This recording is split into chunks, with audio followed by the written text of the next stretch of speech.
What is up, everybody? Welcome to another episode of Limited Resources. This is episode number 252. My name is Marshall. I'm one of your Limited Resources, and joining me on the line, just like every single week, the Brinoceros, Brian Wong. I'm a funky Chinaman from a funky Chinatown. Wait, is that the line? I forgot. I don't think that's the line, but we'll run with it. It is time, Brian, for the Khans of Tarkir set review show. We're going to be covering all of the commons and uncommons from Khans. How excited are you? Very excited. You give your excitement an A? Ooh, solid B. All right, I'm a little more excited than you. I got to watch the Community Cup play this, and this set looks really sweet. Now, we've got some announcements and some things to cover before we dive into cards. We'll do that as quickly as we can so that we can spend as much time actually talking about the cards and getting you ready for the pre-release, the release, and subsequent limited events going into the future. The first thing to mention, of course, CardKingdom.com. They are our sponsor. They have been for years, and as long as things keep going the way they are, they will be for years more as well. They are a huge store. We're talking about both physically huge. Their flagship store in Ballard, part of Seattle, Washington, is massive and awesome. I was there just on the weekend. But also, they're just a major presence on the internet as far as Magic cards go. They are one of the big players in the Magic website community, and they will certainly not let you down. They deliver top quality service. They ship very quickly. They stand by their product. They have great buy and sell prices. Don't forget about that. They have a full selection of singles, sealed product, and even supplies like, limited resources sleeves, playmats, deck boxes. They have all that kind of stuff over there at Card Kingdom. And we always get a bunch of great feedback from our listeners about good experiences with Card Kingdom and how well they've taken care of their customers. They simply get it. We know that you won't regret trying them out. Please visit CardKingdom.com. Next thing to talk about here, Brian. This is a big one. So a year ago, we did a Kickstarter for the podcast, and it was very successful. And we're still winding down a few of the last things to do. Put up some videos today. We got a few shows to do with some pros and some other cool stuff coming down the line. But it's basically wound down. And what a great year it was, thanks to the Kickstarter and thanks to you guys for doing it. It was really, really awesome. Looking into doing another Kickstarter, but it didn't really seem to fit the mold of limited resources and the model of Kickstarter. It's really made for more of a single project as opposed to something that happens over and over and over again. So I started looking at other options, and I found a really cool one called Patreon. And it is a website that is similar to Kickstarter, but it is made for people like us who make content repeatedly. Think of maybe a webcomic or a musician who makes songs or a podcaster like us. This is who Patreon is geared towards, and they let you set up an account where people can come and they can become your patrons or your supporters, where they pledge a certain amount of money per thing that you release. In our case, it's going to be a podcast, and we are starting a Patreon account for limited resources. So for all of you people that were asking after the Kickstarter was done, hey, I want to help out, but the Kickstarter's over. What can I do? And I said, just wait. This is what you were waiting for, the Patreon. And it's a really neat service.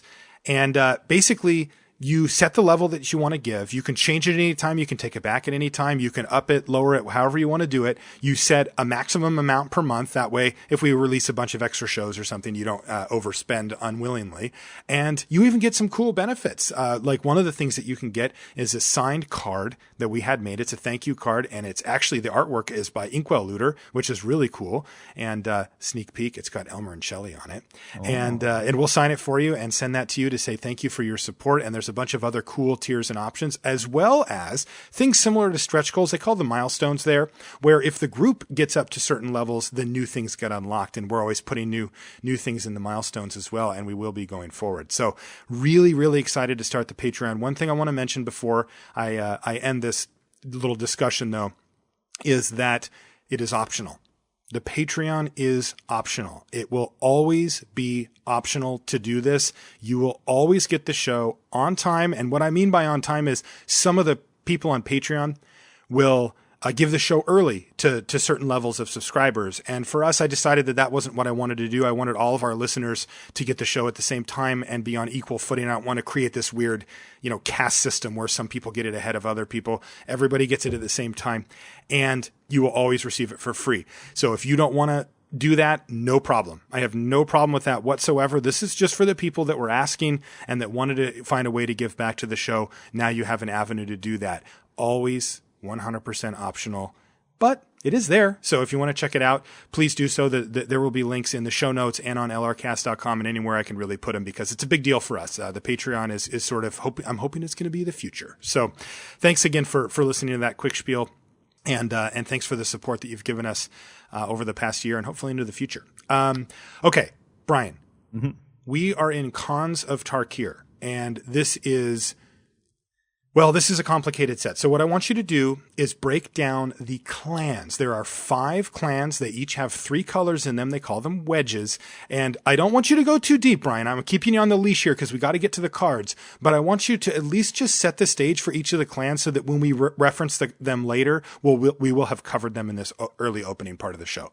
Right. So each clan is going to have its own keyword mechanic. Now, that doesn't mean you necessarily don't play that keyword in other clans. There's going to be crossover and spillover, and you can definitely, fit those things in. So we want to talk about the 5 mechanics before we get through the colors, just so you have some sense, because we're going to be talking about them a lot. So the first clan is the Abzan. They are green, black, white, and their mechanic is Outlast. So you can spend some amount of mana and tap the creature as a sorcery to put a +1/+1 counter on it. And the Abzan also have a cycle of cards that grant your entire team bonuses if you have a +1/+1 counter on those creatures. So right. +1/+1 counters matter. So +1/+1 counter cards are going to be more attractive in Abzan decks. Okay, so we'll keep our eye out for +1/+1 counters. Right. Jeskai is red, blue, and white. Their mechanic is prowess. Whenever you cast a non-creature spell, your creatures with prowess get +1/+1 and potentially some other bonuses as well. So the Jeskai decks are going to be looking for, cheap instants especially, and sorceries, and maybe ones that draw you cards so you can keep powering through and cast a lot of ways to trigger your prowess. What about Mardu? Mardu is red, black, and white. This is the aggro wedge. Their mechanic is raid, and things with raid on them get an additional bonus if you attacked with a creature. So you're going to want to find cheap creatures that are good attackers early, so you can trigger your raid starting on an earlier turn. Sultai is green, blue, and black. Their keyword is Delve. So Delve typically comes on expensive spells, and you can reduce the cost of those spells by 1 mana for each card you remove from your graveyard. So you're going to want to find ways to get additional cards in your graveyard sooner so you can accelerate into powerful plays. And Temur? Temur is the green, red, and blue wedge. Their keyword is Ferocious, and that grants additional abilities to cards if you have a creature with 4 or more power. It also just seems like Temur is the wedge based on just getting beef. So, beef. how fast can you get it out? And then how well can you support it by giving it trample, giving it evasion, protecting them with counter spells, making them unblockable, etc. Just how can you support your big beefers? And then in the set, there's also Morph. Morph is one of the most important keyword mechanics. If you haven't listened to our rules show and you aren't clear on how Morph works, I would recommend doing that before you play in a tournament. Yeah, we went fully into depth on Morph and on all 5 of the clan mechanics as well in the previous episode. So, I wouldn't call it required listening, but if you want a better understanding, we are going to assume that you've listened to that show when we go through this one. So just keep that in mind. Right. So basically, just the general gist of Morph is you can cast a card face down for 3 colorless mana, and it's a 2/2 until you pay the Morph cost, which will then turn it face up, and it's the same creature, but it now has new attributes, and it might be bigger. The important thing to know about Morph in Khans of Tarkir is that if you're going to get a creature that's going to beat a 2/2, you have to spend at least 5 mana. So there may be things that unmorph, flip face up for less than 5 mana, but they will not kill a 2/2 creature and survive. So it's important to know that just when you're evaluating the rest of the set is that 5 mana is the mana to get something big from Morph. That's it. Okay. Are you ready to jump into cards, Brian? Well, let's do our rating system real quick. Oh, the rating system. I forgot. Yes, that's very important. Why don't you do that? So we rate our cards on a scale from A to F. It's like the American school system, I suppose. An A is a card that's a stone cold bomb. Like these are the best cards in the format. They usually win when you play them. They're great cards all around. Or just really, really powerful, consistent removal spells. Bs are cards that pull me into that color. They may not be complete bombs, but they're just, maybe their efficiency or their consistency or whatever it is makes me really want to play that color for that card. Cs are cards that fill out your deck. It's going to be hard to build a limited deck without Cs. You're going to have a lot of Cs. They're the pawns, essentially, of limited Magic. Ds are cards that I would consider playable. I will play them from time to time, but I would, in general, prefer not to unless there was a sideboard situation or they really felt perfect for my deck in a weird way. And Fs are cards that I just don't see myself casting at all over the entire length of the format. Okay. Where should we start? Marshall, I'm going to start at the same place that I'm going to start when I open my sealed deck on Saturday, and that is with Mythic lands. Rares. Oh. That is with lands. Oh, okay. Because in a multicolored set with a lot of powerful spells, the first thing I need to know is how am I casting them? It's going to be crucial. So in my opinion, you're going to want to lay out all your non-basic lands and see where those are taking you, because it's going to be really disappointing if you see all the fancy spells you want to cast, and here's your three-color deck. It's even colors, and you just don't have a single land to help you do it. You're going to have a really hard time in that tournament, in my opinion. So you're going to want to pick, a wedge that has a couple of lands to kind of ease things for you. Okay. Well, we'll start with the lands then, and that puts us at our first card, Bloodfell Caves. Now, we have to talk about Bloodfell Caves, but we're actually going to talk about it as a cycle, because this is a massive 10-card cycle in this set, and these lands are common lands. They enter the battlefield tapped, and they gain you a life when they enter the battlefield. And then they tap for 2 colors of mana, one or two, either one of 2 colors of mana. Bloodfell Caves taps for black or red. There's another one, Dismal Backwater, that taps for blue or black, and so on. We're going to be referring to these as the refuges. This is we're hearkening back to the Zendikar block when the refuges were available. They had the same functionality. They entered the battlefield, tapped, gain you a life, and tap for one of 2 different colors of mana.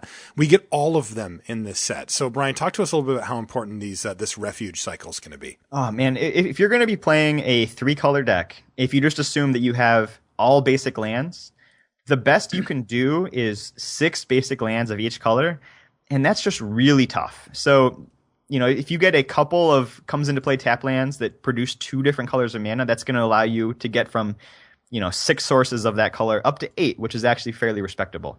And, even for a 2-color deck. So, I think the refuge cycle is going to be, relatively high picks and limited, just, really important.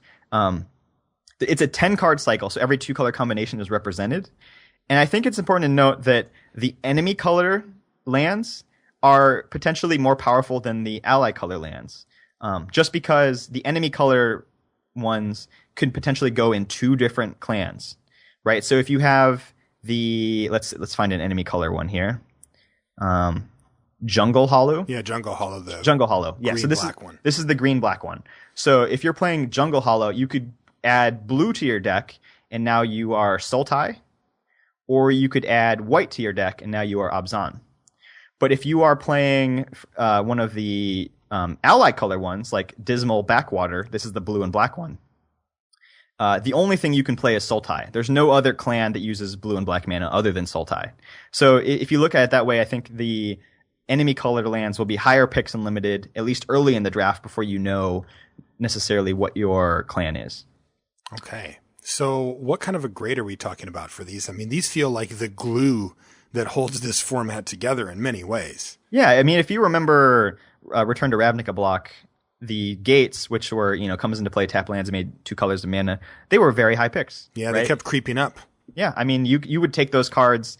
People would first pick them occasionally if you really needed one. But essentially, you would not expect to see one later than maybe 3rd or 4th pick unless it was really late in the draft and maybe just nobody was playing that color combination. But in general, high picks, top 4 or 5 picks. Basically play all of the on-color ones that you get in sealed. Absolutely. I don't think I would play a comes into play tapped land if it only made 1 color just to gain the life. So, unless I had a reason that I cared about gaining life. I don't think in cons there's really much that does. So, I'm using them specifically for mana fixing, and if I'm going to give them a grade, it's like a B- or a B. I think they're very important. Yeah, I'd give them a B. I just think that they're going to be super, super important to how this format plays out. Okay, so there's 10 of those, and then yeah, go ahead. There's another cycle at uncommon.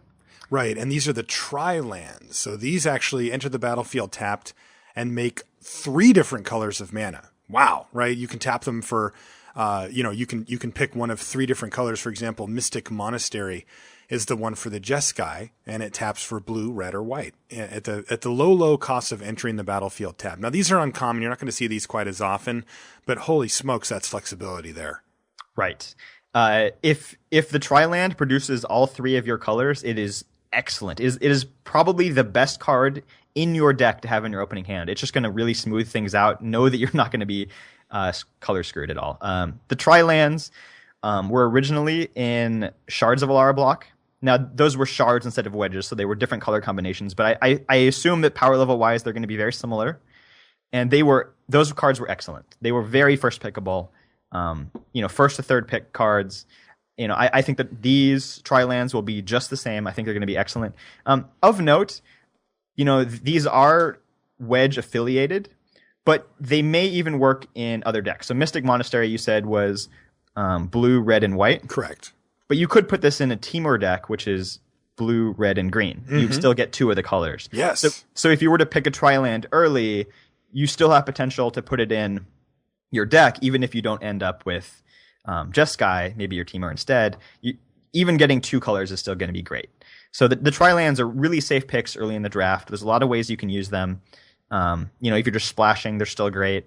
But if you end up in all 3 colors, they are going to be the best cards, very near the best cards in your deck. I would say the tri-lands are B+. They're excellent. Okay. Yeah, I'll give them B+ as well. Just, slightly better. You're not going to see them as often, but like you said, opening up the ability to actually just resolve your spells is a huge deal, right. And not to be overlooked. One other land, I believe, it's Tomb of the Spirit Dragon.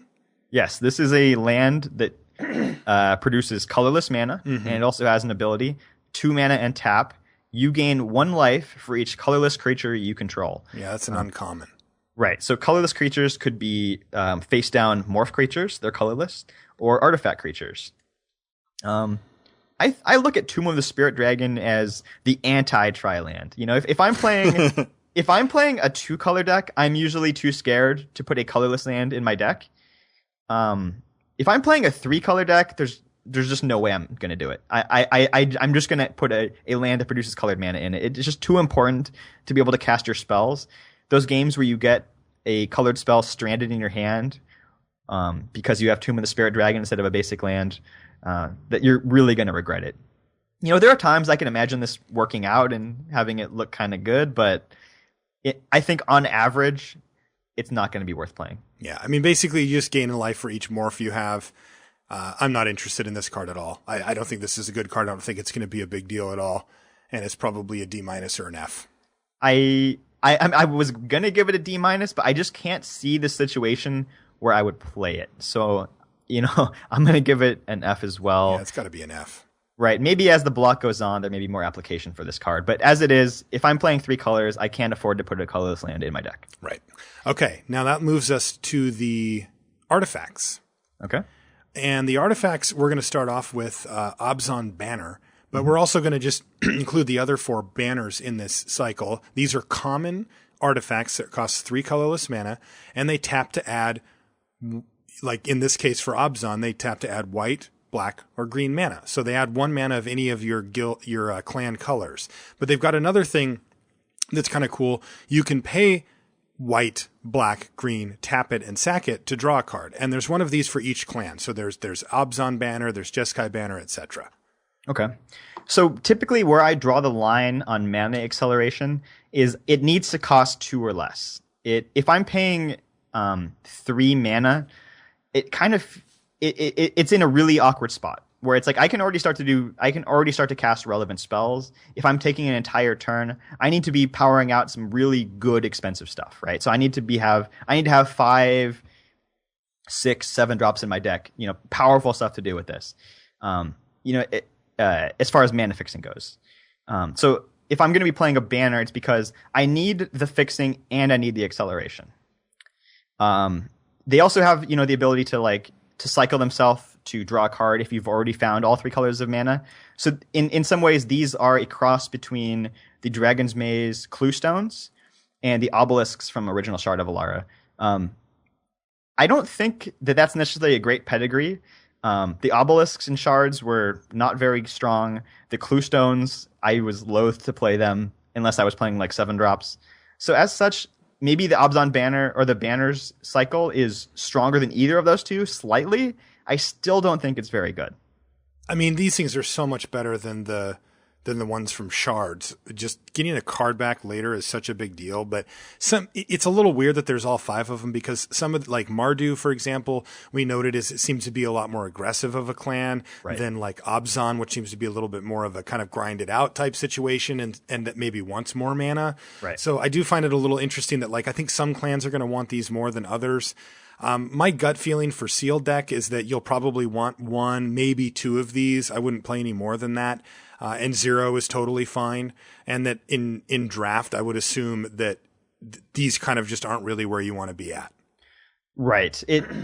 Like I said, 3 mana is a lot. So if you're using it to go from your 3rd turn with 3 mana up to your 4th turn with 5 mana, if you're going to cast a really cool spell with 5 mana, then maybe the banner has potential. But if you're using the banner to help find your colored mana to cast other 2 and 3 drops, it's not worth it.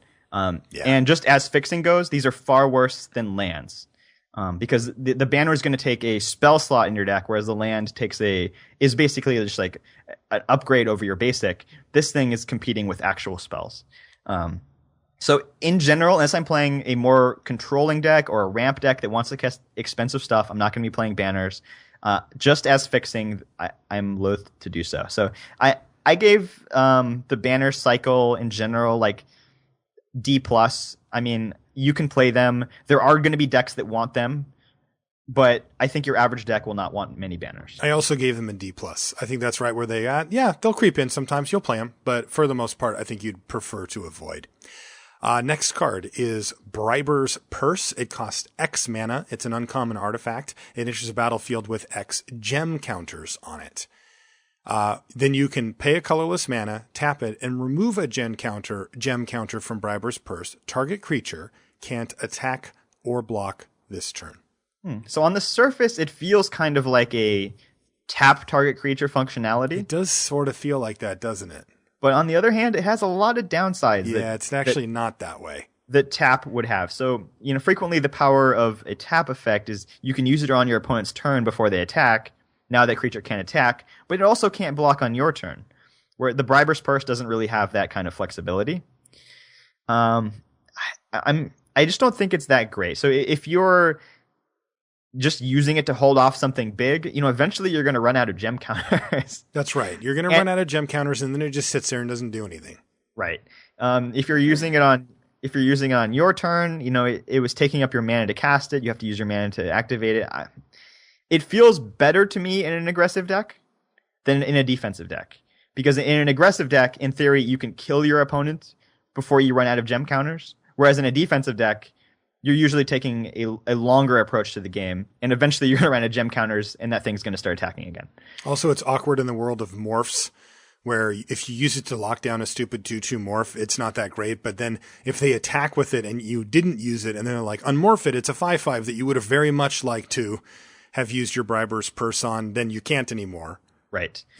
Yeah. We have one other weakness compared to tapping is tapping. What you could do is tap a creature on their turn, and then on your turn, tap a different creature, and all of a sudden you've gotten 2 things out of the way. The Briber's Purse can only ever lock down 1 thing at a time. Yep. So I don't like it. I don't like it. I think I could use it as an act of desperation in an aggressive deck just to get blockers out of the way. That's probably the only time I would play it. But as such, I would give it a D. Also gave it a D. Next card is Cranial Archive. And Cranial Archive is an artifact that costs 2 colorless mana at uncommon, and you can pay 2 colorless mana, exile it, target player shuffles his or her graveyard into his or her library, draw a card.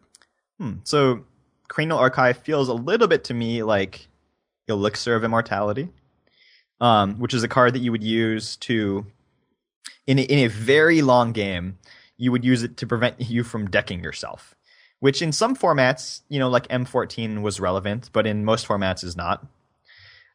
In this format, I could see additional use of using this as potentially a sideboard card against Sultai decks, so decks that were looking to delve. And maybe if your opponent spends a couple of turns filling up their graveyard, now you shuffle it all back into their deck, and now they can't use it to reduce the cost of their spells. Right. Whether or not that's ultimately worth it, I'm not sure. You also have to have 4 mana to do this, 2 to cast, 2 to activate. I mean, you do get your card back, so at least there's that. It's not like you've really cost yourself that much in the long run. And it's colorless. Right. So, I mean, I could see trying this out as a sideboard strategy against the Delve deck. I think that would be my primary application of it. Whether that's ultimately worth it, I'm not sure. How do you feel about Cranial Archive? I don't like it very much. I mean, it might have a little bit of an impact there, but for the most part, I think it's just like a very clunky cycler. I wouldn't look to play it in my deck. This is a powerful format with really powerful cards, and you just don't need to play cards that have such minimal impact on the game like Cranial Archive. I just don't think you're going to be playing it. Yeah, my last thought on Cranial Archive is maybe you could play it in a Sultai deck, and what you would do is you would delve away your bad spells and keep your good spells, shuffle them back into your deck. Going deep. Because the Sultai deck could potentially burn through its library very quickly. There are a lot of spells that will, put 5-6 cards from your deck into your graveyard.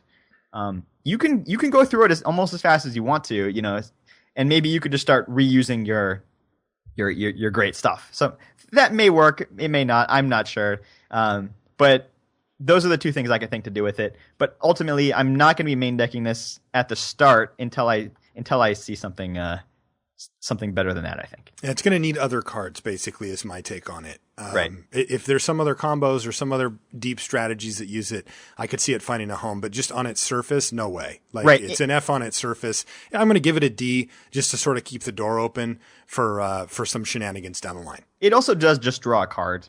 So yeah, worst case scenario is not that bad. Right. So I would give it a D as well, but I think this has some potential if you're going deep, but we'll have to see if the depth is there. Okay, moving on. We're spending too much time on stupid cranial whatever. Heart Piercer Bow is 2 colorless mana for an artifact equipment at uncommon. Whenever equipped a creature attacks, Heart Piercer Bow deals 1 damage to target creature defending player controls, and its equip cost is 1 colorless. So it's really hard to use Heart Piercer Bow unless your opponent actually has things with specifically 1 toughness. Otherwise, they're just going to, if you deal damage to something and that doesn't kill it, they're just going to not block with it or block more selectively. So it's really hard to get people. But if your opponent does have a lot of 1 toughness things, I could see the Heart Piercer Bow as a sideboard card. I like that. It's efficient in the sense that it's 2 colorless mana and 1 to equip. Like, you're going to do some work with that. Right. I don't think I would main deck the Heart Piercer Bow. The other downside of it, I think, is that decks with a lot of 1 toughness things tend to be very aggressive. So it's going to be hard to use your creature because you have to attack to trigger the Heart Piercer Bow. So if you're playing against an aggressive deck and your sideboard card makes you attack to activate it, maybe you could have had just as much value by blocking instead. So I'm not crazy about Heart Piercer Bow. I don't think I would even sideboard it in most situations. I'm going to give it like a D minus, but I'm going to keep my eye on it. Maybe the right situation could arise, but I'm not going to be starting Heart Piercer Bow in any of my decks. Yeah, I'll give it a sideboard. Like, I could see bringing it in occasionally, but I'm certainly not starting it. I just don't think there are a lot of 1 toughness targets in the format. If it's a creature or player and at least I had somewhere to throw that damage, then I would be on board, but no.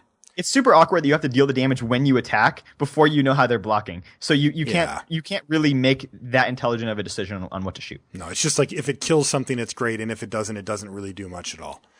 Right. Lens of Clarity is next. It's a colorless mana for an artifact. It's at common.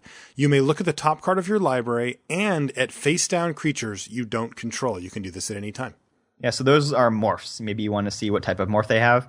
I like the ability. Is this worth a card? Yeah, I really like the ability on Lens of Clarity, but I'm not putting it in my deck over a different spell. That's the problem, is that you're basically down a card. You have more information, but you just don't have as much power to use the information as you would otherwise.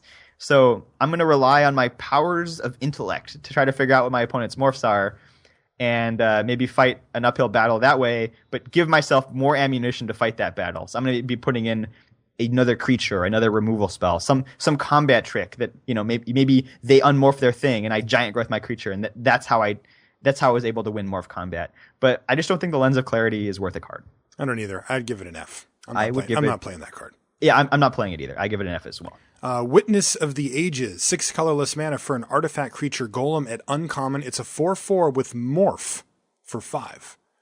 So real quick on morph, you can play it face down for 3 colorless mana, or you can pay its morph cost, whatever that is. In this case, it's 5 colorless to turn it face up at any time. So yeah, you have to play it face down first, and then you can turn it face up for 5. Yep. Okay. So, you know, 8 mana seems like a lot to get a 4/4 in that way, but the ability to... you're talking about morph cost plus casting cost? Yeah, so 3 face down, then 5 to turn it face up. I mean, it seems like a lot, but you get to pay in installments, which is a big deal. Anything in Magic that you can pay in installments is cheaper than it otherwise looks, because it allows you to maximize your mana, spend more of your mana on a turn. That's a lot cheaper than just spending 8 mana on one turn. Yeah, and also, though, you get something for your down payment. Yeah. Right? It's not like we pay 3 colorless and that mana just disappears, and then a few turns later we pay 5 and we make a 4/4. Like, we actually get a 2/2 on the battlefield in the meantime. Yeah, it's attacking or blocking. It's also, unlike your typical 8-drop, potentially, or in the case of Witness of the Ages, I guess, it does have 6 in the top right corner, so you can hard cast it for 6 mana.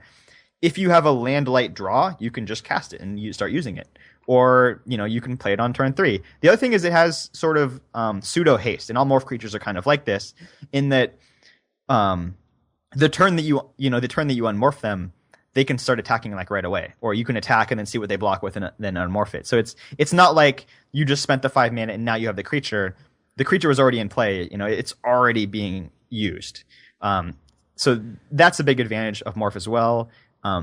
Just morph creatures in general draw more fire than your typical 2/2 creature otherwise would, because your opponent doesn't know what it is. So how good is a 4/4 with unmorph or with a morph cost of 5? I think that's pretty decent. I think it's going to win a fair amount of combat. It doesn't line up great necessarily with other morphs if you're going head to head with my morph versus yours, but typically you're attacking with this when they're tapped out or something like that. I think this is a decent morph. Yeah, it's okay, right? I mean, it's all colorless mana that you're spending too, so you know you're going to be able to, hit those drops and actually get to it, where some of the other morphs in this set, as we'll see shortly, are 3 colors and all this crazy stuff, so a little easier. Yeah, Witness of the Ages. I mean, I think it is nice to have some cards in your deck in this format. It's a 3-color format. Some cards in your deck that you can cast reliably, just so you don't get stuck with a whole bunch of stuff in your hand. So, Witness of the Ages does that. It's a morph. Any card with morph is playable. You can just play it and start blocking with it. I don't know. I think this is like a C. I'd actually give it a lower grade. I think it's a D+. Like, I don't think you really want to play this. It's pretty unexciting, and there's a lot of great options available in this set. And I feel like Witness of the Ages is going to get squeezed. Oh, it may. It really going to depend on how deep Khan's block is. Yeah. Yeah. Okay, so that's it for colorless and lands. Let's move on to our first color, which is white. We're going to just go right down the line here and keep things moving at a fairly brisk pace so we can get through all of this. Abzan Battle Priest is first. 3 and a white for an uncommon 3/2 with Outlast. And now this is I'm going to read Outlast just this first time. In this case, it's Outlast for white. So it says in parentheses, white, tap. Put a +1/+1 counter on this creature. Use this ability only as a sorcery. So that's something we'll have to keep in mind for all of the Outlast creatures. So Outlast, white. Each creature you control with a +1/+1 counter on it has lifelink. Yeah, that's excellent. So, wow. Yeah, so the Abzan Battle Priest starts off as a 4-mana 3/2. Already, semi-respectable, not the greatest creature in the world. Of note, the Battle Priest doesn't have to have a 1/1 counter on it to grant lifelink to your other creatures. That is very of note. Yeah, very important. And there are a fair amount of cards in the set that just grant 1/1 counters for other reasons other than Outlast. So it's very possible that you could just play your Battle Priest, attack, and then maybe cast an instant or something like that will put a 1/1 counter on it. So you could get lifelink without even having to use the Outlast ability. I think Outlast creatures with cheap activation costs are nice. It's pretty easy to find that 1 mana to get them going. This card seems very strong. Yeah, I think Abzan Battle Priest is excellent, and it's part of a larger cycle that grants your entire team abilities. If at least the creatures that have 1/1 counters on them. So, yeah, this is uncommon. I think this is going to be one of the staple cards of Abzan. Yeah, I give Abzan Battle Priest a pretty high grade. I'd give him a B just to start off with. Yeah, I gave it a B as well, and I think this is going to be one that you're kind of going to want to find other ways to get 1/1 counters on your thing, so you can start it right away. Yeah, I think that one of the plays you're going to see from these as well is getting a few things with +1/+1 counters, say a couple of creatures, and then playing the Battle Priest and attacking with those two creatures, and all of a sudden you've created a race situation that isn't really winnable for your opponent because of the whole lifelink thing. Yeah, the thing I really like about the lifelink is maybe you took some additional hits to get your Outlast going. Oh, yeah. Now you get the life back and more potentially. Yeah, makes sense. All right, let's look at Abzan Falconer. 2 and a white for a 2/3. So vanilla test wise, I'm fine with that. 3 mana 2/3s have been playable in the last few blocks of Magic. And in a morph set where people are going to want to be bashing with morphs, this thing just stonewalls them. Mm-hmm. It's a human soldier, another uncommon Outlast white, so same thing as the Abzan Battle Priest. And each creature you control with a +1/+1 counter on it has flying. Now we're talking business. This is going to be one of the best uncommons in the set. Yeah, I already feel like that. Wow, that's insane. And, you put a counter on it, it becomes a 3/4 with flying. Like, what the heck? Not a lot gets through that. Now, you got to take the turn off, but if you get to untap with that, that's going to be rough. That's excellent. The other thing is I feel like the Outlast deck may play, it's going to be kind of sitting back, and then it's going to be a little awkward when you actually get to the point of the game where you can start attacking, because you don't necessarily want to lose your creatures with these that are granting these abilities, because when you lose your creatures, your team slowly gets weaker. But if you give everything flying, you might just be able to just kill your opponent without even losing anything. Probably not losing creatures, yeah. Yeah, Abzan Falconer is excellent. I gave it a B+. I think it's going to be one of the best uncommons. I am on board with B+. Einok Bondkin is next. It's 1 and a white for a 2/1 common Hound Soldier. It's a dog. Outlast, 1 and a white. So a little more expensive now that we're down at the commons here. But it does have this global effect again. Each creature you control with a +1/+1 counter on it has first strike. These cards are good. Yeah, these are good. And this is one of the abilities that's really good to get at instant speed. So if you can find those cards, and we'll find them later in the set review, cards that give 1/1 counters at instant speed could be huge blowouts if you have Einok Bondkin in play. And it's a common, so it won't be that difficult to pick up. Yeah, I really like the Bondkin for a 2-drop for a 2/1, and then it becomes a 3/2 with first strike after its first Outlast. I think this card's really solid, and I give it a B-. I gave it a B- as well. Next is Alabaster Kieran. This one's pretty straightforward. It's 3 and a white, so a 4-drop for a 2/3 flying vigilance Kieran at common. Well, 10 years ago, Alabaster Kieran would have been a first pick without a doubt. Magic has evolved a bit since then. Armored Griffin, I guess, was the card that this was the first pick very, very often. I think Alabaster Kieran is pretty solid, though. It has the important 3 toughness, which will allow it to block a morph. If your opponent has less than 5 mana, you don't have to worry about them unmorphing into something bigger that's just going to eat your Kieran. This is a pretty solid creature. I mean, it doesn't really have a lot of synergy with the rest of the block, but I think you'll be happy to have a couple of Alabaster Kierans in your deck. Okay, yeah, I like this card. I think it's solid. Gosh, I guess it's just a C+. I kind of wanted to go B-, but without any other great synergies, it's probably just solid. So I'll give it a C+. Yeah, I gave Kieran a C+ as well. And back in Magic's past, it would have been as high as a B potentially. But Magic's moved on a bit since then, but not so much that I won't be happy to have this card. All right. Brave the Sands is next. It's 1 and a white for an enchantment at uncommon. Creatures you control have vigilance. Okay. Each creature you control can block an additional creature. So Just sits there doing that.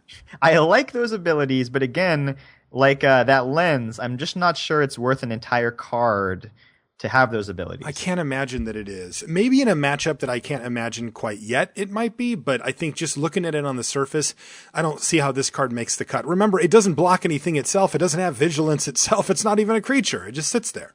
Right. Whereas you go back to the Battle Priest, the Falconer, the Bondkin, those things are granting abilities to your team, and they're attacking and blocking themselves. This Brave the Sands is really missing out on a key part of that equation, which is, doing something in and of itself.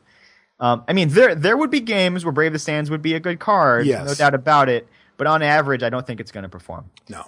So I'm not a fan. Yeah, I think given the depth of the set, I won't need to reach this deep. So I give Brave the Sands an F. But, I mean, I could imagine playing it, but I just don't think I'll ever have to. I gave it an F as well. Yeah. Dazzling Ramparts is next. It's 4 and a white for an 07 wall at uncommon. So a 5-drop 07. What do you think about that? And it does have Defender. That blocks a whole lot of things in the format. Like everything-ish? Yeah, including almost every morph. Almost every morph that could turn even when turn face up. Right. So you can safely block your opponent's face down creatures pretty much. Yeah, there's a green 6/7 that seems to be one of the biggest ones you'll see regularly, and this thing just blocks that. Right. And then once you get to untap with it, all of a sudden you have a tapper. Only costs 2 mana to tap. That's really not that prohibitive. Right. So it's 1 and a white, tap target creature is its special ability. Right. So, but the great thing is on the turns that you don't have the mana to do that, you actually have a pretty solid blocker instead. Dazzling Rampart seems good, and you could even potentially play it in an aggressive deck because it does tap down blockers. Right. I think I like it. It's a little awkward that you can't do both. You can't block and tap the way you really want to. I mean, if your opponent's attacking you, you could block and then tap down something they left back. Yeah, that's just not what I want. I mean, I want to be taking out their best thing. Sure. Yeah. But yeah, I like it. I think this card's actually kind of cool. I wish it didn't quite cost 5 full mana for an 07. It's probably like a D+. Wow, I had Dazzling Rampart significantly higher than I had it at a C+. I think considering how removal has kind of gone in Magic's recent past, that just you're gonna have to find other ways to deal with creatures, and Dazzling Ramparts is a fairly effective tapper, fairly effective blocker. Seems like a good card to me. I gave it a C+. Okay, we'll see. Defiant Strike is white mana. 1 white mana. For an instant at common, and its historic creature gets +1/+0 until end of turn, draw a card. So this is going to be a card you're going to be looking for in your Jeskai decks. Jeskai has prowess. Whenever you cast a non-creature spell, your stuff with prowess gets a +1/+1 until end of turn. This is a really good way to power out prowess triggers. I mean, Defiant Strike is just playable in any type of deck, but I think Jeskai is where it can really shine. The other thing about it is that it basically cycles in that you can just cast it, in most games to just draw your card right away, maybe not on the first turn. So it's hard to keep a 1-land hand with Defiant Strike. But other than that, if you're just going to be cycling it without you getting any combat advantage, you may want to cast it on your opponent's creature instead of your own creature. Just make sure you do it after they've attacked. Yeah, indeed. Like after damage. Right, because by casting on your opponent's creature, you'll be removing your opponent's play where they kill your creature in response, and then you won't get to draw the card. The spell has to resolve for you to get the card. So just keep that in mind. I think this is not a great combat trick, but it's a really low-cost card to put in your deck. There's almost very little downside. If you need a 23rd playable, this is definitely something you could play. But in the Jeskai prowess decks, probably more than adequate. I think it's actually fairly good. What grade did you give it? I gave it a C- on average, but maybe up to a C or C+ if you're Jeskai. Yeah, see, I'm giving it a D. Okay. My reasoning is just that the impact isn't there. It is low impact in the sense that you can pay a white mana and you get a card back out of it and it does something. That's okay. But it's also just low impact all around, right? Like, why wouldn't I just put a better card in my deck than that? Sure. And you're right. In the Jeskai, maybe they can take advantage of it, but I don't think most decks will be able to. So I don't think that thing's going to make the cut very often, just sometimes. Yeah, definitely it's going to depend on the depth of the format. But this is a card that is really willing to come off the bench, just if you need another playable. It's so easy to put in your deck. Yeah. Erase is next. It's white for an instant at common, and it says exile target enchantment. Oh, you are in the wrong block, Erase. Yes, you are, Erase. If this was in Theros block, it would be excellent. Yeah. Sideboard card? Yeah, I would never main deck Erase. Yeah. Just straight up never. And I don't see that many reasons to bring it out of the board. There are a couple of enchantments that basically kill creatures, and those might be good targets. So, I would need a couple of reasons to bring it in out of the board. But yeah, sideboard only. So, Yeah, What do you give it? I don't give it a grade. If it's a sideboard only, I'm just putting it in sideboard. Okay, I'll give it D-. Feat of Resistance is 1 and a white for an instant. At common, put a +1/+1 counter on target creature you control.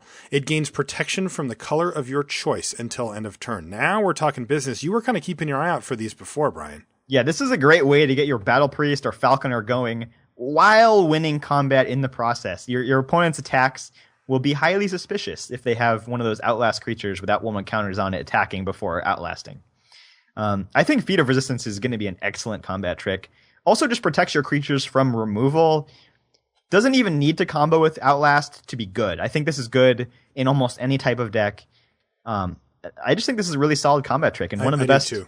And probably the best common combat trick in the format. I think it's really good. Yeah, because the one cool thing about it is sometimes they're going to point their removal at your creature and you use Feat of Resistance to save it, but you still get the counter. Like it just leaves the counter behind. Also, don't forget that you can use it to give your creature protection from the color of your choice. If they've got 3 blue creatures and you've got something big that can attack for lethal, you can just pre-combat Feat of Resistance and just get in there and make your creature unblockable. There's a lot of little tricks you can use.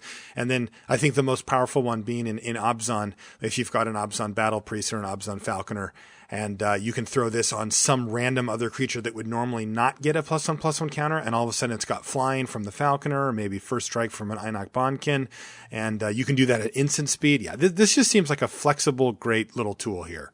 Yeah, and I mean, let's say you're playing Jeskai, and this is a great combat trick, and Jeskai loves combat tricks. Mardu is very aggressive. They play white. They're going to want Feat of Resistance too. This is just, +1/+1, great way to get through blockers. Just an all-around great card. Yeah. What do you give it?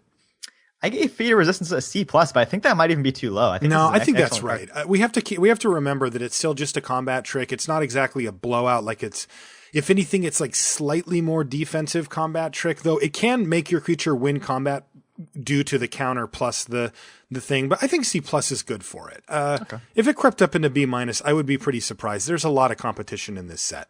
Indeed. So Firehoof Cavalry is our next one. It is a 1/1 creature for a single white mana. It is a human berserker at common, and it has the ability 3 and a red to give it +2/+0 and trample until end of turn. So how badly do we want 1-drops here? Well, probably the only deck that even cares at all about 1-drop creatures might be Mardu to trigger raid. I don't know if this is a good enough 1-drop that I'm going to really go out of my way to play. It doesn't seem great. The activated ability costs 4 mana. It's in another color in red, which hints strongly towards Mardu. Also, I believe it has the banner of Mardu in the back there. So this really, shows us that that's what they want to be doing. They want to be attacking. And then, it gives you a place to put some mana late, but not for a big effect. +2/+0 and trample is not a big game.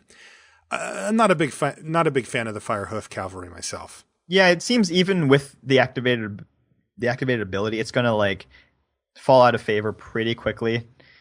You're really not going to be spending the mana to deal damage on any of your early turns.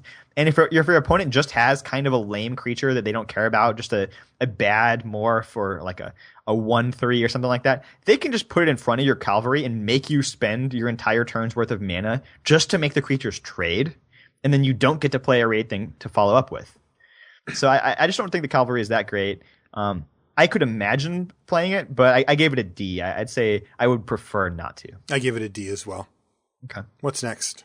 Jeskai Student. Oh, This is a 1/3 human monk for 1 and a white, so it's a 2-drop. And this is your basic prowess creature. Its only ability is prowess. So whenever you cast a non-creature spell, it gets +1/+1 until end of turn. And it's got a nice 3 toughness on a 2-drop here, so that, if you attack with it, they block with their morph. You get prowess going, you can eat the morph. I mean, it has a little bit more toughness, I think, than a lot of the Jeskai cards do. I saw a lot of 1 toughness and that kind of thing. Some of them 2 toughness. This one has 3. Mm-hmm. I don't know. It seems pretty good. Not super aggressive, though. It's 2 mana for a 1-power creature you attack, and if you have prowess, you can get in for 2 damage. I mean, how much better is this than a Grizzly Bear's? Not a lot. In some cases, it's worse. Yeah, my main issue with tricksy creatures that only have 1 power is that I just won't block them. That's right. Fine. I'll just take 1 damage for several turns until I play a 5/5, and all of a sudden your 1/3 prowess like isn't good anymore. Right. And it really has to be attacking to be solid. And you can use prowess on defense, but it doesn't seem nearly as good. Right. I could even imagine playing Jeskai Student in a Mardu deck to trigger Raid instead, because because this thing can attack fairly safely in the early turns and is threatening. They don't really want to block it. So I actually think this makes a little more sense in Mardu, which sounds weird, but I still don't think Jeskai Student is great. And in most situations, I would probably prefer a 2/2. Yeah. Grade? D+. What'd you give it? D+? D+. Yeah, that's what I gave it too. Hard to say, but I think D+ is a good starting point. Okay. Kill Shot. This is an instant for 2 and a white, and it says destroy target attacking creature. This is a reprint of a card named Rebuke, I think. Rebuke, yep. Mm-hmm. Yeah, it's a functional reprint from Innistrad. This is just a pretty simple spell. It loses a lot of value because it doesn't have any value on offense. It doesn't really help you kill your opponent. So for certain decks, if your deck's trying to be aggressive, the kill shot may be stranded in your hand and giving your opponent more time to stabilize the game. So, I prefer kill shot in a more controlling deck. That said, you can play it in any deck. It just might not be great. Yeah, it feels like you're probably not cutting it too often. 3 mana instant speed removal at common, by the way, is going to do a lot of work. Sure.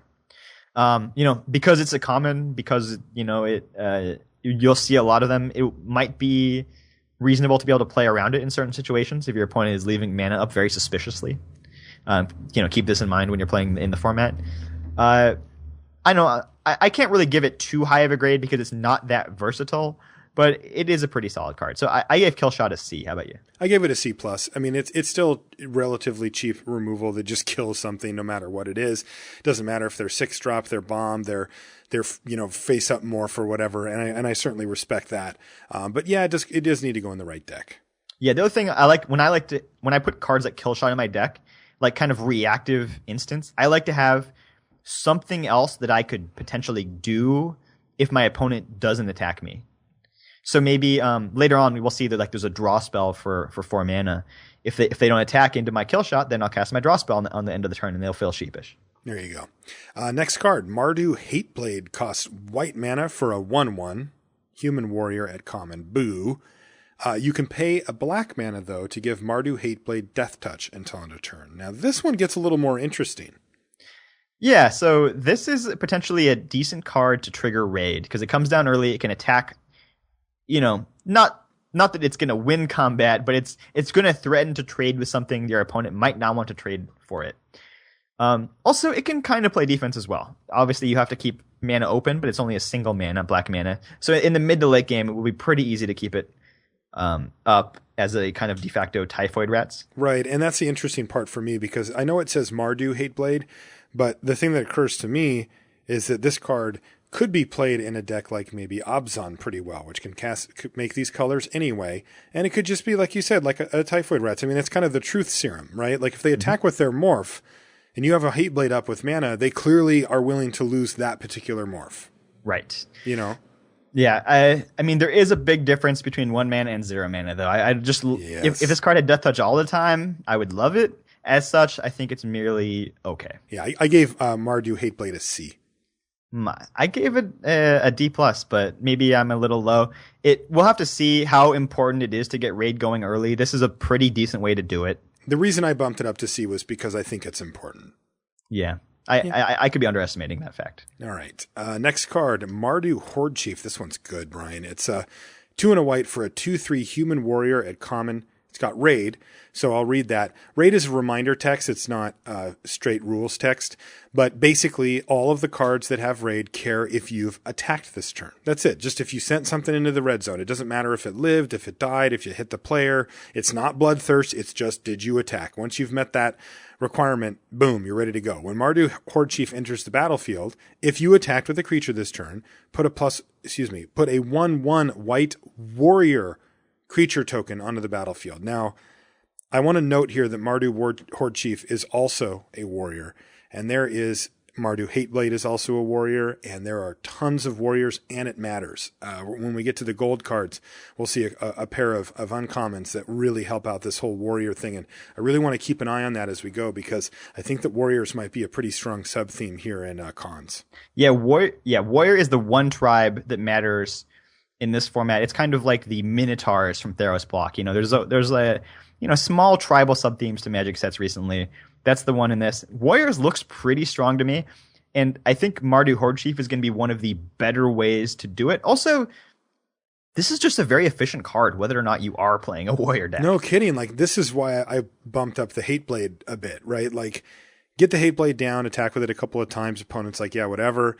And then you play a Mardu Horde Chief, and all of a sudden you've put 3 power and 4 toughness on the battlefield, spread across over 2 bodies on turn 3. Like, that adds up super quickly. Right. In addition to warriors, you could also just be playing a token sub-theme. And there are ways to pump your entire team. And just having additional creatures out, it would be very powerful as well. So right. I think Mardu Horde Chief is a good card for many strategies. I think it's really good. I actually gave it a B-. I think it's that good. I gave Mardu Horde Chief a B- as well. Oh, interesting. I thought you were going to say C+. Rush of Battle is next. It's 3 and a white for a sorcery. Note that for later. It's common. It says creatures you control get +2/+1 until end of turn. Warrior creatures you control gain lifelink until end of turn. Sorcery, Brian.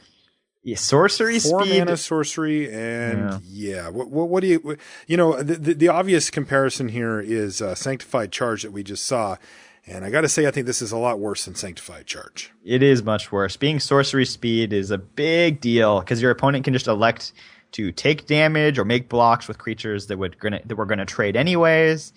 It's just really hard to maximize it. I don't think I would play Rush of Battle in my typical deck. I would probably only play it in a token deck where I was very all in on just making many creatures, and this would be a decent way to pump them all. I don't think Rush of Battle has a home in your typical deck, though. I think that makes perfect sense to me.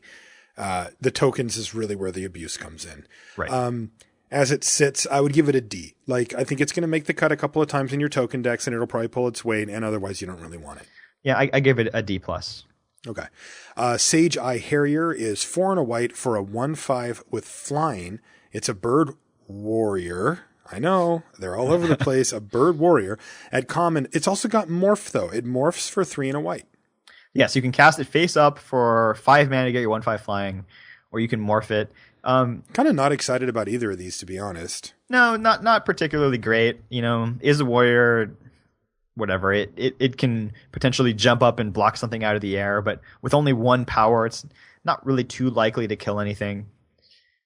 This is going to be a depth check of the format, but I think, I basically gave every morph card at least like a C-, just because I think they're all playable. Because they have morph. You don't want to overlook that. Exactly. Yeah, and I gave that the same, and I gave Sage Eye Harrier a C-. I think it's not one of the more impressive morphs, but it is a morph. It does some stuff, and maybe there's a home for it. Indeed. Salt Road Patrol is 3 and a white for a 2/5 with Outlast. 1 and a white. It's a human scout, not a warrior, and it's common. So a 2/5 for 4. How does that stack up on the vanilla test for you? It's really growing on me. There have been cards with these stats in recent sets, and the more I play with them, the more I come to appreciate them. That they do more than they seem like they're going to. The low toughness, high power guy. Yeah, and two power is a good spot because that threatens to kill morphs. Yeah, you'll like another card later in the set too. It's a 2/8. Yeah, so I think the Salt Road Patrol also has Outlast, so it can get a 1/1 counter. All you need is 1 to start getting abilities from your other creatures. You need things to hold the fort while you're tapping your other creatures to put counters on them. This is a pretty good way to hold the fort. It's really like, if you're going to attack me, you're going to lose something in the process. Yep. I think this is a good blocker. I think this is a good role player. So I think it falls in the C range, but because I like it, I gave it a C+. So I gave Salt Road Patrol a C+. I gave it a C. I think it's just a straight up C. It's got Outlast. It's going to do its thing. Next, Seeker of the Way. 1 and a white for a 2/2 creature, human, you guessed it, warrior. At uncommon, prowess, so it gets +1/+1 whenever played non-creature, and whenever you do that, it also gets lifelink. This is a really efficient creature. A lot going on for just 1 and a white here. Yeah, I mean, you just think if you just cast that simple cantrip, what's it called? Defiant Strike. Yeah. All of a sudden you have a 4/3 lifelink. That's really efficient. Yeah, that's huge, especially because you can do that at instant speed in the middle of combat, screw up combat math, kill your opponent's creatures, etc. Right. You don't even need to be casting the spell on Seeker of the Way to get the prowess bonus or the lifelink bonus. You know, you can just put this in your deck as a 2-drop, but it's just one of the best 2-drops in the format. Even if you're not maximizing, even if your deck just has maybe a few removal spells, maybe a draw spell, you're not all in on prowess. You don't have to be to make Seeker of the Way very good. It's just going to outperform other 2-drops. I think this is a really solid card. Yeah, the thing I like best about it as well is that you can just freely attack it into morphs, and nobody wants to block it. Because if you cast any non-creature instant, boom. Right. Yeah, so morphs bluff, but also prowess cards bluff. Yes. And you know, if your 2-drop trades for their 3-drop, it's really not the end of the world. No, it's not. So Seeker of the Way. safe. What do you give it? I gave it a B. I gave Seeker of the Way a B as well. It seems like a really solid card to me. What's the next card? Siegecraft. Sounds like a game. This is an aura for 3 and a white. Enchant creature. Enchanted creature gets +2/+4. It's a big butt. I'm out. You're out. I have so much stuff to do with my mana, and this format looks like it has so many great playable cards, morphs, all these different things. Why am I spending a card in my deck and all this extra mana just to try to make one creature like better, but not ridiculously better? Yeah, I guess the argument is you could spend this mana potentially to, flip a morph creature face up and kind of get a similar amount of bonus, except you didn't have to use another card to do it. Right. That's my argument. Yes. I don't like this card. I just don't see why I take the risk here. I'd give it a D-. Maybe there's something I'm overlooking, but I mean, I'm not planning on playing Siegecraft anytime soon. I don't think it's nearly that bad. I mean, you cast this on your Seeker of the Way. You get a huge hit in once, and all of a sudden your creature's really hard to kill. It's a big threat. I think Siegecraft is playable. I don't think it's unplayable. Setup cost, my friend. Setup cost. I mean, 4 mana is not prohibitive. You think of, Mark of the Vampire, that card was good. But you have to factor in the risk. Knightly Valor, that card was good. How do you feel about getting 2 for 1? I mean, you know that there's a black common in this set that says destroy target creature. Just sure. I mean, it's not a great deal, but Siegecraft to me feels playable. I would give it a D+. All right. What's the next card? Smite the Monstrous. This is another reprint. This poor Mastodon is getting a lance right through the belly. Oh, kidding. 3 and a white for an instant. Destroy target creature with power 4 or greater. Take that, Ferocious. Yeah, take that, Ferocious, and I think there's quite a few morphs that this falls under. Smite the Monstrous was in that borderline where sometimes you'd leave it in your board in the set it was in before, and a lot of times you'd play it. I mean, this is a matchup card. If you're playing against Mardu or Jeskai, this card is not going to be that great. But if you're playing against Abzan or Sultai or Temur, especially Temur, I think this card's going to be very good. Give you a pretty good deal, 4 mana to kill something that they probably put 6-7 mana into, over the course of the game. Instant speed's really nice. I think Smite the Monstrous is good in this set.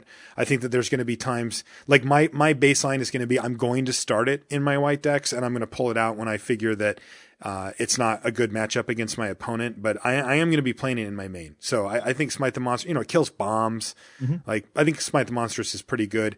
I'd give it like a C+. Yeah, I gave Smite a C because I'm happy main decking 1, but I probably wouldn't main a second. No. But I'd be happy to go up to 2, maybe even 3 in the right matchup. The other cool thing is that because it's an instant, you can blow out your opponent's combat trick. Like, yeah, let your pump spell resolve. Yeah, now resolves. Great.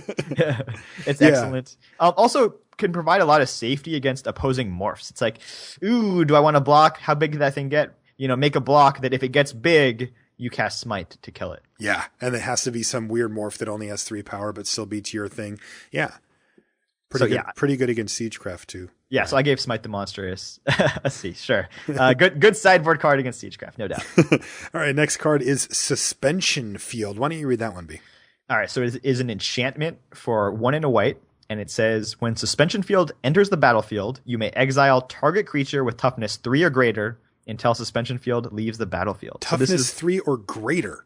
So this is a What? selective oblivion ring, as they might say. But the thing is, most things that you care about have 3 or more toughness, right? Yeah, it's this weird thing where it's cheap, so it makes me think that it would kill other cheap cards, but it's actually the opposite. It doesn't cost that much, but you need to wait later in the game for it to be really effective. Mm-hmm. I'm not going to hold that against suspension field. Hey, if I get to just play it on turn 6 to take out their bomb and still play a 4-drop on my turn, thumbs up. Like I think suspension field is very good. Right. Anything that is blocking my offense, anything that's like holding up my bears or my morphs has 3 or more toughness. So I can suspension field out of the way. Otherwise my creatures could trade. This just kills most things that I care about killing. Yeah. I think this is a premium kill spell. Also, I don't figure that people will have many main deck enchantment kill spells in their deck. There just really aren't that many targets. So I don't have to worry about that, like just getting, collateral damage on my suspension field. I think this is excellent at premium removal spell. I gave suspension field a B+. I gave it a B. It's still sorcery speed and it still can be removed, and that can be a blowout in the other direction. So I factored in that little bit of fragility there, but otherwise I think it's really good too. And I think we're both pretty close. Next card, Take Up Arms. It's just like Triplicate Spirits, right? Right? No? All right. Well, it's close. It's 4 and a white, instant, uncommon. By the way, suspension field also an uncommon, so you won't be seeing that many of those. But Take Up Arms. Put 3 1/1 white soldier. No, warriors. We're all about warriors on Khans of Tarkir. Warrior creature tokens on the battlefield. This is good in the warrior token deck. Wow, is that hard to imagine? Yeah, and that's it, right? I mean, that's what we're looking at here. Is there is a deck to go wide with where you can make a bunch of tokens, and specifically, if you can get warriors going, then it's even better. And I think Take Up Arms fits right into that deck. I think it's what you want to be playing, and I think you'll take them and play probably as many as you can get. Like end step Take Up Arms can completely change how the game plays out. Now, just on raw efficiency, it's not that great. 3 1/1s for 5 mana is reasonable but not great. Instant speed's pretty good, but 1/1s tend to they block the same as the 3/3 generally, but they don't attack as well unless you can augment them. The good news is you can augment them in this set. So yeah, I think Take Up Arms is going to have a real home in the right deck, and I think it's going to be a pretty high pick for that deck. Just a quick note. Jeskai, with wanting a lot of ways to trigger prowess, may struggle to keep their creature count high enough. Take Up Arms is a way to get more creatures in your deck without removing non-creatures. So and still triggering your prowess. I like it. Yeah, at instant speed as well. That's pretty cool. I gave Take Up Arms a C+. I don't know where it goes in your average deck, but it's going to be pretty cool if you're playing tokens. I'm going to give it a B-. I'm going out on a limb here, and I'm thinking that this tokens deck might be a real thing. If it's not, then it'll bump down to like a C or something, but I think it's going to be a thing, so I'm going B- on it. Okay. That's next prediction. It's the strategy that I want to try out. It looks cool. Yeah. Timely Hordemate is a 3/2 human warrior for 3 and a white, so 4 mana for a 3/2. And it has Raid. When it comes into the battlefield, if you attacked with a creature this turn, you can return a creature card with converted mana cost 2 or less from your graveyard to the battlefield. What? So this is just potentially very efficient. And the thing that I really like about Timely Hordemate is that frequently you will be returning the creature that just died, that triggered the raid ability in the first place. Yeah, like maybe it trades for their thing and then you go back. That is insane. Yeah, that's really cool. What if I get to bring back a creature that also has raid? That seems great. Well, that would trigger too, wouldn't it? Yeah, so Holy smokes. There's a black 2-drop with raid that makes your opponent discard a card when it comes into play. Yeah, the Skull Hunter. Yeah, so I could see a start where I curve into Skull Hunter, make them discard. It attacks, they block it. Then I Hordemate it back and make them discard another card. That's devastating. That's nasty. This card seems very good to me. Yeah, I think Timely Hordemate is really efficient. Just really good in an aggressive deck. Yeah, one thing I learned from watching the Community Cup people play is that getting raid triggered is trivially easy. Mm-hmm, it is so easy to get it going. Like they wanted it to be easy. It is easy. And I think, getting something back is pretty awesome. Mm-hmm. I gave Timely Hordemate a B. I give it a B-. I mean, you do need to have something die like to make it really good. Mm-hmm. before it comes out, and I think you want to have it on curve. But card seems solid. Yeah, there's going to be some growth starts. What is this next thing? Venerable Lamasu? Mm-hmm. It's a flying What is that? It's a sheep flyer? Why don't so. you read it?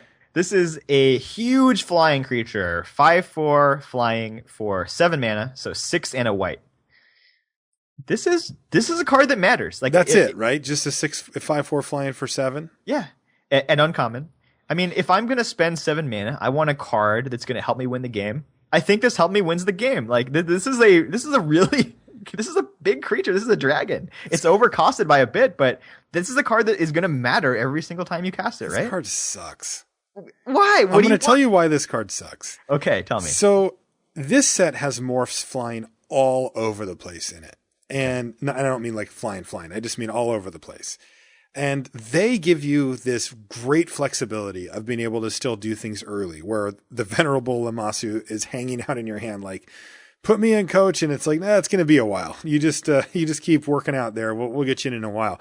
And I think that if you want to spend 7 mana or 6 mana or something along that to make something huge, that's what the morphs are for. I don't think that you need to play cards like this, which don't have the flexibility. I think that you just play the morphs and then you get to make something at least as good as this in some cases for your 7 mana, and often just better.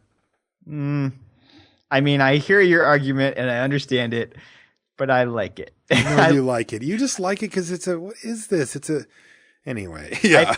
I've historically liked 6 mana 4/4 flyers. I'll spend another mana to get a 5th power. Play against Mardu once and then tell me that you'll do that. Sure. I'm sideboarding out my Lamasu against aggro decks, no doubt. I gave Venerable Lamasu a C. You're insane. I'm happy to have cards in my deck at high cost that matter, and this card matters. You don't need to. This is a D-. This will make the cut when you completely train wrecked your draft. I mean, how much worse is this than like Siege Dragon? What is Siege Dragon again? Infinitely worse. This is so much worse than Siege Dragon. Because it has 1 less toughness? No, because it doesn't wipe their board the first time it attacks. You really need to wipe their board and you're hitting them with a dragon? Yes, it means they can't race you. It's a way different card. Not Venerable Lamasu, it will see very little play, and I was being nice because I think it's cute by giving it a D-. Wow, that I don't agree, Marshall. The gavel has fallen. War Behemoth, 5 and a white for a 3/6 beast. Now it's got morph for 4 and a white. So it's weird, right? Like it's hard to describe these, but basically it's 6 mana for a 3/6, or modal card. You can play it as a 2/2 for 3 colorless, and then once you get up to 5 mana, you can flip it up to turn it into a 3/6. Right. This is just your run-of-the-mill, big, dumb morph thing. That's what it is, yeah. But it's key. And it's something we're going to keep an eye on for a lot, which is that it costs 5 mana to turn face up. And that is a huge turning point. You mentioned it off the front about the new guideline that they're using for morphs, where once you get to 5 mana, that's when like the chains kind of come off. That's where they can eat other morphs. They can become huge, bigger. And so this is the first example we have of one that turns up for the 5 mana. And it's not a very impressive one. I mean, a 3/6 is fine, but it's just, like you said, it's a big dumb morph. It's pretty easy to find cards like this. Yeah, probably will be quite replaceable. Mm-hmm. It's probably a C-. I gave War Behemoth a C- as well. Yeah. What about Watcher of the Roost? I previewed this card for the column, and it's pretty good.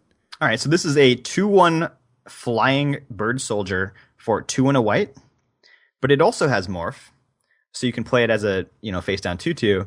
And the way that you turn it face up is by revealing a white card in your hand. Yeah, no mana.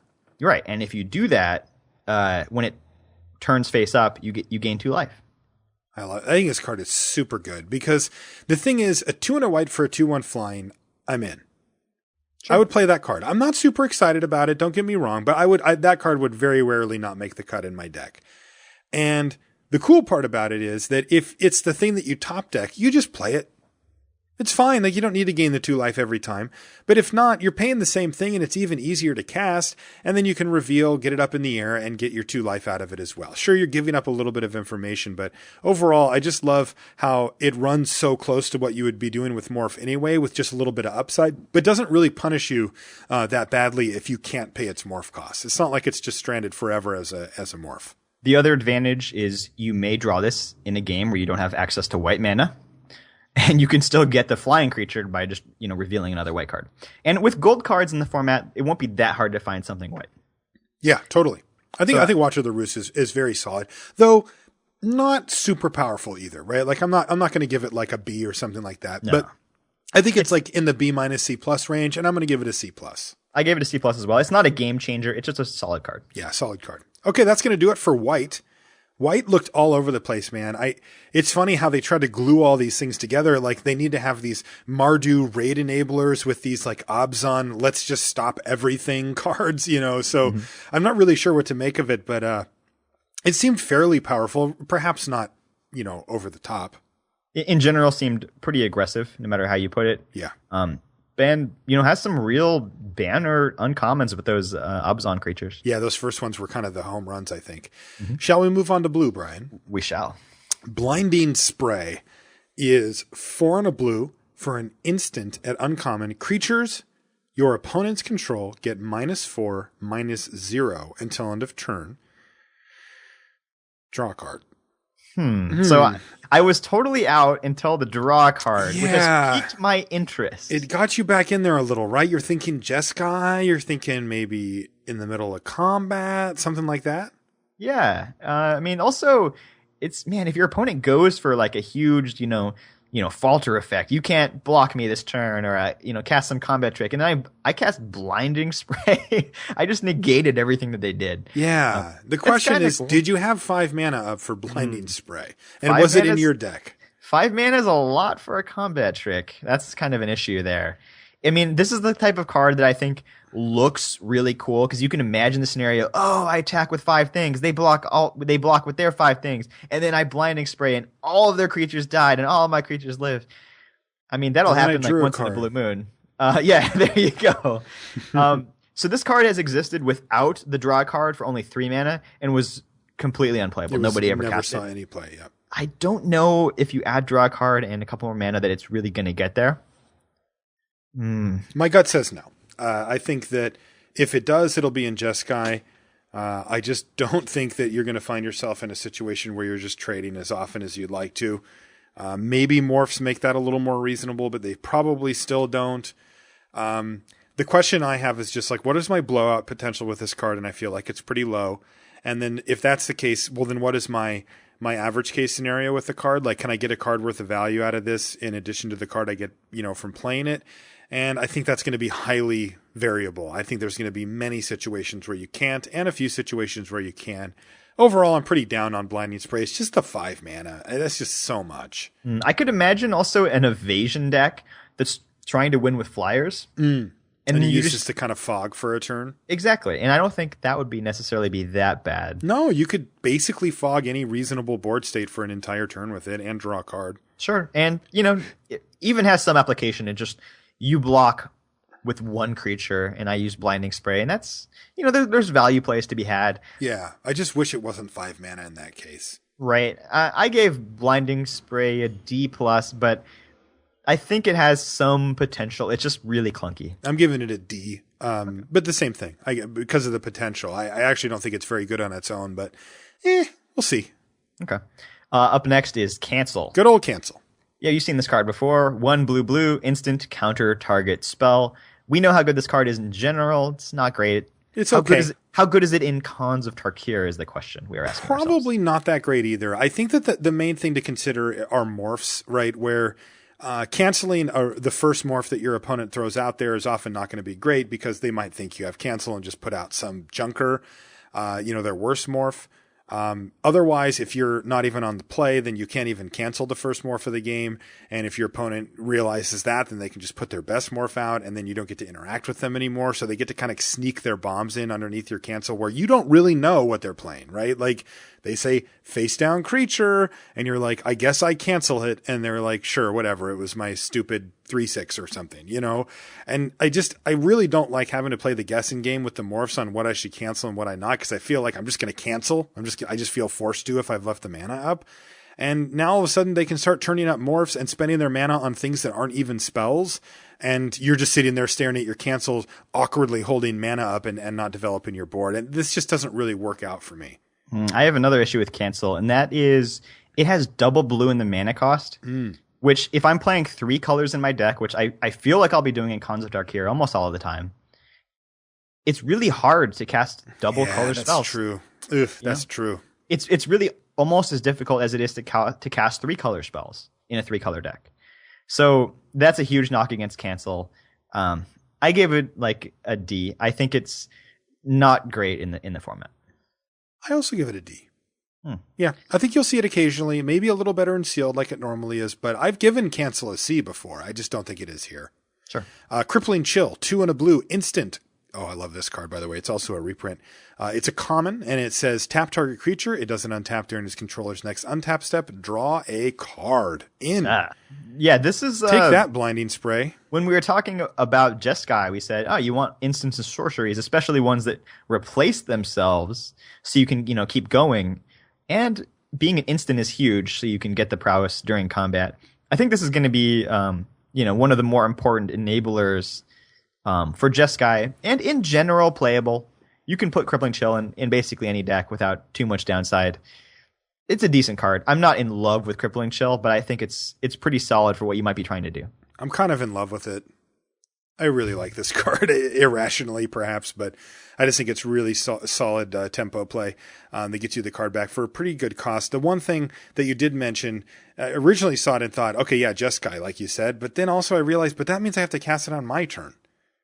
Then they skip the next untap, and then they just get to untap it. If I cast it on their turn, it's like almost 2 cycles that it takes them away from. No attack, no block. Yep. No attack, no block. So I'm a little bit more down on it from that perspective. But still, I gave it a C+. I gave Crippling Chill a C. Also of note, you could use this in a Sultai, a.k.a. Delve deck, just to buy more time in the early game and get cards into your graveyard. Oh, yeah. You bet.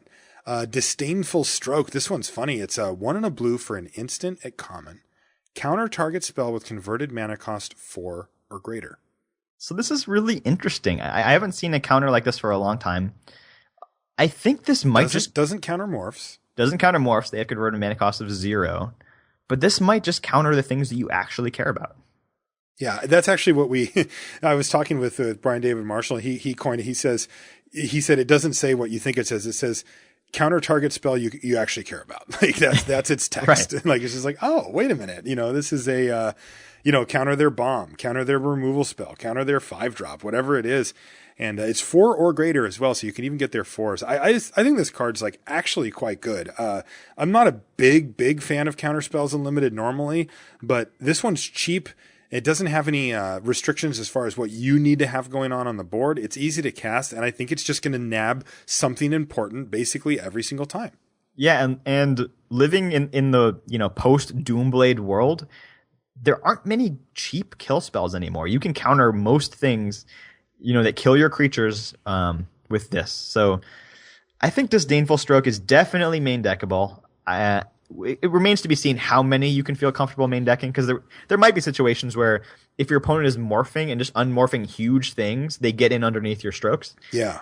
So, I mean, that could be one potential downside. Also, just reactor spells in general. Putting many copies of the same one in your deck is dangerous, because if the situation doesn't come up, you're stranded with multiple cards. Yeah, I think I definitely want 1 and maybe 2, but probably not. I probably just want 1. Yeah, I'm feeling real safe with main decking 1 Disdainful Stroke. So I'm going to give it a C+ to start, but we'll see. This card might grow or go the other way on me. Me too, C+. You've got my eye, Disdainful Stroke. Dragon's Eye Savants, what does that do? This is a 0/6 human wizard for 1 in a blue. Whoa. But it also has morph. So let's say I don't want a creature without power. I can get a creature with power by morphing it. And it can turn face up by revealing a blue card in your hand. So it's like that 2/1 white flyer. And when it turns face up, you can look at target opponent's hand, which is kind of cute in a format with morph. You kind of get a sense for what they might be morphing in the turns to come. I like that information a lot, but I don't love the fact that it's just an 0/6 when it turns face up. Like, what does that really do? It just blocks some stuff on the ground? Well, I think one thing about Dragon's Eye Savants, what a name. Yeah. Is that morph creatures tend to be lightning rods. And a lot of the kill spells won't kill this if you turn it face up. Yeah, they go to burn it out or whatever, and you yeah. But then you still just have a dumb 06. Like that's the problem. Like sure they didn't kill it, but I mean. Yeah, but I mean this will block a lot of things fairly effectively. Yes. I could see if I'm setting up, a Sultai Delve plan, I might just cast this face up on turn 2. And just block. Yeah. Just use it as a removal spell. Basically. Yeah, I mean, an 06 wall for 2 mana is not unplayable. Yeah, that is a lot of toughness for only 2 mana. Yeah. I mean, ultimately, I think this card's fine. And, okay. And one of the main downsides to walls, or just huge, butt creatures with no power, is that, I need way to punch through damage. I can't do that. Well, this card, you can just morph it. You can play it face down as a 2/2 and attack with it. I think that's pretty reasonable. Okay. So what'd you give Dragon's Eye Savants? I give it a C. I'm going to give it a C-. I'm a little less impressed. I want it to do a little more when it's like if it was a 1/6 or, something like that, or it gave it flying. I just wanted a little bit more out of it. Embodiment of Spring. This card is sweet. It's blue mana for an 0/3 elemental at common. Does not have defender. You can battle with this thing. You can trigger your raid. You can do whatever. But you can also pay 1 and a green, tap it, sack it, and search your library for a basic land card, put onto the battlefield tapped, and shuffle your library. So you get to basically get a rampant growth out of it too. Well, it blocks morphs. If history is of any use, multicolored mana fixers tend to not perform very well. Come on, this thing's sweet. Once you already have 2 colors of mana, I mean, what are the odds that those are the first 2 colors that you drew, but you still needed the 3rd color? It also just blocks for a while though, right? Like it's not like you can't cast it. Like as long as you have blue, you've at least affected the board in some manner. And then down the line, when you get your green, you can go get your other color, maybe your 4th color. Right. I would say Embodiment of Spring I would play it if I was playing 4 colors, and green and blue were by far my main colors. It's just not good if green is your splash or if blue is your splash. And even if you're just even 3 colors, I'm not that crazy about it. Also, if you just draw this card late in the game, it's just a blank. It's just horrible. I don't know. I could see the upside, and I can see why people want to play it. It gets a card into your yard for Delve, and that goes in the green blue deck, right? Yeah. But it's just triggers raid, ramps you up, fixes your mana. This card's sweet. Gold mana fixtures just aren't good though. I can't even think of one example of one that was good. I'm in. I'm in on Embodiment of Spring. I embody spring with it. I'm out. Great. D+. B+? D+. I'm giving it a C. I'm going to give it a C, right in the middle. Okay, I just don't like gold mana fixers. Once I have 2 colors, I'm basically there already. No, you need 3 colors in this set. Yeah, but what are the odds that that's the one color I don't have? I don't know what the odds are. What if blue is the color I don't have? What if green is the color I don't have? Then this card's horrible. It's not horrible. It still blocks. Force Away is 1 and a blue for an instant. It's at common. It says return target creature to its owner's hand. All right. Ferocious. Now, this is the first instance of Ferocious that we've had. And again, it's a lot like Raid. It just cares that some requirement is being met. In this case, the requirement is that you've got a creature that you control with power 4 or greater. Mm-hmm. So it says if you have that, you may draw a card. If you do, discard a card. So it's Force Away. It's a bounce spell that has a loot on it, which is kind of dreamy, actually. Like if you get to do both of those, like that, those are 2 of my favorite things to do in Magic, period. Though it is pretty tough. I mean, you got to have a creature with power 4 or greater to make it work. So I guess the main thing is you're putting Force Away into your deck because you want the bounce spell. Right. How good is bounce in Khans? I can see some application. I can too. Getting rid of their Outlast, basically, Abzan Lord type thing at instant speed could really mess them up. Mm-hmm. Everything loses first strike, or everything loses flying, or to come, reach or death touch, etc. That could be bad. That could be pretty bad for them. If they go all in to cast a very expensive card with Delve, removing their whole graveyard, just putting it back in their hand for 2 mana could just totally, blow out their game plan. Totally. Removing something in response to your opponent's card that has Ferocious. I don't know. If you're putting it in your deck with big creatures, as Ferocious might implore you to do, people like to double block big creatures. Let's get one of those back in your hand, kill the other one. Yeah. I think along your lines of your first example with Outlast, not only the Outlast lords, as we're calling them, that give other creatures things, sometimes you get yourself into a bit of a stalemate and they just start putting a counter on a guy every turn until it can finally successfully attack, and you can just say, yeah, do that all over again. Mm-hmm.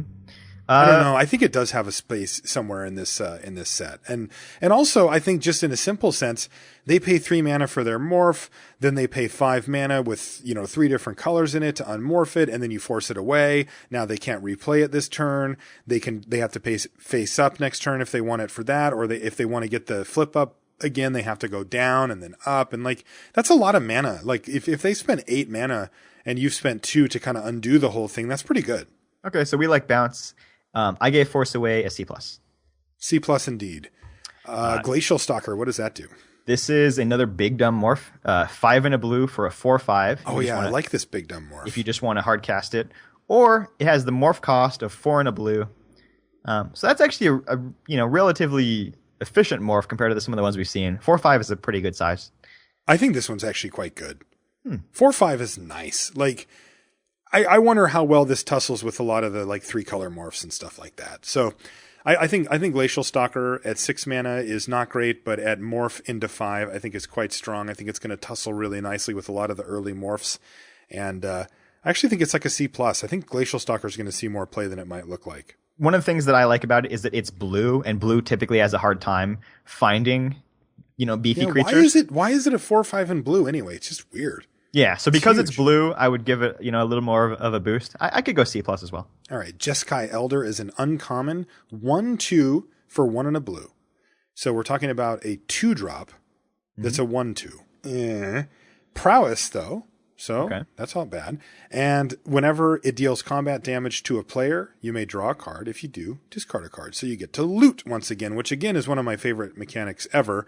And anything that lets me loot while attacking, I'm pretty happy with. I like the 1/2 for 2 with Prowess. I think that that's a nice little matchup with the format. If they block with their morph, they're just going to get blown out, so they don't want to do that. And your Jeskai Elder would survive. I think it makes it just a little bit tougher against tokens.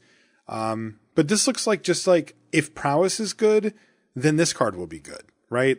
I don't know how good Prowess is. Can you just keep casting non-creature spells for the whole game? Because if you can, Jeskai Elder is your 2-drop. Yeah, the downside of 1-power Prowess creatures is they just don't incentivize your opponent to block them until they have something huge. But the Jeskai Elder, you don't want to let your opponent loot every turn. That's actually kind of scary. Yeah, it adds up quickly. Right, so I could see this card kind of forcing your opponent's hand earlier than they might want, and you can start to get more value from your Prowess. So in that regard, I like it significantly more than the 2-mana 1/3 that we reviewed in white. Oh, for sure. I gave Jeskai Elder a C+. I still don't think it's a great card. It remains to be seen how good a Prowess deck can be, but I think this will be one of the key players. I gave it a C+ also because I'm starting to think that Prowess might not be that great, to be honest. So I'm looking at the next card, Jeskai Wind Scout.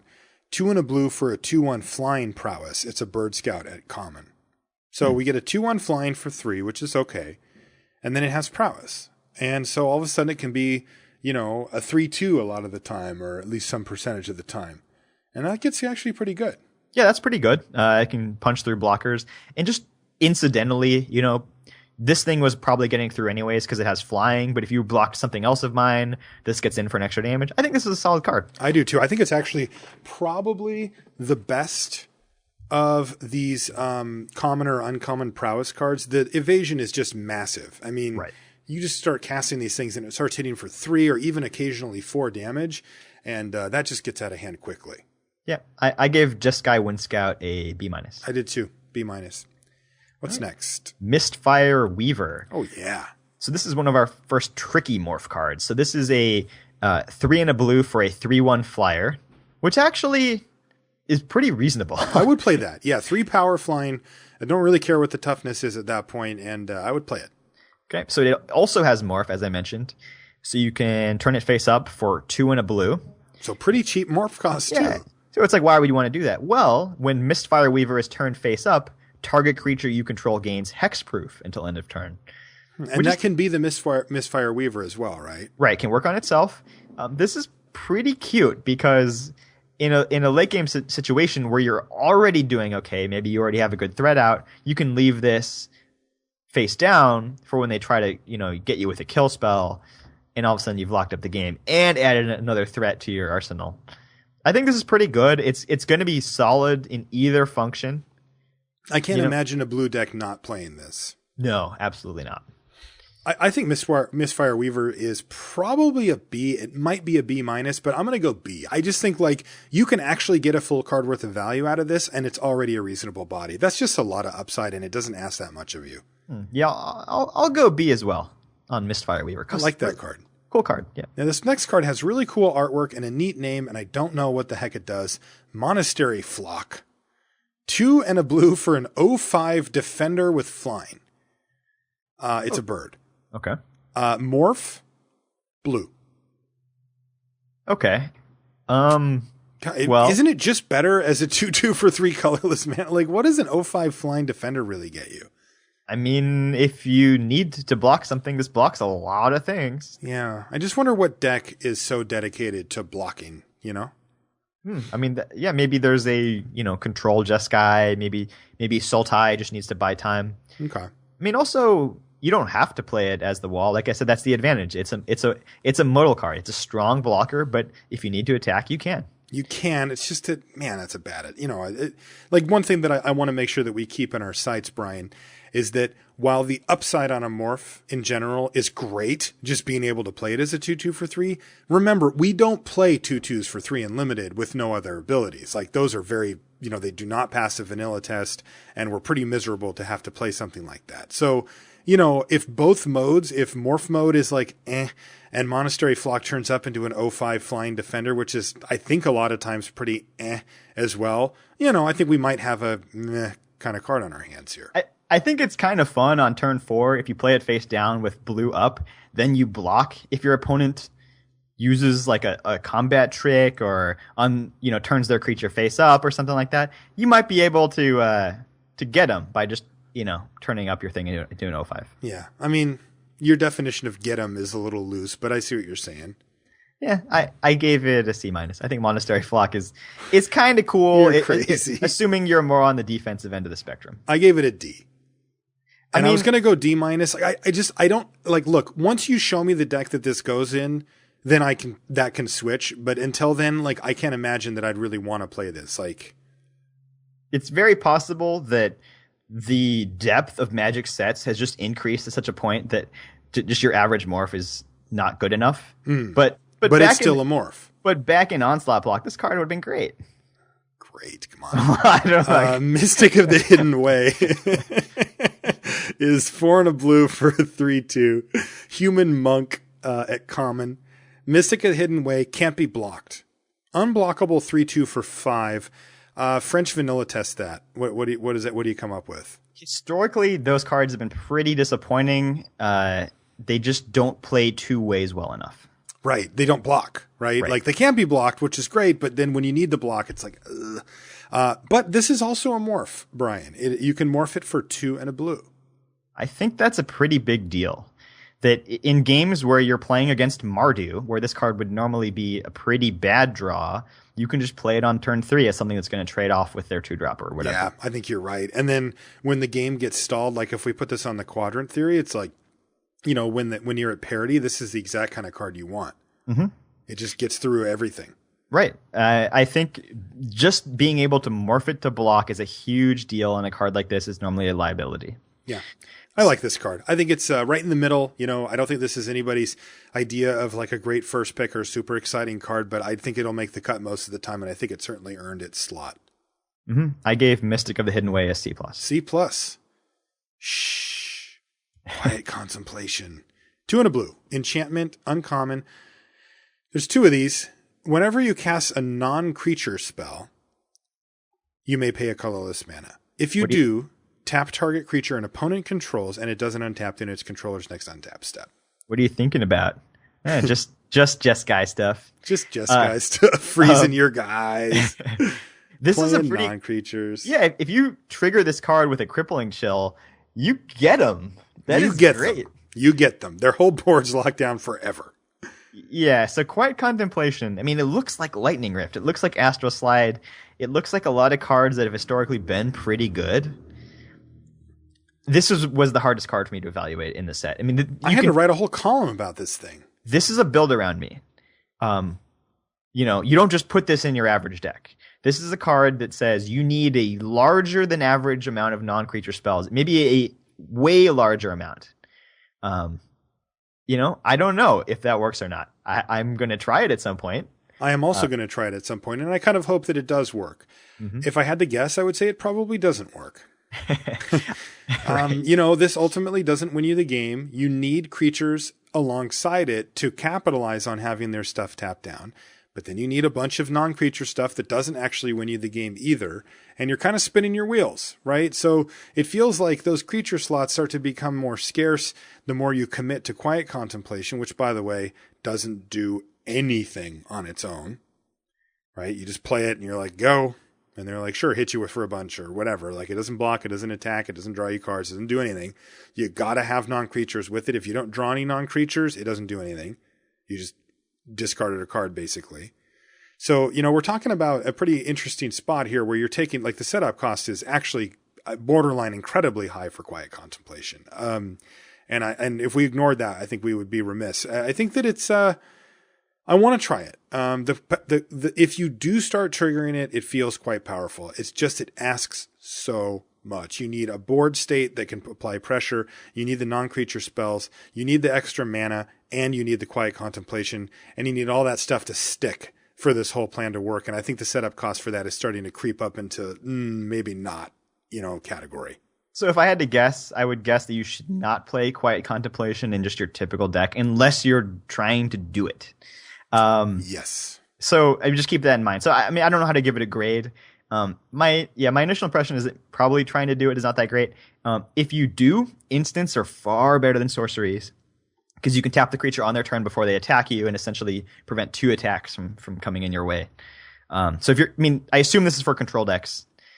So it makes a big difference in that regard.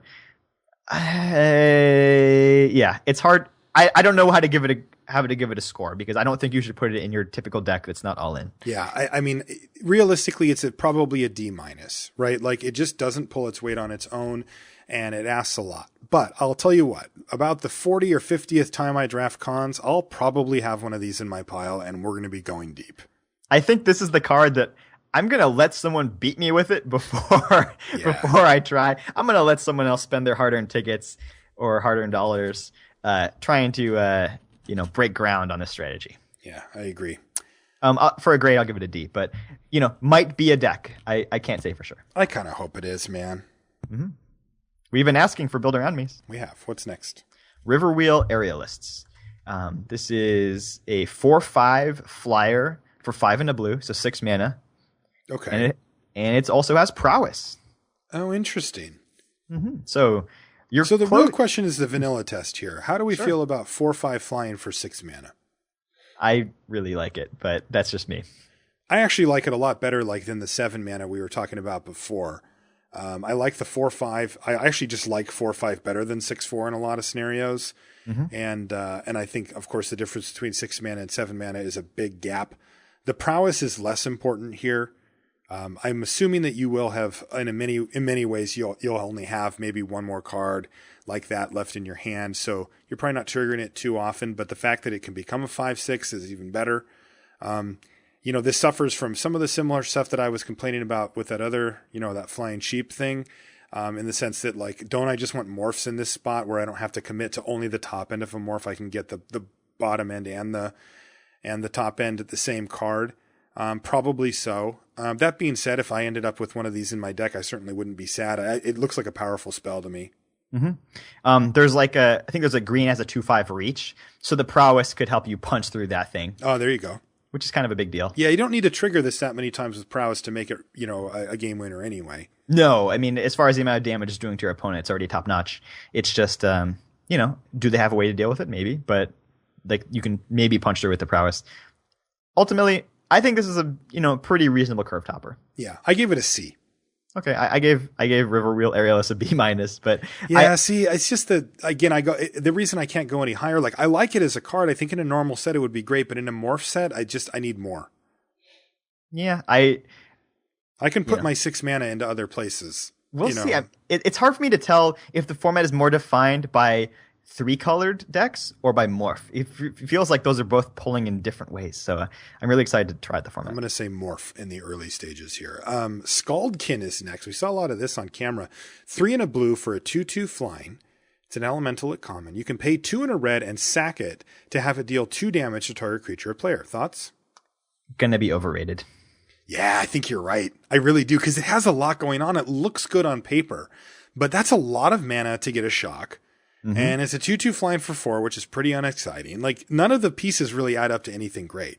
No, I'm not really happy with any version of this card. I'm not really that happy. God, I'm glad you said that, because that's what I was thinking too, and I was really scared you were going to be like, it does it all, and I'm like, I don't think it does. 4 mana 2/2 flyers haven't been good for a long time, and 7 mana deal 2 damage hasn't been good for a long time. No. I think this is worse than Crackling Triton was in Theros block. Yep.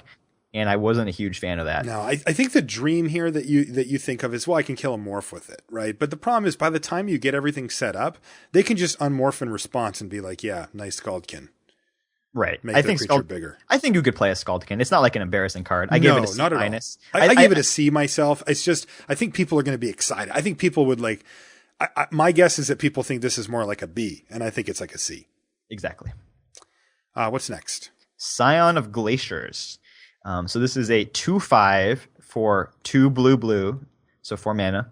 It's a creature elemental at uncommon, and it has 1 blue mana. Scion of Glaciers gets +1/-1 until end of turn. Bears a striking resemblance to 1 Water Servant, which was one of my favorite creatures. You loved that card. I did quite like this one. Can get huge too. Mm-hmm. So in a vacuum, I really like Scion of Glaciers just as a card.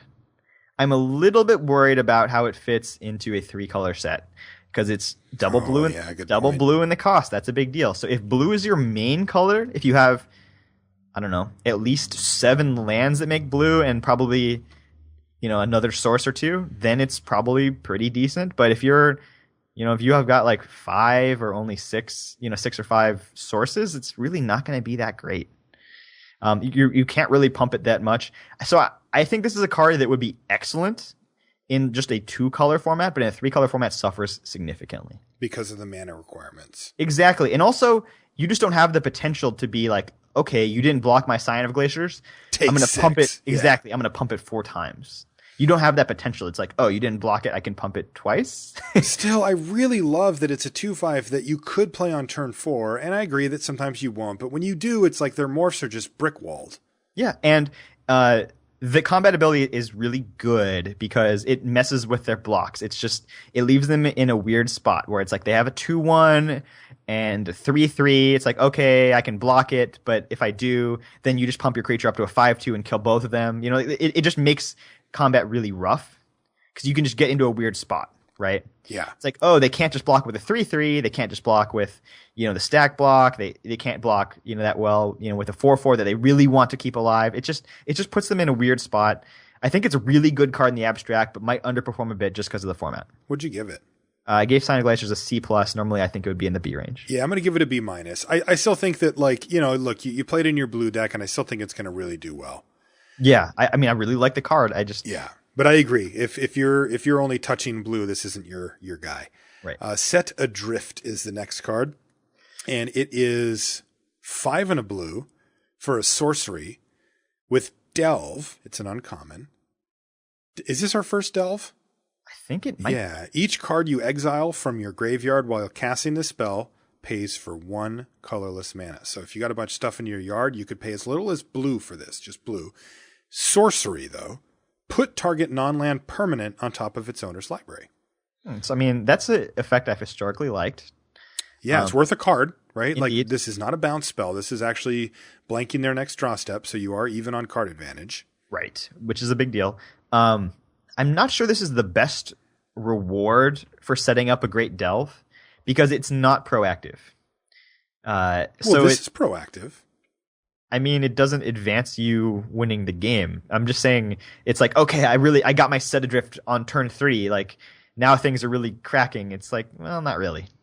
What do you mean? Getting their first play on top of their library and just setting them back a draw step in their whole turn? That's pretty good. I mean, I don't think it's as good as like a 4/4 trample creature that's like, oh, now you have to deal with this. Okay.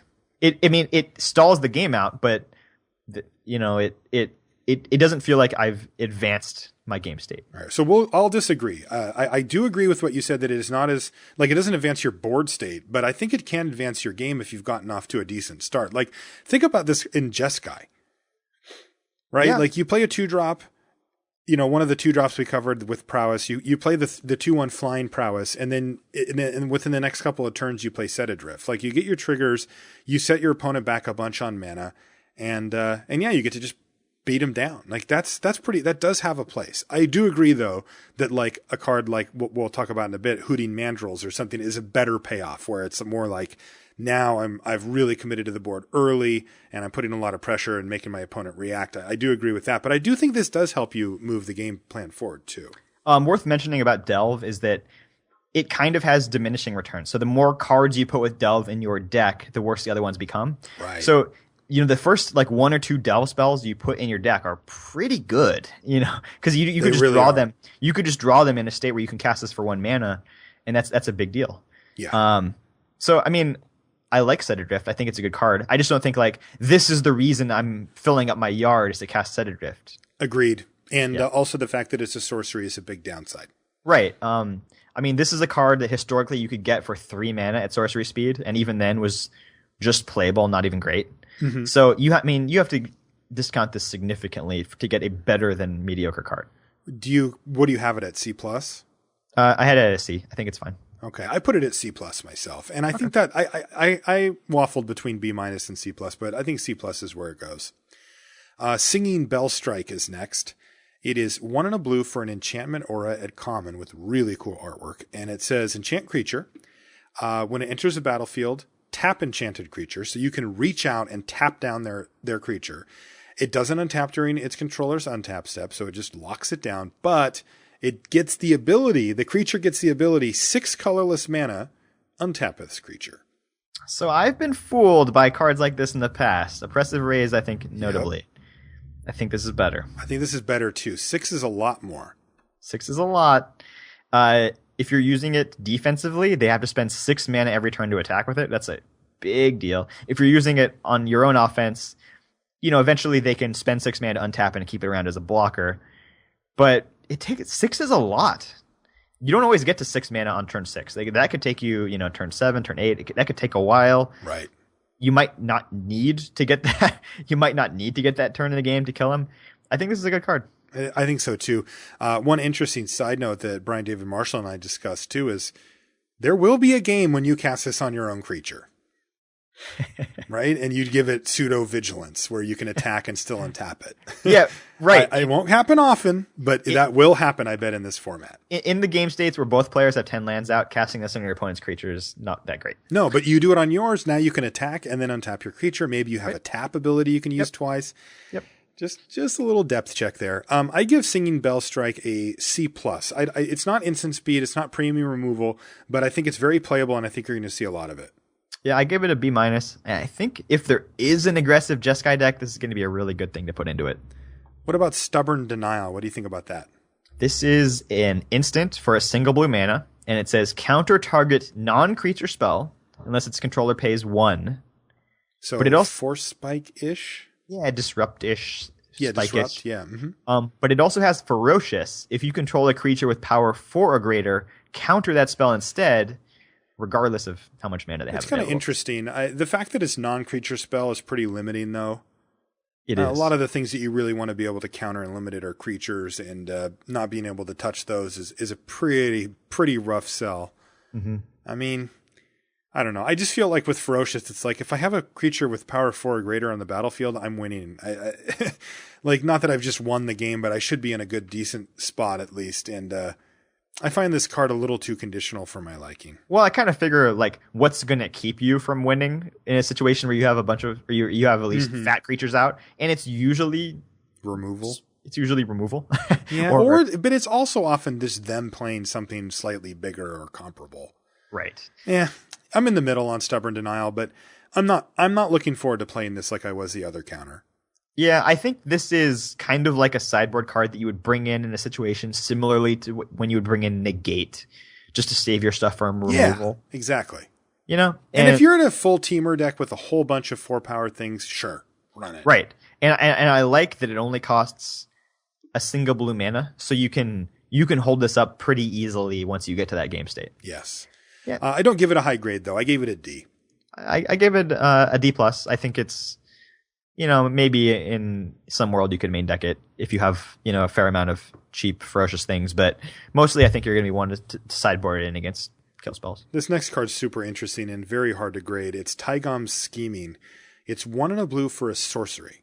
It's a common. It says, look at the top 5 cards of your library.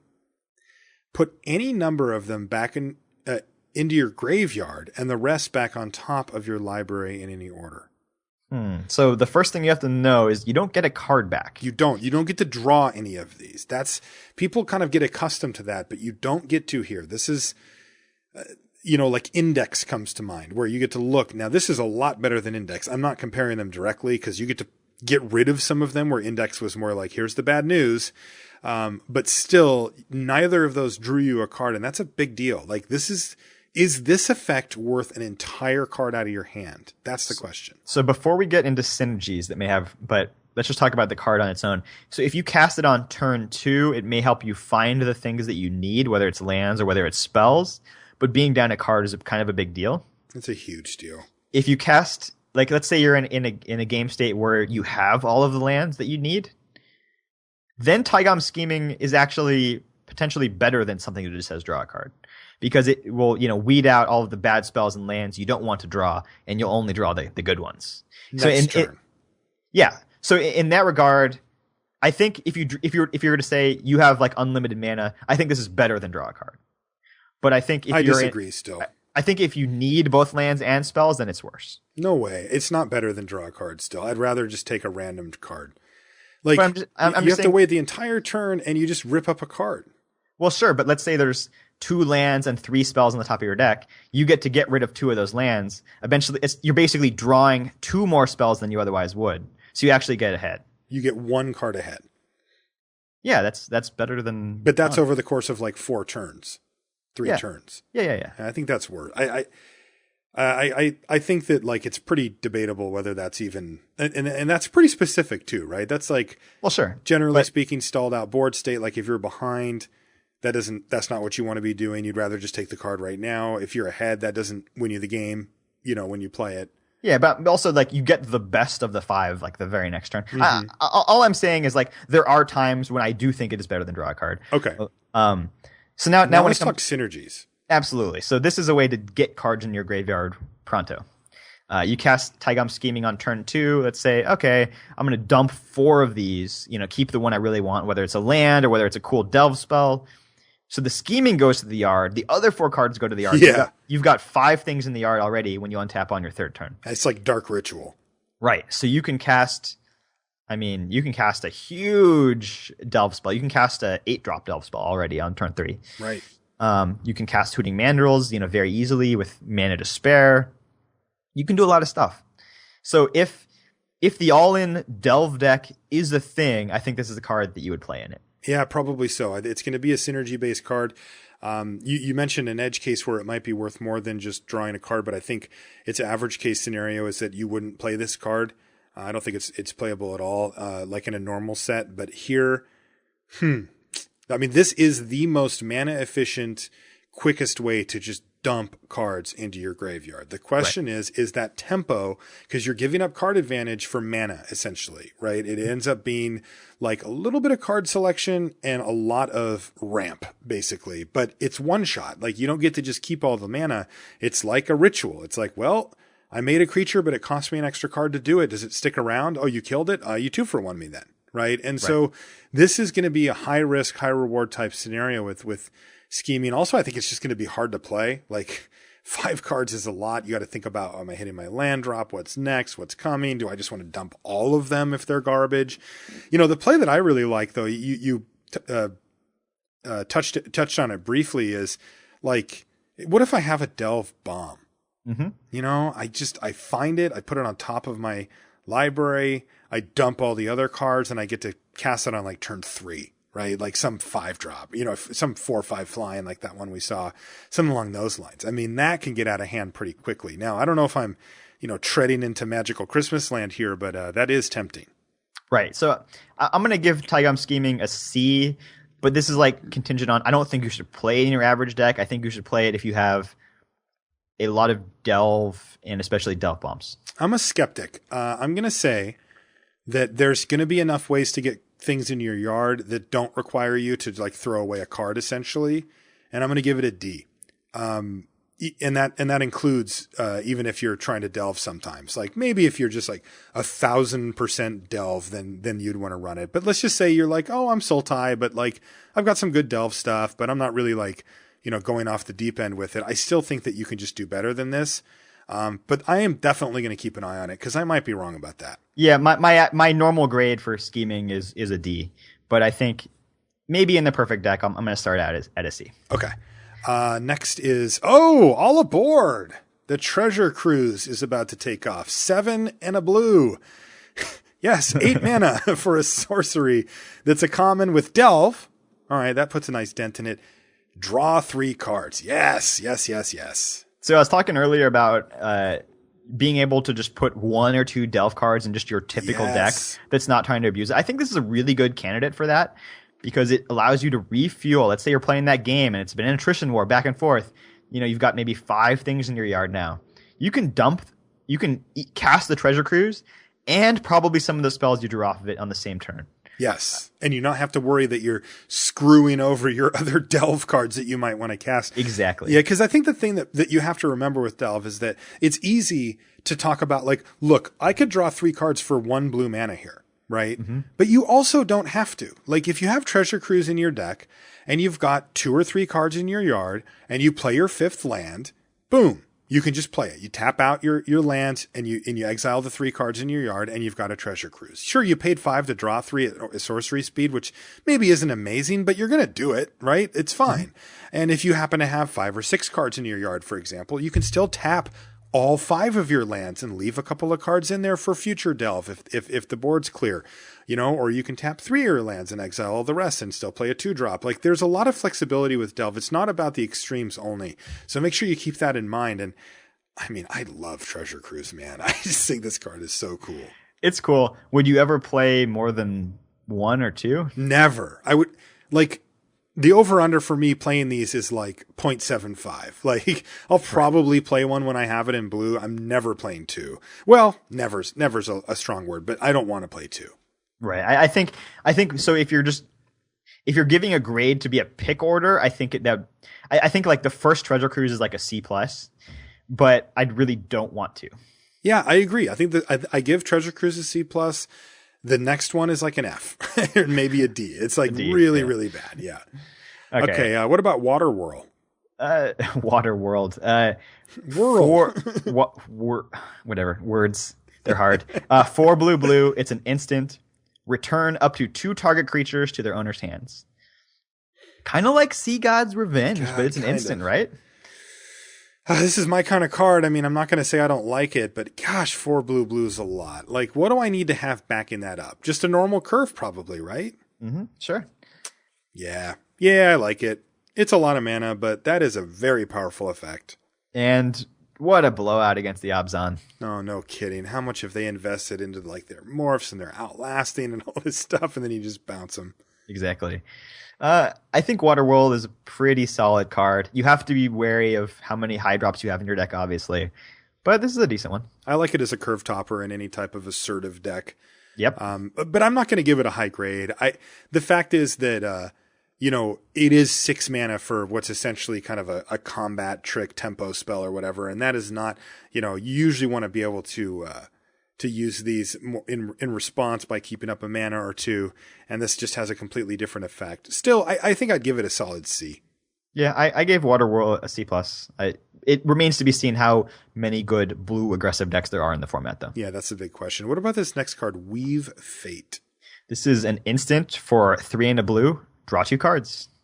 What was it called before? Concentrate? Inspiration. Inspiration. Yeah, that's what it was. With that lady, like, Mm-hmm. So Weave Fate is kind of a cool card if you're doing the prowess thing, or if you're doing the quiet contemplation thing. I think this is going to be a key card in the quiet contemplation deck, if that's a thing. What if you're doing the I like to draw cards thing? Sure, you can always do that. Weave Fate is a playable card in any type of deck. Okay. I just think it doesn't really excel in many decks. Yeah, it's not that efficient. Right. 4 mana is a lot. Being instant speed could be nice in some decks. If you just need to hold mana up, oh, you didn't cast something for me to counter, I will Weave Fate instead. Right. You didn't cast something for me to do that, when you destroy target attacking creature. You didn't attack? Okay, I'll cast Weave Fate. Yeah, like kill shot or whatever. Yeah. So, it's going to have fluctuating value. Never going to be great. Always playable. I don't think you should play a lot of Weave Fates, though. One thing I do like as well, along the lines that you said, is block with my morph. Mm-hmm. And then decide if I need to unmorph or not. Right. And if I don't, I'll Weave Fate. Sure. So yep. tussle in that way I think works too. Yep. I give it a C. I think it's just like you'll play it. It might be a C-, it might be a C+, depending on the deck, but I just put it right in the middle. Yeah, I gave it a C-. It's fine. Yeah. Elmer, what are you doing outside without your raincoat on, buddy? Very majestic looking in this. He looks great. Wetland Sambar. It's 1 and a blue for a 2/1 elk. It's Elmer. It's a blue Elmer. Somehow they made Elmer in blue now. He's popped up all over the place. I didn't think I'd see a blue one, but there we are, blue Elmer. He's fine, right? I mean, his main goal is to be able to block a morph and make them flip it up, or to beat down if there's an aggressive blue deck. Right. Man, see, in gold sets, this card is typically very bad. In morph sets, it's typically pretty good. Man, I don't know where to go with it. It's obviously an A, right? Oh, obviously. I mean, blue Elmer? Like, I've been waiting for this my whole life. I'll give Wetland Sandbar a C-. Yeah, I think it's a D+ or something. Like, it doesn't have a lot of effect in this. Yeah, it might even be in the D range. Yeah. I think there might be people trying to play, proactive, aggressive decks to punish people with bad mana. And this is a card you would play in that type of deck. Yeah, there you go. Whirlwind Adept is the last blue card. It's 4 and a blue for a 4/2 with hexproof. It's a Djinn Monk at common, and it's also got prowess. God, that 2 toughness just makes me cringe, man. I don't know what you're doing with what are you Whirlwind doing Adept. with this? Like, they can't target it, but like it also can't enter combat with anything. It's a horrible blocker. Yeah, horrible blocker. It dies with like wetland, like blue Elmer kills it. Like, yeah, I don't know. I am not high on this card at all. I'm not sure what you're putting on your Whirlwind Adept to really justify it. Am I putting Siegecraft onto it? Yeah, you found it. I don't know what I'm doing with it. That does make it pretty sweet, though, to be fair. Makes right. it a 6/6 hexproof with prowess. Yeah, and the first turn it's a 7/7 combo. Boom. I looked through the whole spoiler trying to find stuff that comboed with this and to make it like unblockable lifelink or something sweet, and I didn't find it. I didn't either. I saw nothing. I have seen nothing that makes me think this card is even good. No, I don't think it's good. I could see Whirlwind Adept against extremely creature light removal heavy decks. You can punish them a bit. But I would say that would be strictly a sideboard play. Yeah, and you know what? In this format, I don't expect that to happen because there's morphs running around, so everybody's going to have creatures all the time that can block this. I get what they're trying to do. Like, you attack, they block with their morph, you prowess and kill it. But like, this just doesn't do it for me. I give it a D. I give it a D as well, but it's the first card in against the Quiet Contemplation deck. You're right, it is. All right, so that's going to do it for blue. Quick thoughts on blue? Not crazy about it. I'm not crazy about it either. I mean, Blue Elmer really helped out a little bit. There's some cool stuff that I want to be doing, but there's a lot that just didn't look great. My gut tells me that blue's going to be the weakest of the colors in the early stages here. Blue feels very much like a support color. And the problem is that it's supporting 3 fairly different strategies. Jeskai wants to be aggressive. And then Sultai is like, Value-y, yeah. Yeah, kind of grindy. And then Timur is like, oh, we got to play with fatties and protect them. So it's just going in weird different ways. Not a great color. All right, so let's move into black. Our first card, this card just seems really good to me. Bellowing Saddle Brute is 3 and a black for a 4/5 Orc Warrior at uncommon with Raid. And we've already had raid cards, right? Yeah. When Bellowing Saddle Brute enters the battlefield, you lose 4 life unless you attacked with a creature this turn. I'm shocked that the name Bellowing Saddle Brute was not already taken. No kidding, that's a great name. Man, this is an extremely efficient, easy to use card. Isn't this just an awesome card? I mean, I would be willing to pay the 4 life every single time. Me too. That's what I was thinking. And like it's like you get out of a downside, but it is a 4/5 for 4 mana in black. Right. Like Vanilla Test does not see cards like that. Remember, what was the Gate? Guy. It was a 4/4.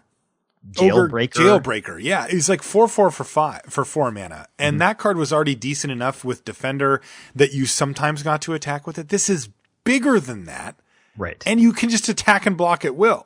Yep, I really like that.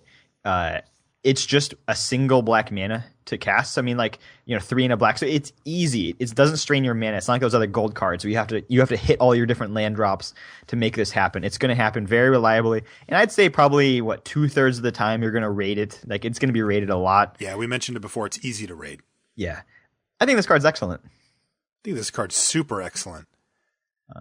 I gave Bellowing Saddle Brute a B, but it might be a B+. I think it's a really good card. I gave it a B as well. Look, the times when you don't get to raid it, that means you're getting beaten down and losing 4 life. That is a big chunk of your life total. And so there will be times when you just can't cast it, when it's not feasible to cast it. But man, in the right deck, and by right deck, I mean most decks, I think it's going to be great. I give it a B. Okay. Bitter Revelation. This is a sorcery for 3 and a black. And it says, look at the top 4 cards of your library. Put 2 of them into your hand and the rest into your graveyard. You lose 2 life. So the first thing I thought of was Read the Bones. It functions very similarly in that it can dig you 4 cards deep, and you lose 2 life. It does cost one more mana. I like that it puts 2 cards in your graveyard. That's going to help you feeds delve. That whole delve thing going. Right, so it puts 2 cards into your yard plus itself, so actually 3 cards into your yard. I think this is a pretty effective card. I think you could play it in any deck. I would prefer it, I guess, in a deck that had at least some ways to delve, but I think this is reasonable. I wouldn't want to play a bunch because I'm always wary of cards that make me lose life and just loading up because you can get into situations where it's uncastable. Yeah, but still, man, that's a lot of value right there. It reminds me a little bit of 4C. It's just, it digs you very, very deep into your deck, and like you said, it even gets a bunch of cards in the yard. I like Bitter Revelation quite a bit. I think that if you need a card draw spell, this is a great one. For your deck, and I give it like a C+ probably. Yeah, I'll give Bitter Revelation a C+ as well. Also, this type of card selection is pretty good in a multicolor format because you might need to find some lands. There you go. Next card is Dead Drop. I'm really curious what you have to say about this one, Brian. It's 9 and a black. We have a 10 drop here. It's a sorcery, an uncommon, but it's got Delve. Now, you probably assumed it had Delve. Anytime you see 10 mana, it's going to have Delve in this format. Now, what it does, target player sacrifices 2 creatures. This is a pretty big reward for setting up a cheap spell if you can if you can do it. Even if it just costs like 5 and you delve for 5, or they sack 2 creatures. Right. The only liability it might have is against the token deck, where it's going to be quite bad. In a situation like that, you would probably just side out Dead Drop. Correct. And try to bring in some other reward.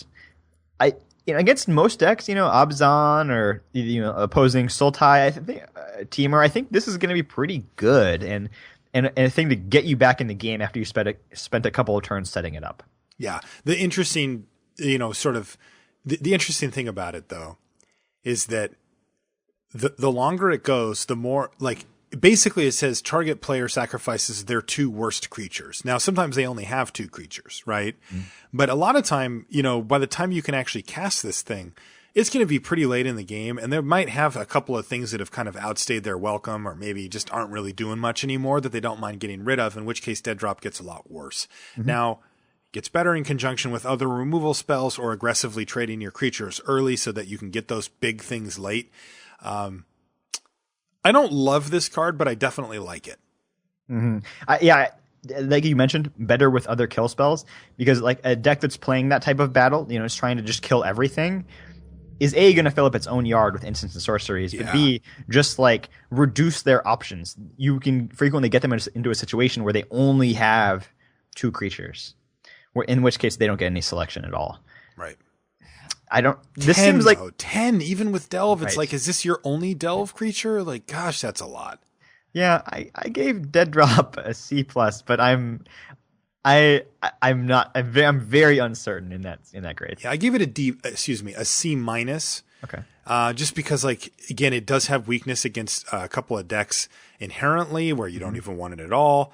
And then on top of it, it might not be that great against the other decks either. So, yeah, right. I think it's very powerful, though. I mean, you're right. Barter and Blood, Jeez. Right. I would say if I'm playing Dead Drop, I'm running at least a couple enablers, ways to get a lot of cards into my yard, multiple ways. Right. Like Treasure Crew. Ooh, that isn't working. Next one, Debilitating Injury. I like this card a lot. 1 and a black for a common aura enchanted creature gets -2/-2. Basically, kill your morph. Kill your morph, just kill your bear, or in the worst case scenario, it's like make your big thing more manageable. The main thing that's going for Debilitating Injury is that it's very cheap. 2 mana is not a bad price. I think this is going to be a pretty darn good kill spell. I think you're just going to see this thing all over the place. It kills all the cheap flyers from Jeskai. It kills like some mana producers and morphs and all that stuff. I just think you're going to never see this one not make the cut in a black deck. Mm-hmm. And I think it's actually just very good. I think it's like a B-. Yeah, I gave it Debilitating Injury a B- as well. Maybe only not great against the Abzan deck with a bunch of Outlast creatures that could survive this. Yeah, and even some of them you can pick off with it. Mm-hmm. Despise, this is reprinted. It's black mana for a sorcery at uncommon. Target opponent reveals his or her hand. You choose a creature or planeswalker card from it. That player discards that card. Typically, this is a pretty reasonable discard spell in Limited. Yeah, creatures are the most important thing. Exactly. So in Constructed, a card like Duress is premium, but in Limited, people typically play 15 to 18 creatures, so Despise is going to be the best one. Also, nice to get to see their hand. Might know what their morphs might be. What kind of tricks they have for their prowess enablers, that kind of thing. I think Despise is totally playable, but not great. I agree. You don't want to top deck it late usually. Mm-hmm. And sometimes you do brick, although usually you'll hit. This is a classic one for me where it depends on the depth of format again. If I'm just doing a bunch of better proactive things that can kill creatures or cast my own better creatures, then I could see Despise not making the cut pretty consistently. But if my deck feels like it needs some playables, I'd be fine with a Despise. That being said, I gave it a D+. Like, I'm not that impressed by it. I'm not really trying to play it. Like, I don't think it's an exciting card or anything like that. I'd much rather have a removal spell that can kill a creature efforts on the battlefield or just my own creature that's trying to be proactive than a Despise. So I said D+, probably make the cut occasionally. Yeah, I said Despise was a C. If you elect not to main deck it, just keep it in mind out of the sideboard, especially against expensive bomb creatures. Okay. Disowned Ancestor is black mana for an 0/4 creature, spirit warrior at common, and it's got Outlast for 1 and a black. This seems so unassuming, but when I actually look at the format, I think it could be pretty good. I do too. Imagine this in a Mardu deck. Exactly. So it's going to enable your raid. It could be a relevant top deck late in the game if on a stalled board. Also, just in Abzan, turn 1 play Disowned Ancestor, turn 2 Outlast it. Now it has 1 counter on it, and that's going to enable it to have all sorts of cool abilities. Could gain Reach, could gain Death Touch, could gain Flying. Like, all you need is 1 counter, and 2 mana is not too much to pay, especially when this comes down so early. Also, just being a 1 mana 0/4, just a pretty reasonable blocker throughout the early and mid game. Yeah, I actually like this card quite a bit. It doesn't look like much, but I think it's actually going to see a pretty decent amount of play. I gave it a C. I gave it a C as well. Yeah, I like it. Dutiful Return is 3 and a black for a sorcery at common. Return up to 2 target creature cards from your graveyard to your hand. I mean, this feels like, a Sultai card, right? Like you use some of these other cards to get a bunch in your yard and then you can dig a couple of back. I don't like this card though. It just feels like, again, we were just talking about, well, how many good cards are there in this format? Is it, how deep do we have to go? And my gut just says we don't have to go this deep. I just don't think we need to play these clunky, awkward, wannabe card draw spells like Dutiful Return. And I actually gave it a pretty low grade. I just gave it a D. Yeah, I gave Dutiful Return a D as well. It's kind of an alternate way to use a rapidly growing graveyard. Alternate to Delve, that is. I usually use this type of card as kind of a desperation sideboard strategy against decks with just loaded with removal. I don't really tend to like these Raise Dead cards in the main deck just because they're kind of inefficient, and I'd rather just put more creatures in my deck instead. Right. What's the next card? Gurmag Swiftwing? What the heck does that do? It's a great name. This is a bat for 1 and a black, so 2 mana. It's a 1/2 flying first strike haste creature. Okay. Loaded with abilities. It is a canvas that is begging to be painted upon, but is it any good? It's an uncommon. This is the new Vampire Nighthawk. It has 3 abilities. Right. So ultimately what you're getting is a 1 power evasive creature. Typically those can be ignored by your opponent because they just don't do enough. Right. Not enough impact. The only exception I could see to the Swift Wing is in a deck with lots of raid, and this would be a decent enabler for lots of raid creatures. So if I had that, I would consider playing it. Otherwise, I wouldn't play it.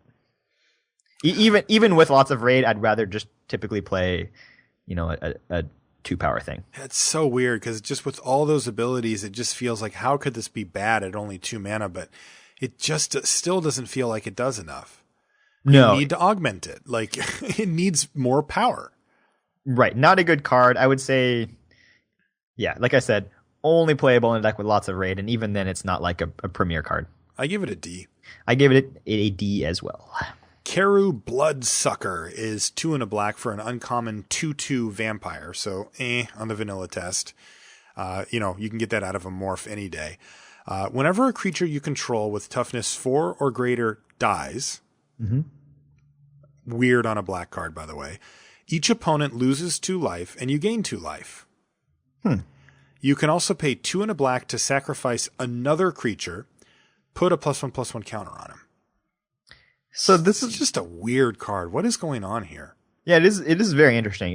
The toughness 4 or greater feels like a weird contrast to the power 4 or greater, ferocious ability in Mardu. Right. Oh, Temur, sorry. And Temur. Right. I think this is just a card that has a lot of incremental advantages to it. I think kind of maybe the issue with it is that it's competing with morphs because it's a 3 mana 2/2. Like, there may just be better things to do with your 3 mana 2/2s than this. Kind of remains to be seen. I think if you had enough big things that might come down early, the Hooting Mandrills or whatnot, this could be nice. You can just use it to finish off your opponent. Is it like a big combo finish card? Is that what this is? I don't think I think this is a card that has incremental advantages, and and in the right deck, it could be enough incremental advantage to make it work. Okay. Where you could sacrifice off 2 things to kill your opponent, at the end of the game if there are 4. A sacrifice outlet combos with a card like Active Treason, where you can steal their creature, attack with it, and then sacrifice it. You said it has all these things, and you think it could work in the right deck. Do you think it will? I don't think this is ever going to be a great card, but okay. I think Keru Bloodseeker could be like a situational role player in some situations. So pretty low bar here. No, I don't think it's a great card, but I also don't think it asks much of you. It is just a 3 mana 2/2 with some upsides. Mm-hmm. So I don't think this is not a deck. This is not a build around me card for the most part. But I do think it's playable. Okay. What did you give it? I gave Keru Bloodseeker like a C, but there is advantages to having sacrifice outlets. You can counter removal spells. You can save it. You can just sacrifice a creature that had a bad enchantment on it. Or there's things that you can do. This one costs 3. Sure. Yeah. To sack something. I think this card's way worse than you're giving it credit for. I think you're thinking of these niche cases a little bit too strongly. Like, you're also just playing like a junky 2/2 for 3 here. I mean, you know that it's going to trade with morph creatures up until turn 5. Yeah. That does not excite me. I would rather just play my own morph that had a more upside, I think. I'd give it a D. I don't think we're going to see this very often. Okay. Karu Dreadmaw, 4 and a black for a 4/4. Zombie Crocodile. I like that. It's got Defender, though. I don't like that as much. You can pay 1 and a green and sacrifice another creature to gain life equal to the sacrificed creature's toughness. It's a really strange combination onto a card. Especially a crocodile. I've not infrequently had situations where my deck just kind of lacked things to block with, and I've played Floodtide Serpent, for example, like just in a blocker slot at 5 mana. So that's the thing you could do with the Karu Dreadmaw. The sacrifice ability is not bad. It's occasionally your things are just going to die, and you might as well get something out of them. The downside also is like you can't really play this in the Active Treason deck because red, green, and black doesn't really go together into a wedge unless you're playing like a 4-color deck. It's not really that enticing.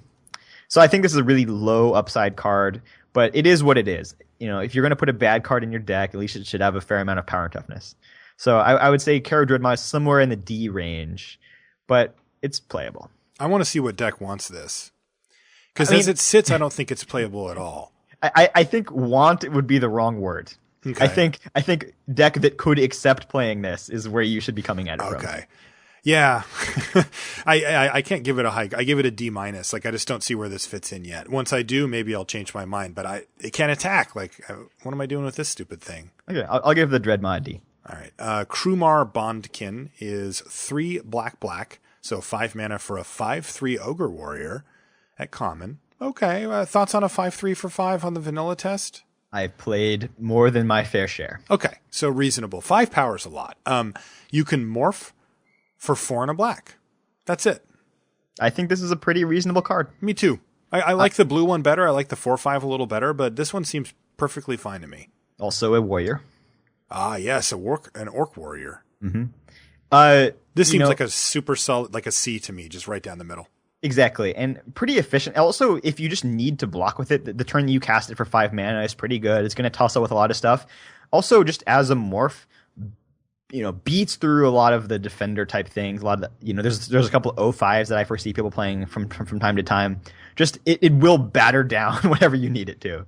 So yeah, I gave Krumar Bondkin a C, but I think it's gonna a perfectly reasonable role play in your deck. Yeah, I think you'll see a ton of these. This next one's made some waves already. Mardu Skullhunter is 1 and a black for a 2/1 human warrior that enters the battlefield tapped, which, we're thinking about beatdowns in Mardu, so entering the battlefield tapped isn't really a huge deal if it comes down on turn 2. But here's the cool part. It's got raid. When it enters the battlefield, if you attack with a creature this turn, target opponent discards a card. Yeah, this is really sweet. It's a common. Right. Also, I like that it's a 2-drop, that if I drew it on turn 5 or turn 6, I might not be that disappointed because you might get the last card out of their hand. And typically, those are pretty good. You could nab something pretty sweet from them. Also, just if you cast it on turn 2 or 3, it's going to be nice to get them to pitch a land or pitch a spell. You can put your opponent in a tough spot trying to make that decision early in the game. Also, it has the 2 power, which is the magic number if you need to beat through morphs. And is a warrior. And is a warrior, like every other card in this set. So yeah, Mardu Skullhunter, I think it's good. Or I don't know if it's quite in the B range. Did you give it a C+ or a B-? I gave it a C+. Okay, that's what I gave it as well. I think it's pretty good, though. I like the fact that you can draw it a little later and still have it be relevant. And as we mentioned, quadrant-wise. Yeah, combos so well with that white raid creature that brings a 2-drop back. I think that would just be the ideal situation. All right, what's next? Murek Nightblade. Murek. This is a 2/3 orc assassin for 3 and a black. So it's a 4-drop 2/3. It's uncommon. And it has Outlast for a single black. And each creature you control with a +1/+1 counter on it has Death Touch. So we've got another one of these sort of Outlast lords here. Mm-hmm. And this one has Outlast for just a black, which is nice. Although it is a 2/3 for 4, so you really do kind of need to get that first Outlast to make this card respectable. Mm-hmm. But it actually makes it quite good. A 3/4 for 4 I'd play all day. Mm-hmm. Matches up decent against morphs. Can block, an attacking morph on turn 4 with no risk. Huh. I think the Nightblade is a card that really will gain or lose value based on the rest of your deck. Like, it's excellent with that 1-drop, the Disowned Ancestor. It's excellent. Oh, yeah. Right? Or if you have a 1/5 Death Touch, it makes that thing if you get a counter on it. Mm-hmm. Or if you have ways to give 1/1 counters at instant speed, the Nightblade is a blowout. If this is the only card in your deck that says +1/+1 counter anywhere on it, I think it's pretty mediocre.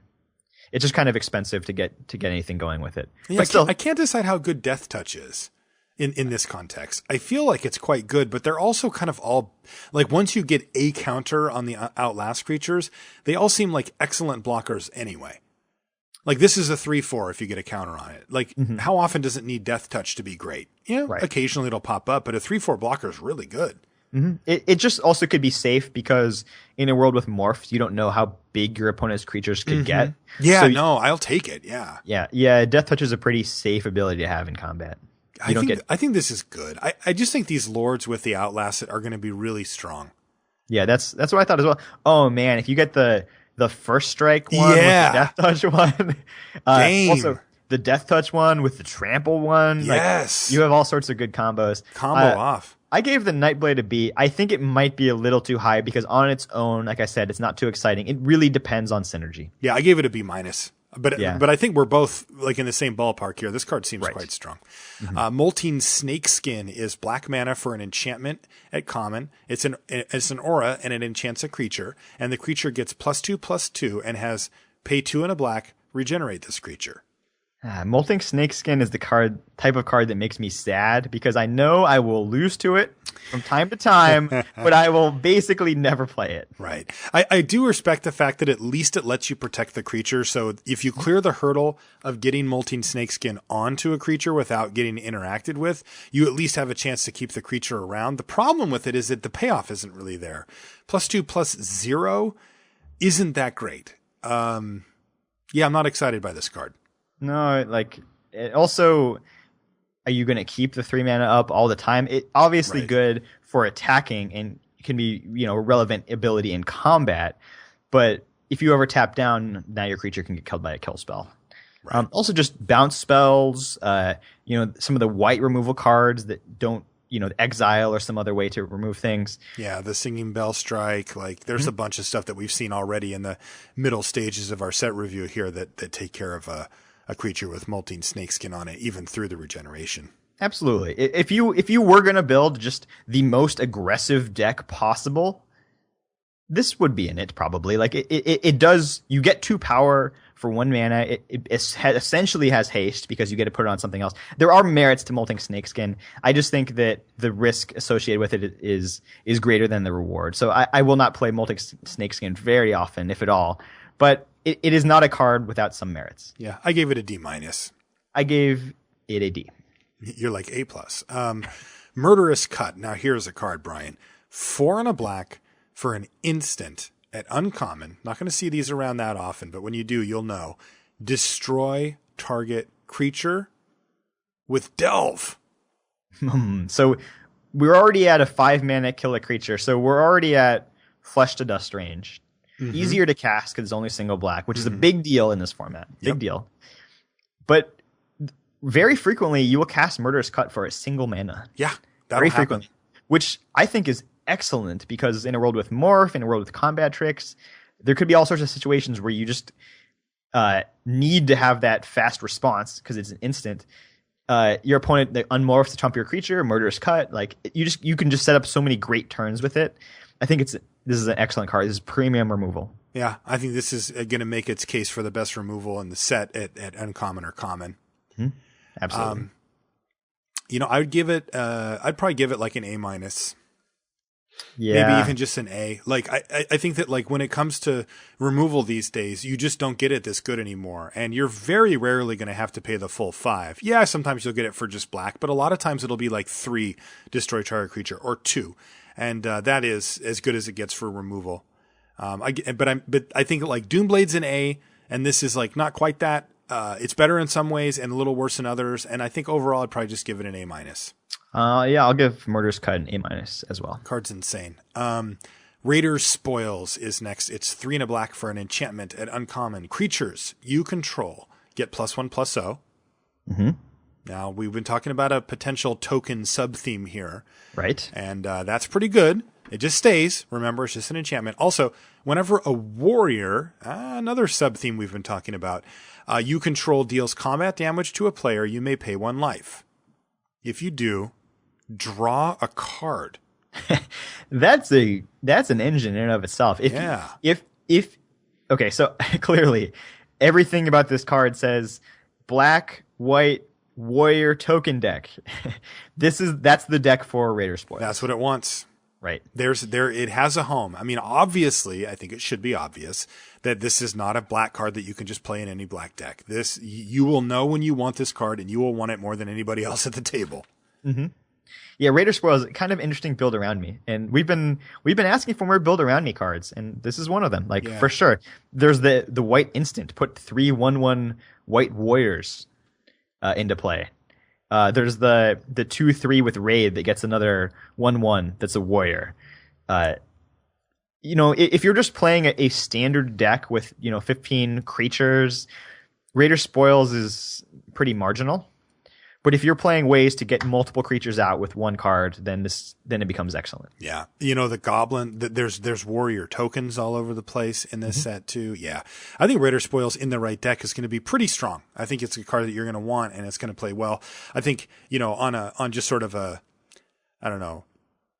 vacuum, it's like a D or D-. Like, it just doesn't do enough.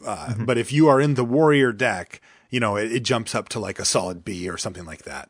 Right, I would give Raider Spoils a split grade from D+ to B-. I'd give it a split grade of F. Like, it is an F if you're not in the warrior deck. I mean, what if you were playing a deck with like 18 creatures? I don't think it would be unreasonable. And some of them are warriors. That some creatures you're are right. warriors. No, you're totally right. And you're going to get incidental warriors in there too. Okay, no, you're right. So what was your split? D+. Yeah, D+, that seems right. And then what did you give it on the other side? B-. B-? Yeah.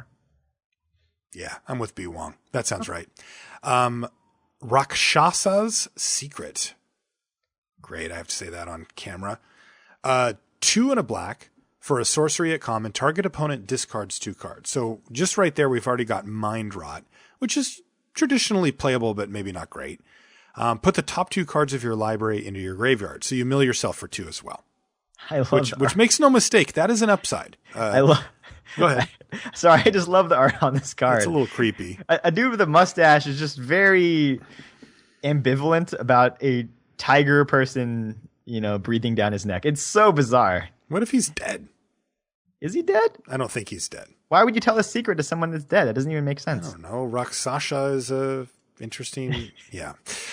Is this card any good, B? I mean, remember the milling part. The mill yourself part is a bonus. Like, a lot of people don't like getting milled. I've seen people at pre-releases all the time, really, like, somebody plays Mind Sculpt on them and they're like, oh no. It's like, wait, your opponent just ripped up a card from their hand. You should be really happy, because they're scared their bomb's going to get milled or some, irrational thing. But this actually just basically nets you 2 mana in a lot of decks. Yeah. Milling is only bad if you do not have a library left and you lose. Other than that, milling is very neutral, barring small instances where you need to tutor something. So we'll talk about about that later. But so on its surface, this is just 3 mana. Target player discards 2 cards. Mind Rot. Mind Rot's always been playable and limited. It's never been a great card. It's fine. You can main deck it or not. It's your choice. I like to sideboard it in against expensive bombs because my opponent will have to play all their lands out to get there, like a 7-drop bomb.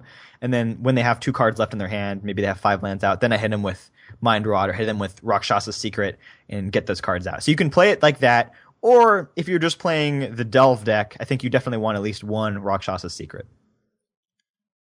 What are the matchups? What are the decks that you're playing against that you want it the most against? Like if you're playing against Mardu, you don't really want this type of card, right? Mm-hmm. I could see it against Sultai decks that just you're kind of helping them out. Sure, but maybe you try to cast it when they're down to just a few cards in their hand. Okay. I think it's good against Jeskai because they need to cast a lot of spells to function. A Jeskai deck with no cards in hand is not very threatening. No. Temur seems like a good target too, though, because they have all the big bombs. Absolutely. And I'd say it's worst against Mardu because they're, what they have on the battlefield is more important than what they have in their hand. Yeah, you can't take a turn off. I would give Rakshasa's Secret probably a C-. Yeah, I think that's dead on. But I think you definitely want it if you have a bunch of Delve in your deck. Okay. Rite of the Serpent, another removal spell here, Brian. This one's common, though, as opposed to the uncommon we already talked about. This is 4 black for a sorcery. Same text, destroy target creature. So... not a great deal. Yeah, now we're talking about have to pay the full amount. It's a sorcery. Otherwise, text is the same. Now, there's a little more, though, and this is just a random side bonus. If that creature had a +1/+1 counter on it, put a 1/1 green snake creature token onto the battlefield. That's interesting text. I do not believe it changes how I will draft it or how I will use it in any way. Agreed. It's just you're going to kill the thing you need to kill, and you're going to play it because you need to kill stuff. Exactly. I really don't think that's relevant text. This is not a sideboard card against 1/1 counter decks. Just the snake is just not enough of a carrot to dangle in front of me to make me change my decisions. This is like kind of a necessary evil in some cases. If you just don't have removal, you want removal. It's obviously not a great one. I gave Rite of the Serpent a C-. God, we have to play these now, right? Like I can't hang on to the old world where there were better options and these were like sort of the backup plans. Yeah, I mean, Red's going to have some pretty good removal, as we'll see going forward. It's just, man, they teased us. Like, Murderous Cut is awesome, and Rite of the Serpent is like, ugh. In the good old days, which wasn't that long ago, you would be able to overlook cards like this and not even play them, but I don't think that is the case anymore. I'll say C- too. Okay. Oh, we got there. The 2/8. The 2/8. He has arrived. Rotting Mastodon is 4 and a black for a 2/8. He's a zombie elephant at common. That's a lot of toughness. I think Rotting Mastodon is going to be the type of card that doesn't excite anybody ever. It's really boring, but the few times that you actually play it, you'll be like, that wasn't that bad. You'll be like, that was actually kind of interesting there. Especially if your opponent's attacking you with morphs, it just blocks all of them very safely. It blocks almost anything very safely and has enough power to actually threaten stuff. I don't think Rotting Mastodon is a card you should be looking for, but if the draft went pretty badly for you and you just need a card, this is a card that does something. I love this card, Brian. I know, it's cool. 2/8. It's a zombie elephant. It's sweet. I don't know. It's going to be underrated, but that doesn't mean it's good. Exactly. I agree. That is the best way to put that. I think that it'll be dismissed and it'll be slightly better than being dismissed, but it's also 5 mana. If it was 4 mana, we would be fully in business, but 5 mana is not. It's probably a C- or a D+. Look, I'm not looking to start this card actively, but there's going to be times when I bring it in, and there might even be a few times where I have to start it. Yeah, I gave Rotting Mastodon a D+. Yeah. Ruth the Ruthless Ripper is next. She's black mana for a 1/1 Death Touch Human Assassin at uncommon, but you can morph Ruth by revealing a black card from your hand. So this is a part of that cycle that I previewed on the column and that we talked about a little earlier, where you just reveal a card. You don't have to pay any actual mana. And when Ruthless Ripper is turned face up, target player loses 2 life on top of all that. This card just seems like it just operates in a really nice space. I don't know if I have an irrational love for Ruth, but this is my favorite card in the set. Brian and Ruth, huh? I think it's excellent. And I just love that I feel safe if I have this in my hand. I think it's a really sweet thing to sandbag against your opponent's morphs because they go to like spend all of their mana to get a huge 6/7 or a 4/5 or whatever, and I just reveal a black card and our creature's traded and you lost 2 life. Yeah. That's pretty good, man. That is, especially when you're tapped out. Yeah. They're like, well, I can just attack. And you're like, aha. Exactly. I think it's a really good bait card. Also, don't overlook the fact that it is just a 1/1 death touch for 1, which seems actively very good in any of the black tribes. So I can use this to get raid going very easily with low downside.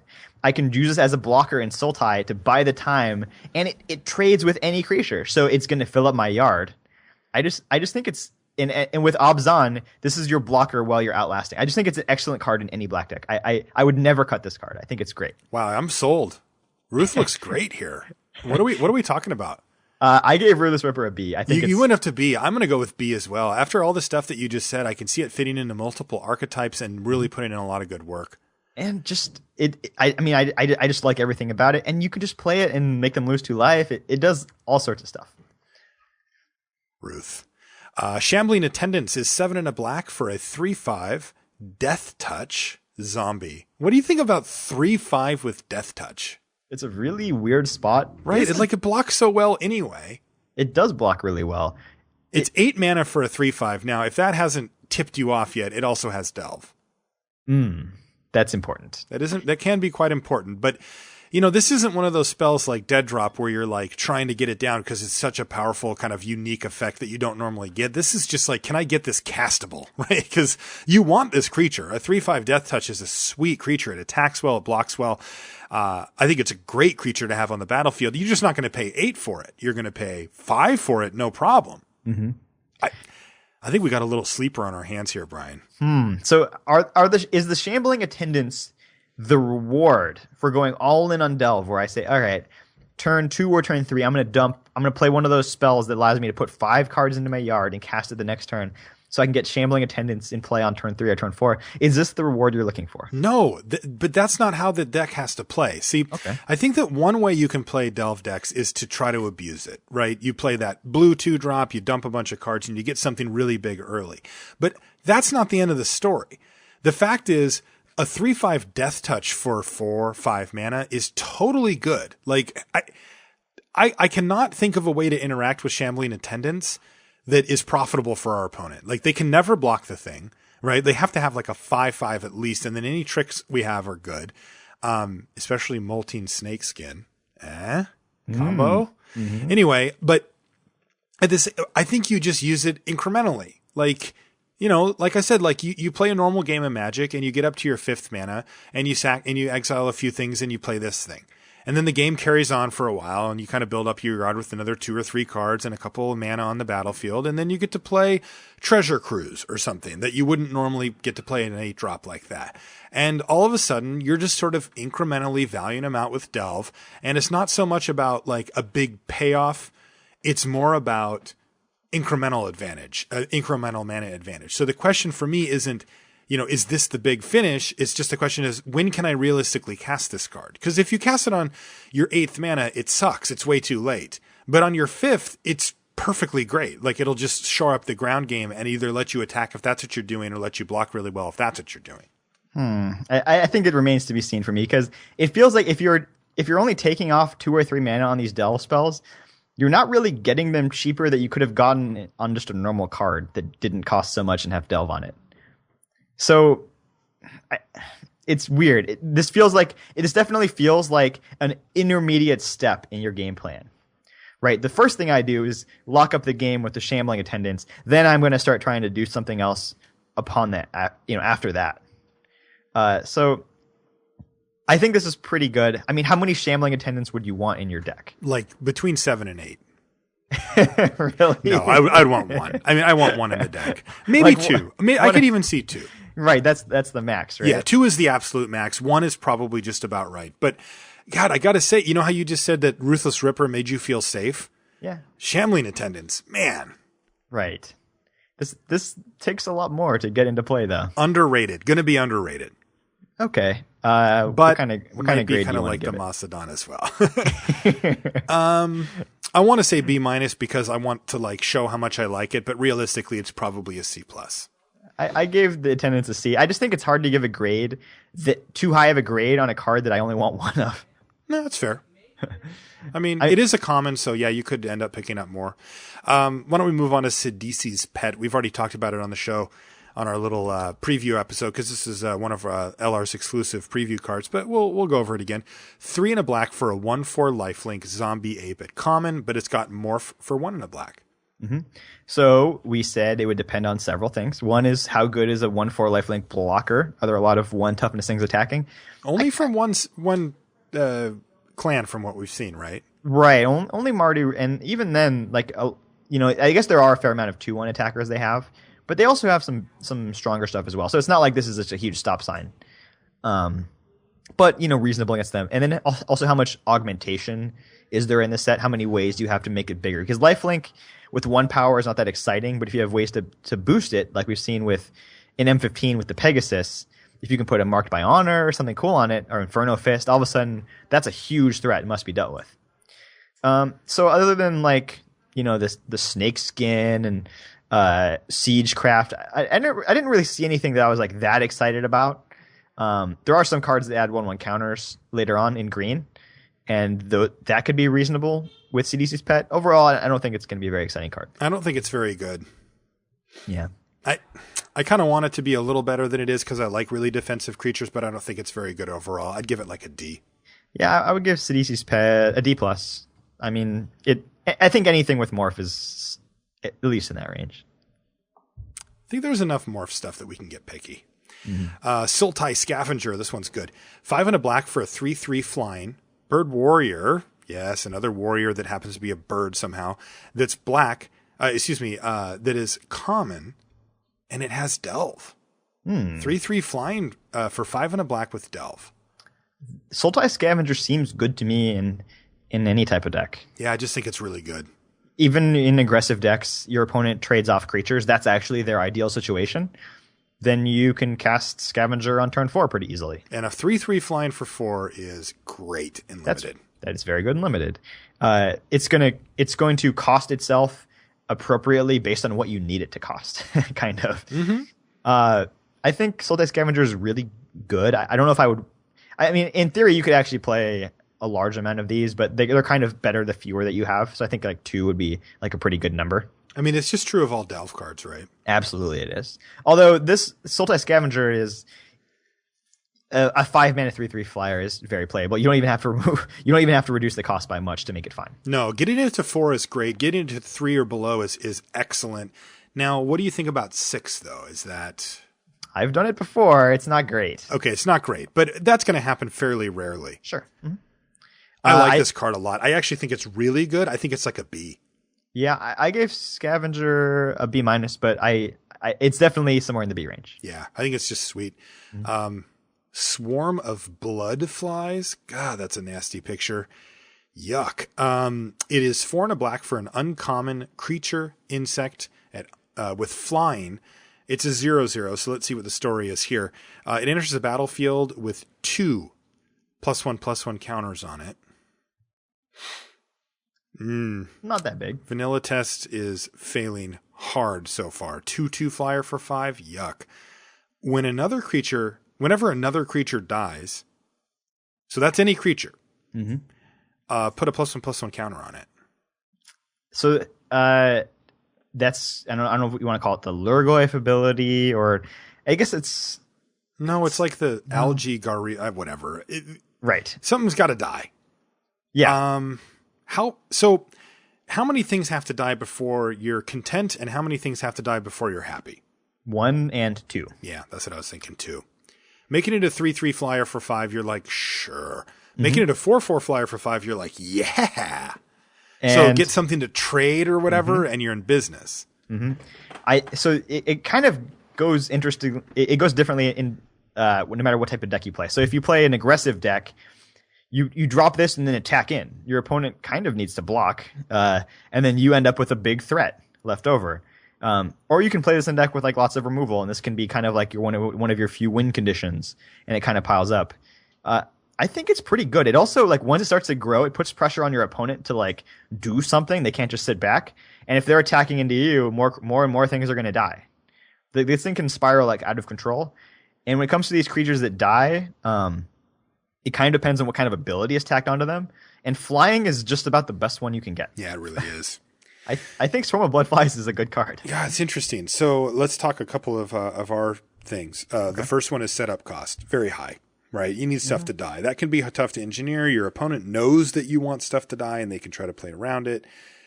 So setup costs fairly high for this thing. Quadrant theory. So I don't think it's necessarily that bad on turn 5 because it's not like it does nothing while it's sitting around waiting to grow. It can still attack. It's in the middle, yeah. Yeah. It's not up to par for what you would expect for 5 mana, but like we're also putting it up against things like enchantments that don't affect the board. Right. It's definitely better than that. Okay. I think if you're ahead, it's actually quite good because if you're ahead, you already have things that they need to deal with, and that means this is just adding one more thing they have to deal with. Exactly. And if they don't deal with it first, it's going to be very hard. It's going to be very hard for them. If you're in a stalled game, I think it's quite good there as well because all you can do is like attack with something that they have to trade with or take the damage from, and all of a sudden you have a huge 4/4, and that's a problem. If you're behind, obviously that's the worst scenario for it. It's just not that big for what you're paying. So on its own, it's not a great blocker. So that's kind of the worst case scenario for it. But I don't think it's necessarily. It's not like a dead draw in those situations.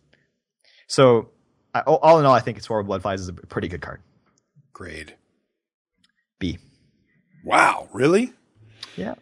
I'm going C+, man. You got to do too much work for this thing to just be like B's. I want rock solids. Like this is not that.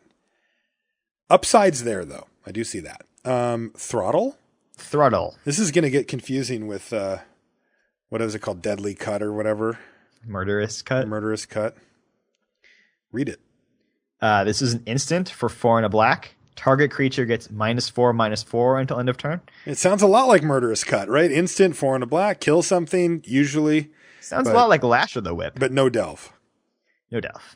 Yes, like Lash. It's basically Lash of the Whip, right? Is it exactly the same? It's exactly the same. Yeah, so a reprint of Lash of the Whip. Mm-hmm. So Lash of the Whip was pretty lame in Theros block. That may have just been because the creatures in Theros block got real big. Not just 4 toughness big. They got up to 6/6s and and in multiple ways. Monstrous and Bestow did that. Yeah. And we don't have either of those here. We do have Morph though. Mm-hmm. So I think Throttle will be a more reliable kill spell here than it was in Theros. Okay. I still don't think it's necessarily a great card because it can be trumped by pump spells. It may not always be able to kill everything you need to do. Combined with creature combat, it usually will get the job done, though. I think so, too. And it'll often get the job done just on its own. Right. It feels like you're just rarely cutting a Throttle from your deck. You're probably going to take it fairly high in draft. It's going to make the cut in sealed. I mean, it's hard to give it like a super high grade, but I still think that like we just have to make adjustments. It's probably like a C+, B-, and I'm going to give it a B-. Yeah, I'll give Throttle a C+, but it might just be because my memories are tainted from Theros. Yeah, I think it's right in that range. Mm-hmm. All right, last black card. Unyielding Krumar. 3 and a black for a 3/3 orc warrior. It's common. It does have an activated ability, but before I do that, how happy are you, given what you know of black in the set and maybe Mardu or something like that, playing a 3/3 for 4? Actually, not that. Actually, fairly happy because I haven't really seen that many 4-drops for it to compete with. Yeah. And in a world where everyone's playing a 2/2 for 3 on their third turn, this is actually going to be big when it comes into play. I think so too. It matches up well with the format from what we've seen. Now, its activated ability is pay 1 and a white. So interesting. And it gets first strike until end of turn. So just making it really tough to tussle with in combat, especially in the earlier stages of the game. Yeah, that's a pretty relevant ability. It takes 3 2/2s to take down an unyielding Krumar, right? Right. That's not insignificant. And it's a warrior. And it's black to cast, white to activate, goes right in the white-black warriors deck. You kind of just need things in the middle part of your curve that are going to be reliable fighters, this is a good one. I think this is a very solid card. One thing that we talk about a lot with this too is threat of activation, of course, which is, of course, you can attack with your unyielding Krumar. Your opponent might have blocks, might not. Let's say that they do have a block. Let's say they have their own 3/3. Well, they don't want to lose it to your Krumar just getting first strike, so they don't block. And then they take 3 damage, and even though you didn't spend any mana, your creature just got through. It's just sitting there threatening the ability that was actually got you a lot of leverage. And now you get to play other spells and develop your board and do all that stuff. So it's actually really great in that way, because sometimes you're not even going to have to use the ability to make it good. And just for the sake of your mana curve, it's better to play a Morph on turn 3 and this on turn 4 than Morph and then Morph. Exactly. So I like Unyielding Krumar. I gave it a C+. Me too, C+. I think that one's good. What do you think about black overall? I like it. I like it too. I think it looks powerful. The Delve cards look really strong to me. The 3/3 flying, the 3/5 death touch, the removal spell, these are all strong. Yeah, I'm really excited about white-black. I think it seems like a sweet color combination. I wasn't as impressed with the green-black cards, like the Karu Dreadmaw. That's the 4/4 defender that allows you to sacrifice. I just didn't feel like... You gave it way too high of a grade. I was in the D range. It's not like I even want to play it. I thought you gave it like a C- or something. No, I gave it a D+. And I gave it a D- or an F, right? Yeah. You're going to be wrong about that one. I mean, I don't want to play it, but I can. I think that's kind of like where you go with that. Just don't play it, man. Anyways, black looks good. Maybe a little more aggressive than it is on average. Yeah, I think so too. All right, good. All right, so red is next. Act of Treason. 2 and a red for a sorcery. We've seen this card before. It used to be called Threaten. It's a common. Gain control of target creature until end of turn. Untap that creature. It gains haste until end of turn. Yeah, so there are typically 2 main uses for a card like this. The primary use is just taking a blocker and then attacking them with it. Against decks that are really focused on landing one big threat, this is a pretty good way to deal with that if you're an aggressive deck. And the other way to use a card like this is to steal their creature and then find a way to sacrifice it. It doesn't seem like there are a lot of great sacrifice outlets in Khans, so I don't really think that will be a consistent theme that people will be using. But I think it's going to be there for aggressive decks, and it is the type of card that you can sideboard in or out based on matchup. I wouldn't play it unless my deck was very far on the aggressive end of the spectrum, but it's definitely a reasonable 23rd card if you are aggressive. Yeah, I think the one thing to remember about Act of Treason as well is that it's in the format. Like, you always have to consider this when you're playing games. Whenever there's a new format, one of the little check boxes that you have to look at is there a threaten effect? Is there an Act of Treason available? Because it just changes the way the games play out. There's some games that you just can't possibly lose unless they have Act of Treason. So now you know it's in there. Always keep it in your head.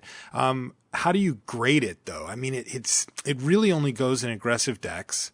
It's kind of a finisher of sorts, essentially taking away a blocker and creating an attacker for one card, but of course only for one turn. So you really need to either end the game that turn or put your opponent in a horrible position. Right. Yeah, I'd see Act of Treason is the last card in your deck or the first card out. It's right there on the threshold. Yeah. So you could give it a D+ or a C- depending on your style of Magic. Yeah, I'll give it a C- and just assume that you're in an aggressive deck. Next card, Einok Tracker is 5 and a red for a 3/3 Hound Scout.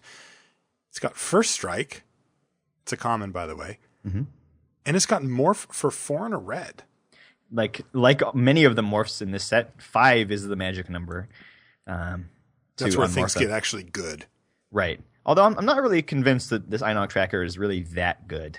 3/3 first strike. It's hard to say how that matches up against the format, having not really played it before. Right. I mean, this just gets blocked by any of the reasonable blockers. There are a lot of 0/5s and 2/6s and all sorts of weird things like that.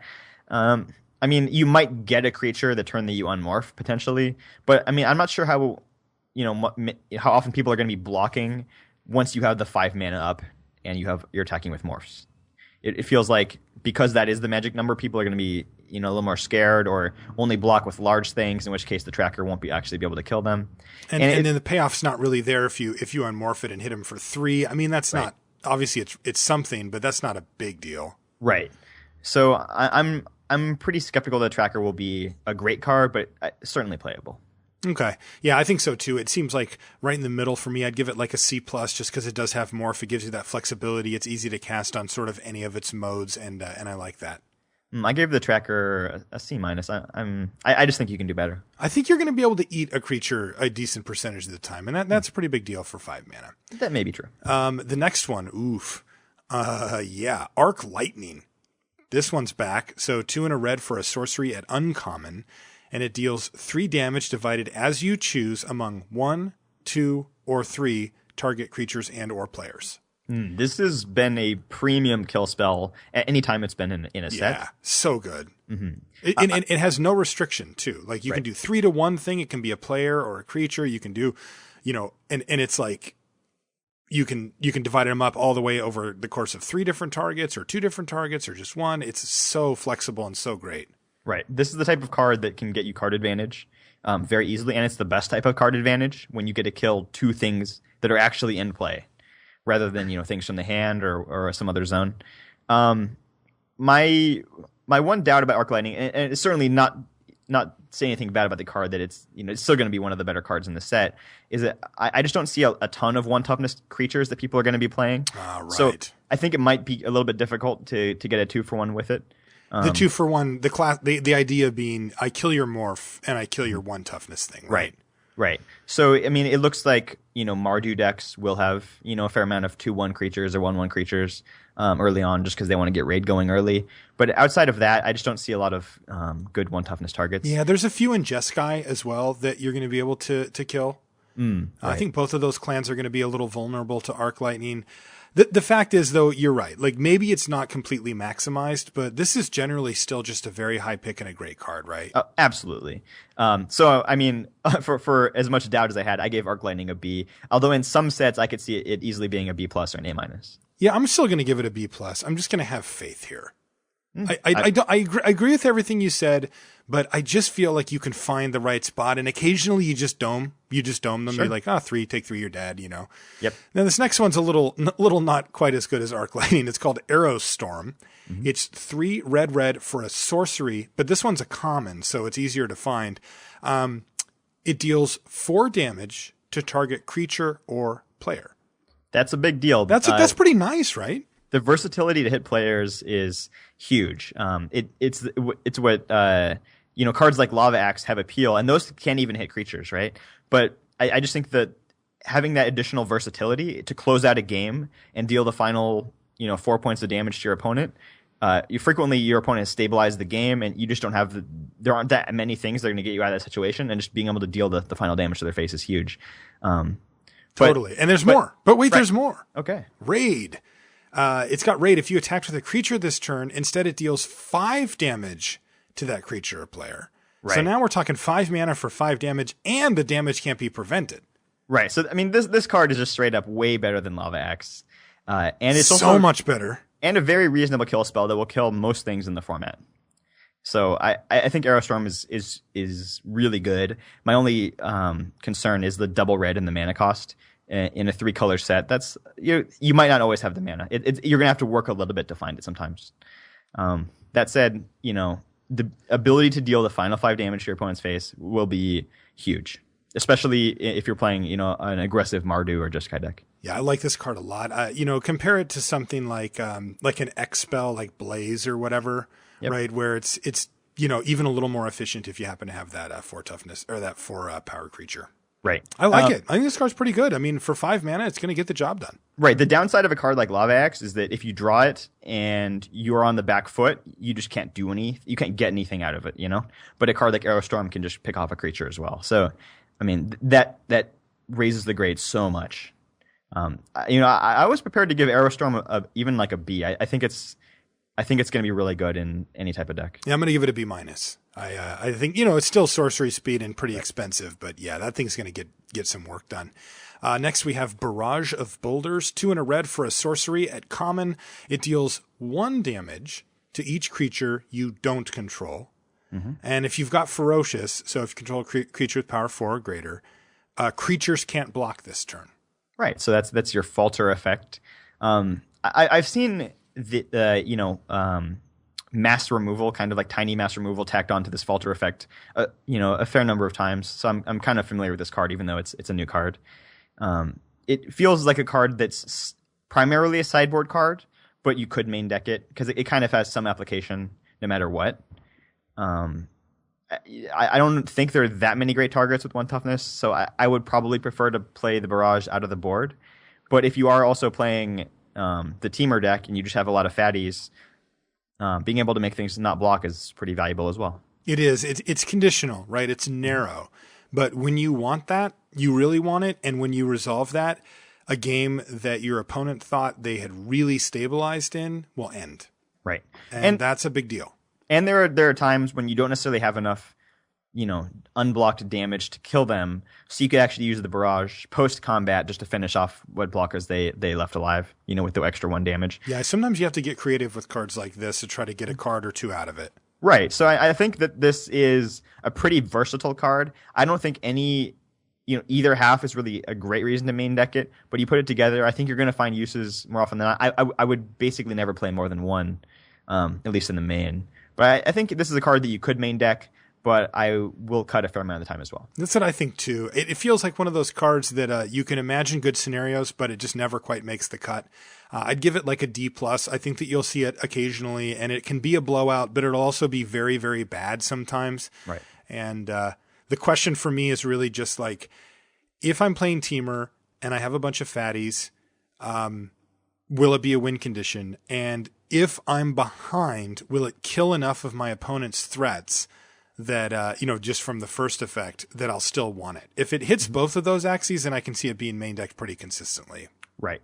Yeah, so I would say Barrage is a marginal sideboard card, but you could main deck it, and I would give it a D+. All right, that's what I give it too. Bloodfire Expert is 2 and a red for a 3/1 Ifrit Monk. It's common, and it's got prowess. So we see this from the Jeskai here. So again, it can get a little bigger, real low on toughness here though, but high-powered card, and that's actually it. That's what it is. It's a 3/1 with prowess. Right. So the interesting thing to note about Bloodfire Expert is that if you cast an instant or sorcery with Ferocious, its prowess trigger will bring its power up to 4 before the spell resolves, and you'll get the Ferocious bonus, which is pretty nice. Also, just being a high power creature in red is pretty good because you can clear the way frequently better than other colors can. When we just mentioned Barrage of Boulders, but there are several pretty good red common removal spells. So a lot of times you can just clear the way and smash them for 4. That's pretty good. And you don't need to do that too many times before the game kind of gets done. No, you don't. And then, worst case scenario, your Bloodfire Expert, fights morphs pretty easily. Not in love with this card, Brian. I don't hate it, but I'm certainly not in love with it. It's pretty fragile. Sure. Feels like it trades off for their worst thing a good percentage of the time. But I think it'll make the cut sometimes. Oh, yeah. I think it's perfectly solid. Grade? C? I gave Bloodfire Expert a C, yeah. Yes, me too. Now, this is really interesting, by the way. Let's move on to the next card. And so you look at a card like Bloodfire Expert, clearly designed to attack, right? Actually blocks pretty well if people forget that, but it's clearly like, I want to kick people's butt with this thing. Maybe 3, maybe 4 damage in a turn. Bloodfire Mentor, also from Jeskai, completely different end of the spectrum, but this card's cool. So it costs the same, 2 and a red. Stats a little different. It's an 05. It's a common Ifrit Shaman, and it's got an activated ability. 2 and a blue, tap it to loot. That is, draw a card, then discard a card. So in a long game, looting is a very powerful effect. One of the most powerful. Right. So you get to discard, any early game spells that you draw, try to draw something more powerful, or frequently just discard excess lands. Once you get to the, 5 or 6 mana, that's frequently all you need for the game. And while your opponent is stuck with those lands in their hand, you get to pitch them for real spells. And that will, in general, win you a game, assuming you can stay alive. Now, the question is how reliably can you get to that type of game? Well, I think an 05 body helps. Obviously it doesn't dissuade attackers necessarily because it doesn't have enough power to actually kill them, but that's going to block most things in the format. Yeah, I think this card's really cool. I don't think that its power level is incredibly high. It clearly wasn't pushed in any direction. An 05 for 3 mana is not great. Having to pay 3 mana in a different color to loot isn't great, but I think the package ends up being decently playable. And I'm actually kind of excited for this card just personally. Like I love looting, and I think this card just sort of takes me in a direction I want to go. One thing I want to note is that it doesn't have Defender. That's actually a big deal, Yeah. specifically because of the block we're playing in, where you're going to be using this to trigger raid, Right. which is on a lot of red cards. It's on a lot of red cards, and it's really interesting because what blocks this thing profitably? Well, I guess the team, right? But I mean, they need to have 5 power over there to be able to do it. And in the early to mid stages of the game, you're going to be able to trigger raid pretty easily and have your Bloodfire Mentor survive. All of that said, I don't think this is a great card, and I'd actually just give it a C-. I gave it a C- too, and you're basically only playing it if you can activate the looting ability with blue mana. Like just the 3 mana 05 is otherwise not worth it. That's right. What about the next card? Bring Low. This is Bring Low. This is an instant for 3 and a red, so 4 mana. And Bring Low deals 3 damage to target creature. If that creature has a +1/+1 counter on it, Bring Low deals 5 damage instead. So I like it. Yeah, I mean, this is going to kill most things on the turn you can cast at turn 4. Yeah. And the cool thing about it is that even if their Outlast creature got an activation or 2, and there are a lot of really good ones, there's a whole cycle of 3 mana, 2/3 Outlast creatures, you can catch up and deal the extra 2 damage you need to pick those guys off on turns 4 or 5. Yeah. I basically, when I look at Bring Low, I don't see efficiency, right? Like this isn't one of those cards like Lightning Strike where you feel like you can kill something that costs significantly more mana than Lightning Strike does, like a 3 or a 4 mana spell. This is probably actually in the other direction where you're going to be killing a lot of 3, maybe 4 drops for it. And then occasionally you'll kill something that they had dumped a bunch of mana into without last, like you mentioned. But still, it's playable and it's removal. And this is the new world that we live in where this is what we get some of the time. It's just, a common red burn spell. Sometimes it's going to cost 4 mana to only do 3 damage. And I think you just have to live with it and run it and kill stuff when it's needed. Yeah, and being an instant is pretty important. Yeah, it's really good. So I think this card just seems like very solid. I'd put it right in the middle range. I gave it a C+ just because it's instant speed removal. If it was sorcery speed, I'd probably give it a C or a C-. But I'm not really willing to go up into the B range for a removal spell that's a little clunky like this. Yeah, I did give Bring Low a B- just because I'm scared of the Outlast creatures, but it remains to be seen. I think it's at least a pretty solid kill spell. Yeah, I'm right in the same range. What about the next one, Burn Away? This is Burn Away. This is an instant for 4 and a red, so 5 mana. Burn Away deals 6 damage to target creature. And when that creature dies this turn, exile all cards from its controller's graveyard. It's kind of a weird ability tacked onto it. But, primarily you're just going to use it. That seems like actually kind of good against Sultai, though, right? It is. That said, I don't think Burn Away is a sideboard card. I think you're going to be playing it all the time. I agree. It's a 5 mana, basically kill anything. 6 damage to a creature's. That's going to get the job done. It's an instant, only a single red in its mana cost, so that's nice. I think playing Burn Away will be interesting because if you're playing against Sultai and your opponent spends, a card to dump a lot of stuff in their yard, are you just going to fire off the Burn Away on a substandard target just so they can't delve? No. I think you save it. I think you save it for the thing that they delve. Okay, but now let's say they delve you sacrifice 2 creatures, or they delve a treasure cruise or something like that. And okay. All of a sudden... No, yeah, that's a good point. I mean, it can be a bummer. I still feel like, look, the way I view Burn Away is this. It's like, think of any of the black expensive removal spells we've had recently that cost 5 or 6 mana and basically say kill something. That's what this is. It's just an instant and it's in red. And I'm going to use it like that. I do want to, I actually think that exile the graveyard thing will come up, reasonably often to make it like, oh, nice. But I could ignore that text and be fine playing Burn Away. And I think most of the time that I play it, I probably will be playing it like that. Right. And I think it should be mentioned that, Sultai decks aren't the only decks that are going to have delve cards in them, Yeah, that's a great point. You're going to see there's a lot of crossover from all of these type of things. Right. So I gave Burn Away a B, which is I think the kind of score you would give, a card like Flesh to Dust, which is, it feels a little sad. I miss Doomblade and cards like that. But yeah, I gave it a B as well. I think that there comes a time when you're playing against Teamer and you need to kill their big threat, and Burn Away does it. So Canyon Lurkers is next. It's a common human rogue for 4 and a red, so 5 mana, and it's a 5/2 with morph 3 and a red. Yeah, so this card unmorphs for less than 5 mana, which may catch your opponent off guard, potentially. I like to think of this in terms of a in-game sequence, right? I play a morph face down on turn 3, I pass. And then the next turn, let's say my opponent doesn't have any good blocks or whatever. I play a land, I attack with the Canyon Lurkers, and maybe they just don't block. And then I morph it the next turn. Like there's a 3-4 sequence here that's quite nice, and bang, they take 5. That's a big hit.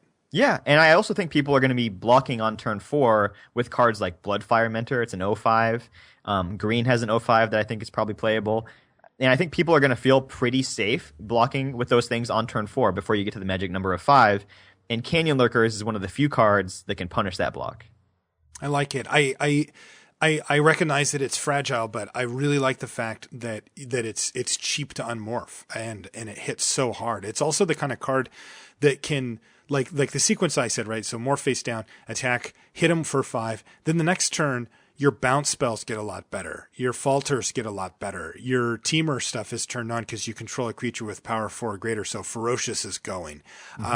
Your removal spells get better. Your pump spells can help get it through. Like all of a sudden your opponent has already taken a big chunk of damage. And now if they want to attack you and leave like maybe one blocker back, they have to be careful. Now, the thing that I don't like as much about Canyon Lurkers, though, is that it trades for any morph in the format. Like they just block it and they can trade. So you actually need these tricks to get the Lurkers through. Right. So, I mean, I don't think it's, a great morph card, but I think it's definitely a playable one and pretty decent. And I think the fact that it unmorphs for 4 is going to catch people off guard because living in this world where everything costs 5 to get something big, this is the one thing that sneaks under that threshold. Yeah. Still not in love with it. I gave it a C. I just put it right in the middle. Yeah, I gave it a C as well. Okay. Dragon Grip. Yeah. 2 and a red for an aura. It's an uncommon. And it's an enchant creature. And an enchanted creature gets +2/+0 and has first strike, which is pretty good. It's also got ferocious, though. So if you control a creature with power 4 or greater, you may cast Dragon Grip, wait for it, as though it had flash. So that's a huge difference. Huge! You can use it as a combat trick. Right. So you can actually, the liability of auras is that, if you just cast them down, pre-combat, you give your opponent the information. How do they want to block? Maybe they just want to take the damage this turn, untap, and, fire off a kill spell, and all of a sudden you're down 2 cards to their 1. And that's, one of the huge problems with auras. But if you get that card advantage back, on the front end by using this as a combat trick to win combat, then you don't feel as bad if they untap and kill your creature. So I think whether or not you can Ferocious Dragon Grip is going to be basically the answer is, should I play Dragon Grip or not? Because if you can't, I don't think you should probably play it. But if you have a lot of ways to Ferocious it, I think it's actually a pretty decent card. I kind of like it. I kind of like it too. I like the fact that even if you sorcery speed the thing, like even if you don't just automatically generate like a 1-for-1 out of it or whatever, it does make your opponent's life really difficult. Sure. Like they just can't block the thing for the most part. It kind of doesn't matter what you put it on. Even on just like a morph, it becomes a 4-power first strike. And it's just like, there's not a lot of great blocks for a card like that. Now, I have to take a second here to put all the normal caveats on this, though. It is an enchant creature aura, meaning that if your opponent interacts with your creature in response, you can get 2-for-1 quite easily by this, or even just 1-for-1 from like a bounce spell or such. And that makes it go down. The setup cost is higher on a card like this, and that just makes it a little bit worse in this case.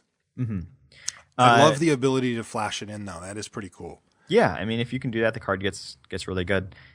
Is it really that much better than a card that would just grant maybe +2/+2?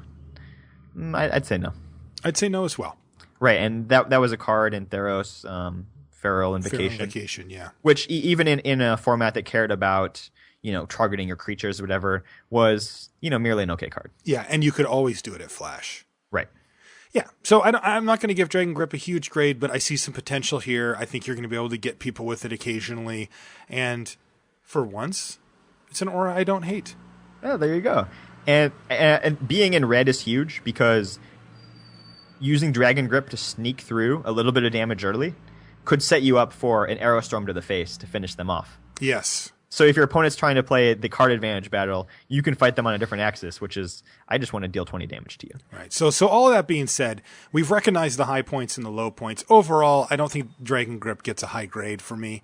I actually would give it like a D, which means that, I don't really want to play it, but sometimes it's gonna make the cut. I think you can do better for the most part, and that's why I gave it a relatively low grade. That said, I do see the high side in this thing. All right, I gave Dragon Grip a C. I think it's pretty cool. Oh, look at you. Going out there a little. Goblin Slide is next. It's 2 and a red for an enchantment and uncommon. And it says, now, if you remember, we talked about this with Quiet Contemplation. This is sort of the red version. Whenever you cast a non-creature spell, you may pay a colorless mana. If you do, you get a 1/1 red goblin creature token with haste. Doesn't have to attack, but it gets haste. So this is a weird card because this is an attempt at a build around me uncommon. We talked about that before. Basically trying to make an army of goblin creature tokens that can take over the game or affect combat or do whatever. I think this card is bad, and I think it's very bad. It's hard to get enough non-creature spells in your deck to make it great. In M15, I wasn't even in love with the card Spirit Bonds, which triggers off of casting creatures. And creatures are, by far the most, common, spell type you put in your deck. Yeah, you'll have 15 to 18 in your average deck. Right. So, and Spirit Bonds was a card that created, flying creatures, significantly better than these 1/1 haste ground creatures. Yeah, a 1/1 flyer is like approaching a full card worth of value. A 1/1 haste red goblin is maybe a little under a half. Right. So, you need to trigger Goblin Slide at least 3 times, I think, to make it even worthwhile. That's a pretty tough thing to do unless you're playing a very unique deck. I'm out on. I want to like Goblin Slide. This is the type of card that I want to play. I feel like Quiet Contemplation actually gives you some reward for your efforts, and I feel like Goblin Slide just doesn't quite bring it. Like if you got 2 goblins, maybe you feel like you activate it once and at least you get 2 goblins and now you're kind of, okay, I paid 4 mana. Remember, you got to add a mana to your spell. And I had to play the Goblin Slide that didn't affect the board and didn't do anything. And I took the tempo hit and the card disadvantage and I got my trigger on it. And okay, I have now made a couple of goblins. Now, I would start raising my eyebrow, but just making one, God, your deck is going to have 6 or 7 non-creature spells in it total. Right. And this is one of them. That's not right? good. It's now you're looking at maybe you have 5. So if you literally drew all of them and the Goblin Slide first, you could make a total of 5 goblins maximum. That's not great. No, my vision for this is I have 12, goblins running around because I just went off with Goblin Slide, and that's just not going to happen. So I'm out on Goblin Slide. I'm giving it an F. If you draft the Quiet Contemplation deck, would you put Goblin Slide into it? Yes, because they trigger each other, and I'm just going off. Yeah, that's the only deck. I can't imagine playing Goblin Slide without also Quiet Contemplation in my deck. I don't know if that's even good. But at least worth a try or something. Right? That would be the spot where I'd give it a shot. As it is, Goblin Slide, I'd give a D-. It's just, it's easy to imagine this scenario where it's in your opening hand and it looks great. Imagine this scenario where you don't have anything in your hand and you draw a Goblin Slide. How bad is that? It's just so bad. You just want to shrivel up. You're years away from getting anything out of it. So yeah, D-. Horde Ambusher is next. I like this one a lot. It's 1 and a red for a 2/2 human berserker at uncommon. So that's fine. It's got a drawback. Whenever it blocks, it deals 1 damage to you. And, at first I was like, well, that's kind of annoying. But in reality, that's just not that annoying because whenever it blocks, it's either going to trade something or chump with something. It's so rare that it blocks a 1/1. And where taking 1 damage, which you would have taken if you didn't block anyway, the 1/1, isn't worth just killing it. So it deals probably just 1 damage to you ever. And that is rarely going to add up to be a big drawback. Now, it's got a lot more going on, though. it's a morph, so you can pay it for its face down, and to turn it face up, you just have to reveal a red card from your hand. We talked about a few of these earlier in the show, and this one's the red version. And when it's turned face up, target creature can't block this turn. That's pretty cool. It gets to falter like their best blocker for a turn, which sometimes is essentially the equivalent of faltering their whole team. Right. And, it comes down just as you can play this as a 2-mana 2/2, which in a morph format is pretty good to get underneath that morph cost with a creature that can attack into morphs. Like you said, it's never going to block more than once in a game. Like, 1 damage is really not a significant part of the evaluation. And if you really need to block, you can probably afford the extra mana to play it face down. I agree. So, and unlike Goblin Shortcutter and other cards like this that get a one-time shot of target creature can't block, those creatures can never really attack on the turn that they do that. This card can, which is cool.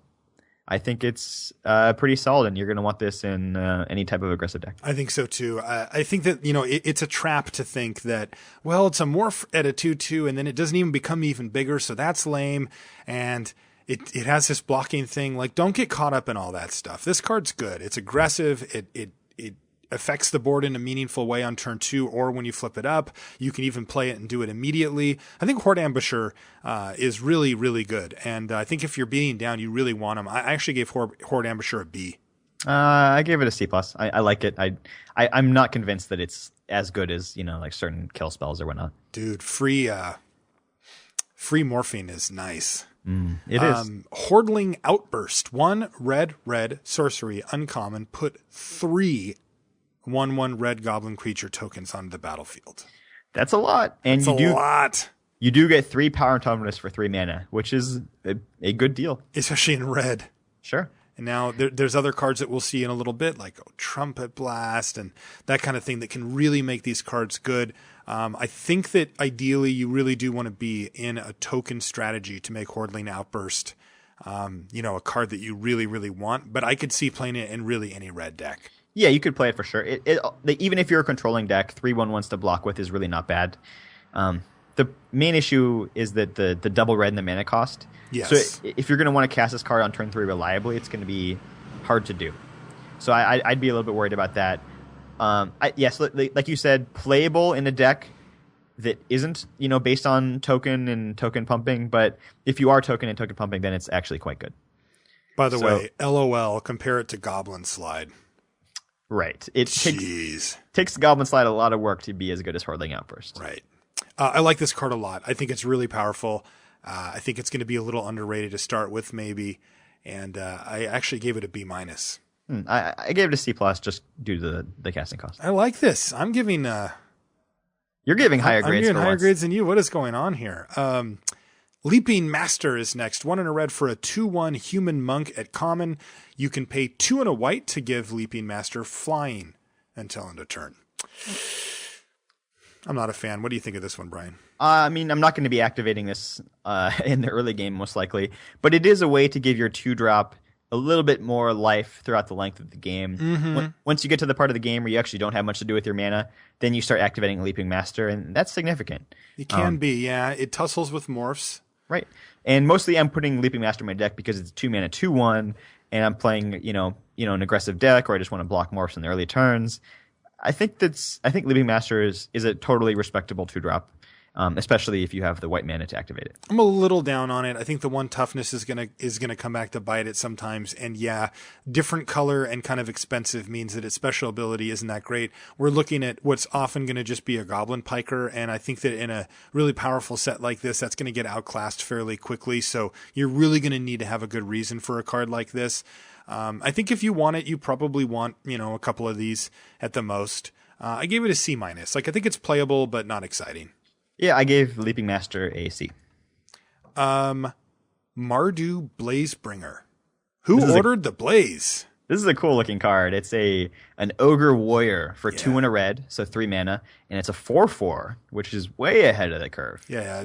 So vanilla test wise, all of a sudden, my eyebrows are raised, Brian. I'm wondering what we're going to have to give up to get this kind of value. Well, you only have to give up the ability to attack or block more than once. So Mardu Blazebringer, more than once. Mardu Blazebringer has the ability When Mardu Blazebringer attacks or blocks, sacrifice it at end of combat. So I think beginning players may get the wrong idea about what Mardu Blazebringer is for. I think they may think that this is a card you want in an aggressive deck because it has high power for low cost. You get to hit your opponent, and because you're playing aggro, you're okay giving away the card advantage, right? But I go the other way. I actually want to play Mardu Blazebringer in a control deck, right? And have this be my blocker on turn 3 because it's going to reliably kill whatever I put in front of it in the early game. Right. Now you're relegating it to trade. Right. It will trade regardless. But sometimes that's fine, right? Sometimes you're just like, I need to get that thing out of here, and a 4/4 is going to get it done. Right, and the Blazebringer can trade way above its pay scale, right? Right. See, I like what you're saying here, Brian. This makes a lot of sense to me because if you think about it in terms of aggro, like you said, people tend to think that they can give away card advantage, and usually they can't. I think that people they think Lava Axe is fine in aggro, even though it's actually can be quite a liability. And then the interesting part is in a control deck, you are fine being at parity. You just need answers. Like a 1-for-1 is something that your deck is fine with doing. And this one comes down on turn 3. And it can even be a big deterrent from your opponent. Like if they've got a couple of morphs, but they're like, I don't want to lose my morph. I'm just not going to attack. Now you're getting extra value out of your Blazebringer. So as a 1-for-1 for a control player, it's pretty good. But as a temporary effect that's chump blockable and really just too easy to interact with from a aggro standpoint, I don't like it at all. Right, and the other thing is that on defense, you get to decide what the Blazebringer is going to trade with. If you're attacking with it, they get to decide. So they can either just take the 4 damage, in which case your offense might peter out, or they can just put a chump blocker in front of it. So you always get the worst the worst of the two options based on whatever your opponent wants to do if you're attacking with it. It's just not a good attacker. No.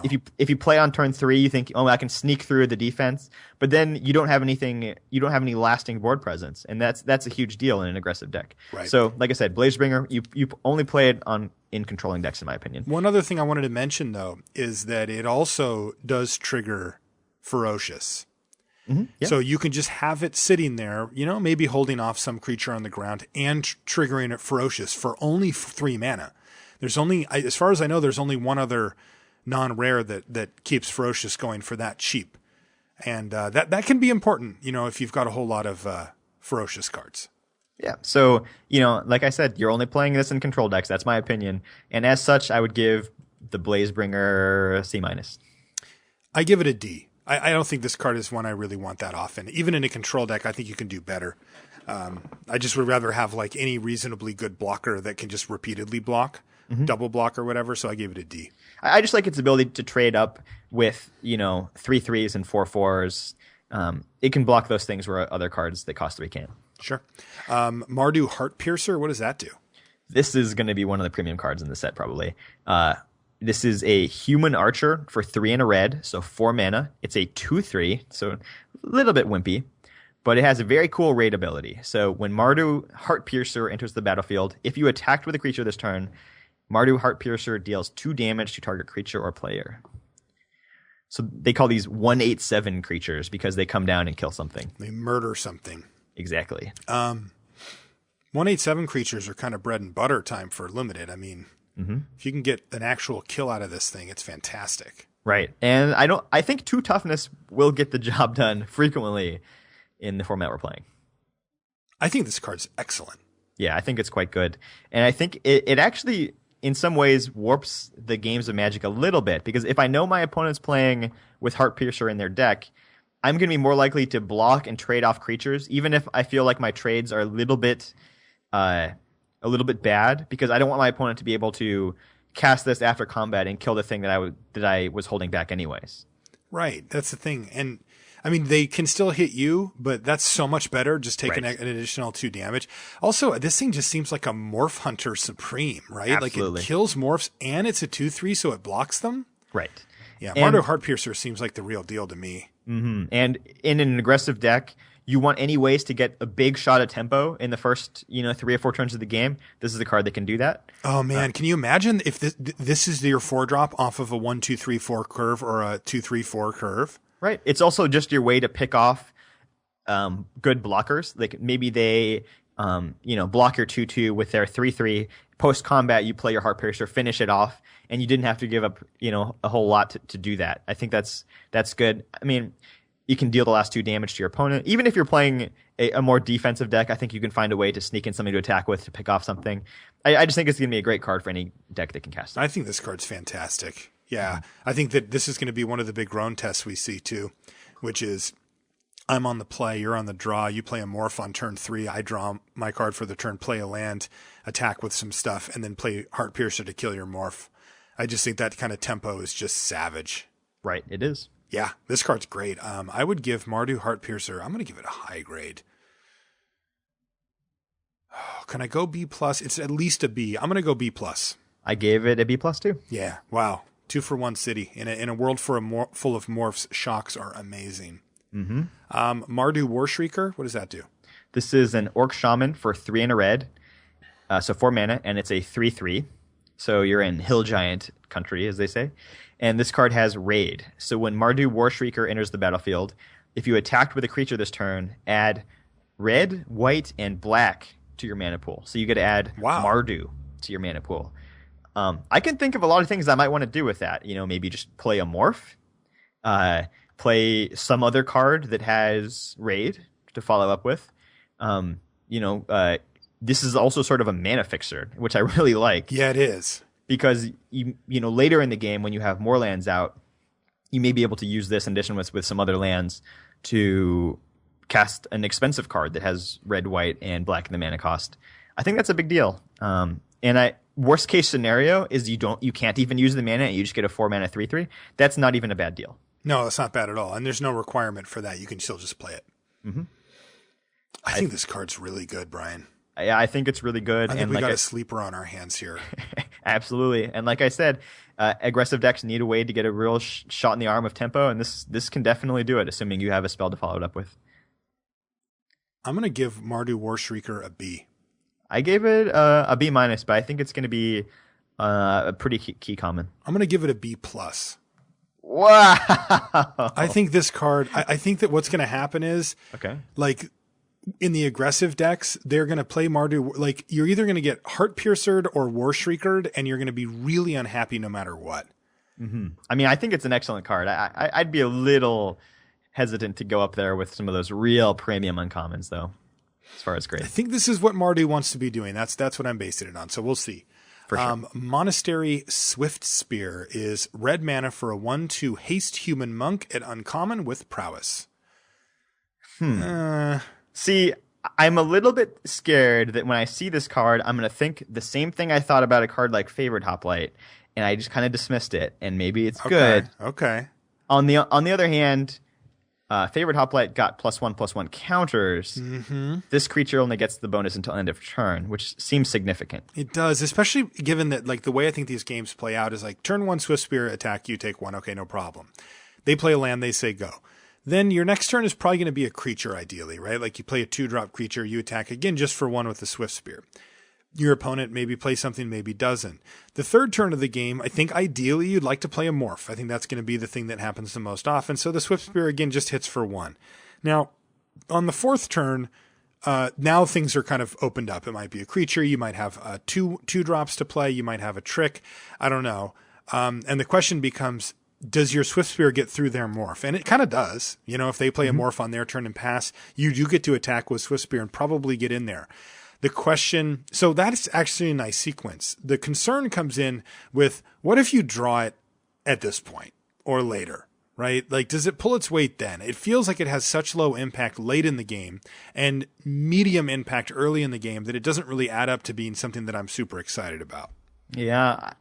This is the card that I wouldn't be shocked if people were playing it and it was half decent. But that said, I'm not crazy about it on the surface. Yeah, I'm gonna go low on Monastery Swift Spear. I do agree that I could see a spot where it ends up being like, no, that was a thing, but my gut says it's not, and I'm gonna give it a D. Yeah, I gave the Swift Spear a D+, but like I said, if it ended up somewhere in the C range, it wouldn't shock me. Okay. Next card is Shatter, reprinted a billion times. 1 in a red, instant, common, destroy target artifact. Morphs are not artifacts, so don't do that. I don't know. It kills banners. Like it's really hard to say. My gut says that this is just like a card that they like to have for standard and maybe a little release valve for limited or whatever. But I don't think it's really an important player in this set. Yeah, there aren't many good artifacts outside of rare. So Shatter is not a main deckable card. I would only bring it in against maybe a couple of the very bomb rare artifacts. And even then, I would like to see at least 1 or 2 other targets from my opponent, whether it's a banner or whether it's that morph artifact creature, or just something else, so I can actually get it out of my hand if they don't draw the bomb. But so Shatter is like not even like an automatic sideboard in against good artifacts. It's just a card that you might consider.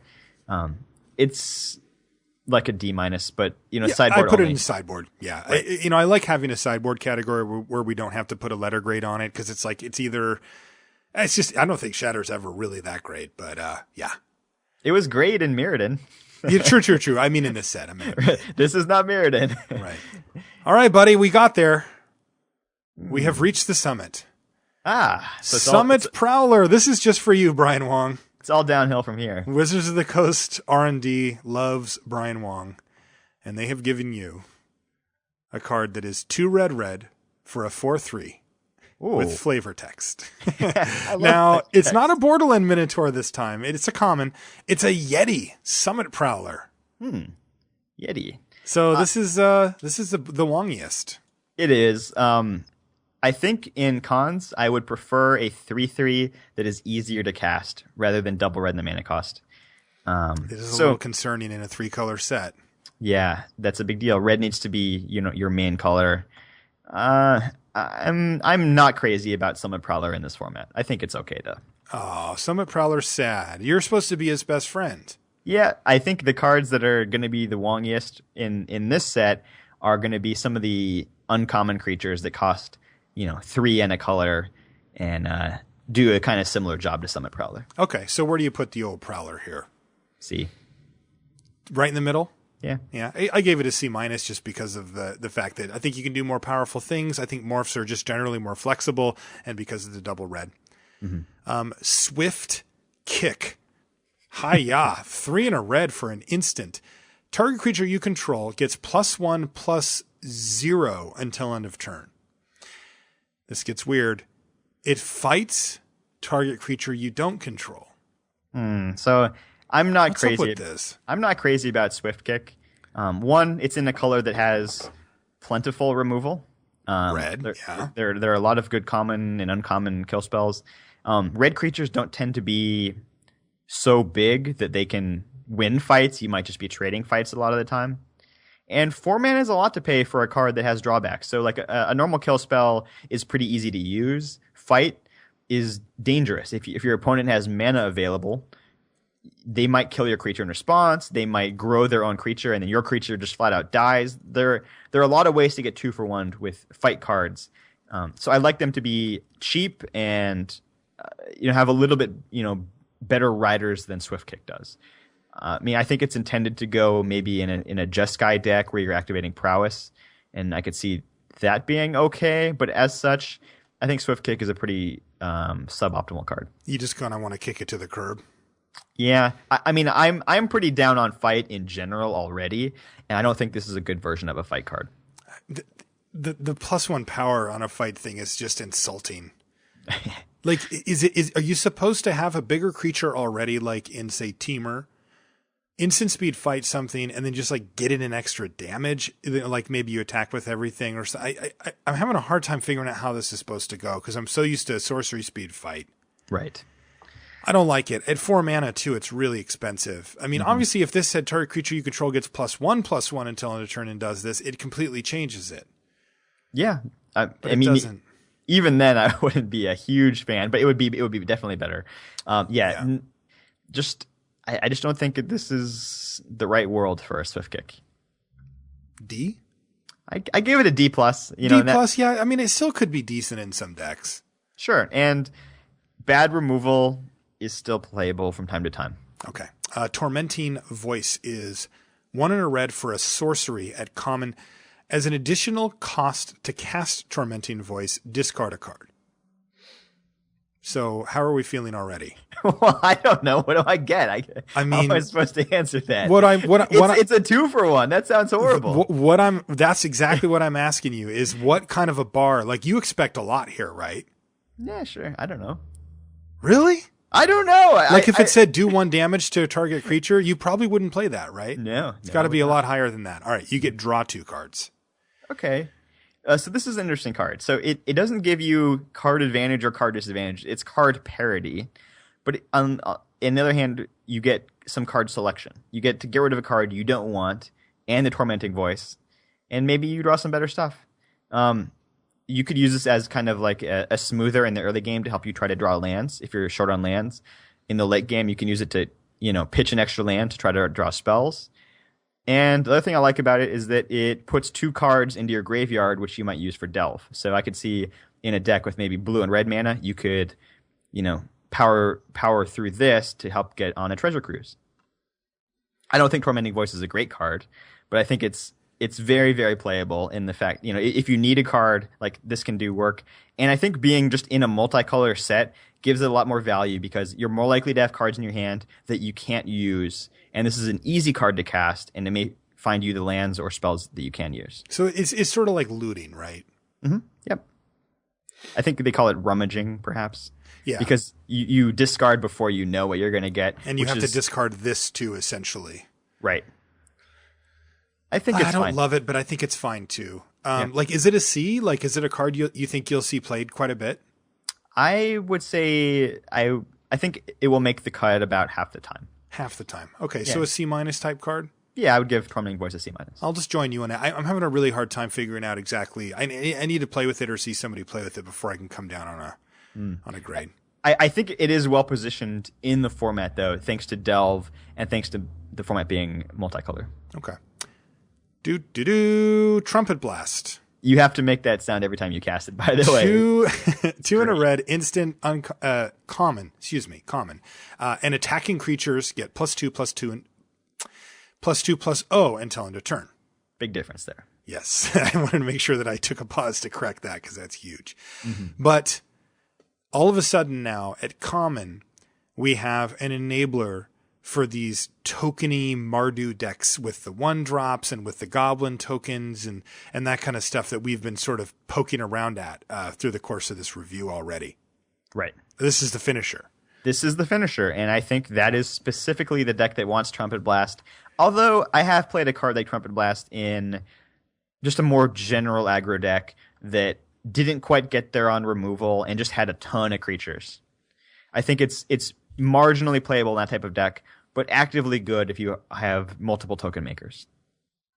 That's where I come down on Trumpet Blast. I agree. I can't really add much to that. I give Trumpet Blast.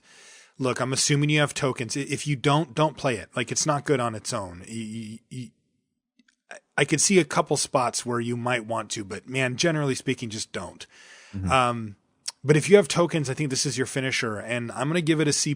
Like, you need the tokens. It's only offensive. It rarely helps you on D. It can, but it rarely helps you on D. I don't want to get too excited about it, but it does seem to be a key piece of the puzzle for this token strategy. It's not just rarely helps you on D. It's attacking creatures get +2/+0. Oh, I forgot. It's only attackers, so it literally does nothing on D. You can't even trade up your crappy creatures for bigger ones with it. Yeah, unless you're feeling generous and want to buff your opponent's team, it's not good on D. I gave Trumpet Blast like a C-. It's a hard card to give a grade to because I think it's pretty good in a specific deck and not really for anyone else. So yeah, C-. Okay. Valley Dasher. This is one that I'm curious if this will pass the Marshall hate test or if you might accept it. Yeah, so let's read it. 1 in a red, 2/2, Human Berserker, common, haste. So like if we timed out right there, I'm like, whoa. And now you're in love, right? Yeah, that's got a lot going on. What a great 2-drop, but it has to attack every turn. Man, obviously this thing is born to trigger raid. Yep. It's bluff proof. Exactly. Just send it in. which is kind of great. Because it's kind of great. You draw blockers more often than an attack with a normal 2/2 would. So if you have a lot of combat tricks, Valley Dasher is in some ways better than your normal 2/2. Yes, it is. Uh-huh. The obvious trap here is to view it as a card that you're going to be seeing only on turn 2. That's the trap, right? Like if you're just like, oh, turn 2, you play it, you attack, it just keeps beating down, you can clear the way, it gets raid going, it's great. And that is the upside to the card. The downside to it, though, is drawing it later. On the other hand, I could see Valley Dasher being a reasonable play on turn 4 or 5 with another thing, whether that's a kill spell or whether that's another. There are spots. You're right. There are. Quadrant Theory. Developing. Fantastic. Sure. Beats down, aggressive, efficient, all that stuff. Parity. No. Yeah, not that great, honestly. Not that great. Behind. Pretty sad. Pretty sad. I mean, you do get to play it in your second main phase so that it doesn't actually have to attack and you can chump block or trade or something, at least for one turn, though your opponent knows, so they can just like play around that pretty easily. So I would call that pretty bad. And then ahead, yeah, sure, pile it on. Right. Valley Dasher is going to be a card that's only for aggressive decks. It's for aggressive decks. And I think that in an aggressive deck, you want it. And I think it's fine. And I think I would probably play multiples. And the more combat tricks and the more removal you have, the better it will be. If you're just playing a whole bunch of creatures, then all of a sudden Valley Dasher just gets eaten by a 2/3, as soon as turn 3 or 4, and that's kind of sad. So you need to have ways to help it out. Yeah, don't fall for that trap we mentioned earlier about feeling like it's okay to throw away cards just for damage in an aggressive deck. If you get in for 2 damage with the Valley Dasher and then it gets eaten, that's not acceptable. Like that's not worth the full card there. If it gets in for 6, now maybe we're talking. But right, I like it. I actually think it's fine. I hate the restriction, but if you put it in the deck that it wants to be in, it's going to do its job and it's going to do it better than probably any other 2-drop going. And absolutely, and I think that there are going to be decks in the format that are going to be punishing decks that make their first play on turn 3 as a banner. I think people are going to do that. They're going to want to cast, cool, expensive spells. If your first play is a banner and you're on the draw and your opponent played Valley Dasher, you're taking so much damage. You are taking so much damage. So I think the card is going to be really good at punishing people, or just people that have bad land draws. Sometimes you're going to draw only 2 of your 3 colors. That's going to happen a fair amount of the time. And Valley Dasher is going to punish you for that. So I think it's a pretty good card in the format, but that being said, you need to be aggressive. If you're kind of in the middle or defensive end of the spectrum, you don't really want it that much. Right. So I'm putting it under the lens of you're playing aggressive, and I'd give it a pretty good grade. Like I'm not going to go crazy. I think it's a C+ in that deck. Like I think it's like a 2-drop you want. I think it's assertive. It does the job. It still loses some utility late though, and I'm not. It's not like a dominant early turn card. It's just a solid, good one that's on plan for you. And so I give it a C+. Okay, I'll go there with Valley Dasher as well. And this is going to be a card that is going to be a test on whether people listen to the show or just looked at the spreadsheet. Because if you just looked at the spreadsheet and you put Valley Dasher in your deck as a C+, you might be disappointed. I like that though. Hey, you got to come listen. If you cheat and just look at the sheet, you're going to get kind of boned on some of these. This next one, now this is a 2-drop I really like. War Name Aspirant is 1 and a red for a 2/1 human warrior check. Uncommon with raid. It enters the battlefield with a +1/+1 counter on it if you attacked with a creature this turn. Ooh, a 3/2 for 2 in red that is pretty easy to set up, and it has an extra special ability. It says it can't be blocked by creatures with power 1 or less. So, little tokens and stuff can't gang up and block it. Yeah. I think War Name Aspirant is pretty good. I think this is going to be a card that's going to be a little bit overrated, though. A lot of times when to trigger raid might not be turn 2, might be turn 3 or 4, in which case it's good because you get a discount on the mana cost, but you might not, maybe half the time you can't actually spend the extra mana. And a lot of times, even if you just get the 3/2, it will just trade with the 2/2, which is what your 2-drop would do anyways. So, I think it's a good card. I don't think it's a grade or like a premium card. Grade or premium, I agree, but I think it's really good. Yeah, especially if you're trying to do the thing where you have some good, 1-drop creatures that can attack, and then you can play this on turn 2. If you play on turn 2, it's great. It's so far ahead of the curve. Yeah.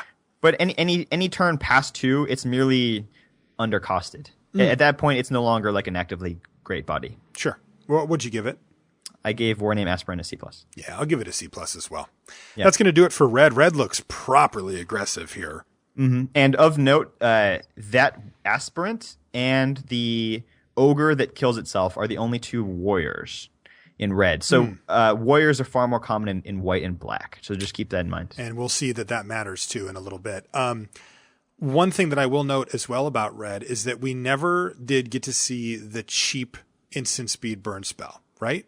No. The lowest we got was Bring Low, I think, at 3 in a red. Right.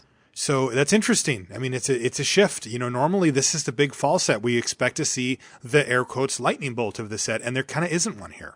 Right. And I guess I'll take this time to bring up something, but in morph formats, cards that cost 2 and are instants that can kill a morph are incredibly valuable because you can cast them. If you're on the draw, you can kill your opponent's morph, and you can all of a sudden get ahead in the game, right? Because it's very predictable that they're going to play a 2/2 on turn 3, and it's a way to flip the curve. Because if in a game of morph, you want to be the one attacking because having mana available is huge. Because you can unflip yours while they can't. Exactly. Okay. So being able to flip the tempo and kill their creature when you're on the draw is a really big deal. But we didn't get any of those out of the red, and I think that's going to hurt the color a bit, although it does look still very strong. Not to go too deep on this, but wasn't Actual Shock a card in Onslaught? It was excellent. Jeez, that's insane. Okay. You would actually play you would actually play very bad cards that could do what I just said, just for that thing. And I haven't seen any yet in the format. Maybe we'll find some later. Okay. Green. Let's see what green can do here. All right. I mentioned this card earlier, not by name, but I referenced it. Alpine Grizzly. Bears are big in Khans. Yeah, this one's 2 and a green for a 4/2 bear. It's a common. We're raising an entire generation of kids who won't know that bears are tutus, Marshall. Yeah, this one's double the power. It's just got the biggest claws and fangs and all that. Things to note about Alpine Grizzly. First, it's 4 power for 3 mana. Wow, that beats down really hard. Second, it has 2 toughness. It trades with every morph in the format. 3, it is a ferocious enabler on 3 mana. Mm-hmm. This will get your ferocious cards online the cheapest way you can. Right. That said, I don't think there are really that many ferocious rewards. It's more about how well you can support your big creatures. So I think the Alpine Grizzly on its own is not necessarily that great, but it's how well can you support it. And there are a couple cards coming up. They're going to make this card good. Because if you don't give it any support, it's just going to trade with a 2-drop or a 3-drop, So it's how can you maximize the Grizzly on its own? It's pretty cool, and it can block some big stuff. But I think to make it work, you have to support it. I think so too, and I think one of the ways to support it is just to get the other stuff out of the way and hit them for 4. Exactly. Yeah. C. People are so hyped about Alpine Grizzly. Are they? Are so hyped. I'm just giving it a C. Like I could go C+. I mean, that's a lot of power for only 3 mana. I'll go C+. Sure, it's a C+. Yeah, I gave it a C+ as well. And I think, as we'll see, green has a couple of cards that are really good with the Grizzly. Ooh, I like this next one, by the way. Archer's Parapet. Mm-hmm. 1 and a green for a wall. It's a common. It's an 0/5. Okay. It's a defender because it's a wall. 1 and a black. Tap it. Each opponent loses 1 life. Yeah. Let's just activate that 20 times. So you like Archer's Parapet because it reminds you of Vent Sentinel. Oh, yeah. Wait, I didn't think about that. You ruined that for me. I thought this was like some cool, unique thing that I found. So I think the Parapet's pretty cool. So you see it's green and black to activate. So you put this in your Sultai deck just to come down and block early, or you put this in your Abzan deck to help keep you alive while you're outlasting. I think it's playable in either of those archetypes. I do too. I think it's perfectly fine. And kind of annoying if your opponent gets down to, maybe that 5 life when like their health bar starts blinking. The Archer's Parapet is all of a sudden the card they have to kill, which is pretty funny. Which is hilarious. Also, I don't like putting the word Archer on any card that doesn't have reach. It just bothers me. Like we're just so conditioned to seeing that archers can, shoot down creatures with reach with their bows and arrow or whatever, and this thing can't. But whatever, that's just a minor quibble. Okay, so what kind of grade are you feeling on the I'm going to give it a C minus. Look, it's not a assertive enough card for me to get super excited about, but I think it absolutely has its place. I think it pulls its own weight. It's a win condition, or at least can help, and I think that it blocks almost everything early in the game, even through a lot of combat tricks and stuff too, and I respect it. So yeah, I think this is a card I'm going to play pretty often. Maybe not super excited about, though. With your glowing praise, I was concerned that my grade was going to be too low, but I also gave Archer's Parapet a C minus. Yeah, you know me. I like to express the cards I like, but I got to come real when it comes for the grade. Awaken the Bear. What the heck does this do? This is a sweet combat trick for 2 and a green. It's an instant, and it gives target creature +3/+3 and trample until end of turn. Ooh, that's a finisher. This is sweet, and Awaken the Bear is a really good card to cast on your Alpine Grizzly. Yeah. Because Wow. that's a way to take advantage of your extra power, is they block with their morph, you Awaken the Bear, and you trample for 5. That's incredible. It's a huge flavor victory, too. It is. Wow, that's really good, man. I can just see this, chump block your biggest thing, try to survive an extra turn, win a race, and Awaken the Bear just blows that out of the water. Yeah, and if you manage to get a huge Outlast creature, for example, or power out like Hooting Mandrills or something like that, I think just giving trample is opens up another aspect of the combat trick, because it allows it to enter into like Lava Axe territory, whereas other just normal pump spells usually don't get much damage out of them. What was that? There was a spell from, I think it was Alara Reborn, that was red-green, and the creature got like +4/+4 and trample or something. +4/+2 Colossal Might? Colossal Might, yeah.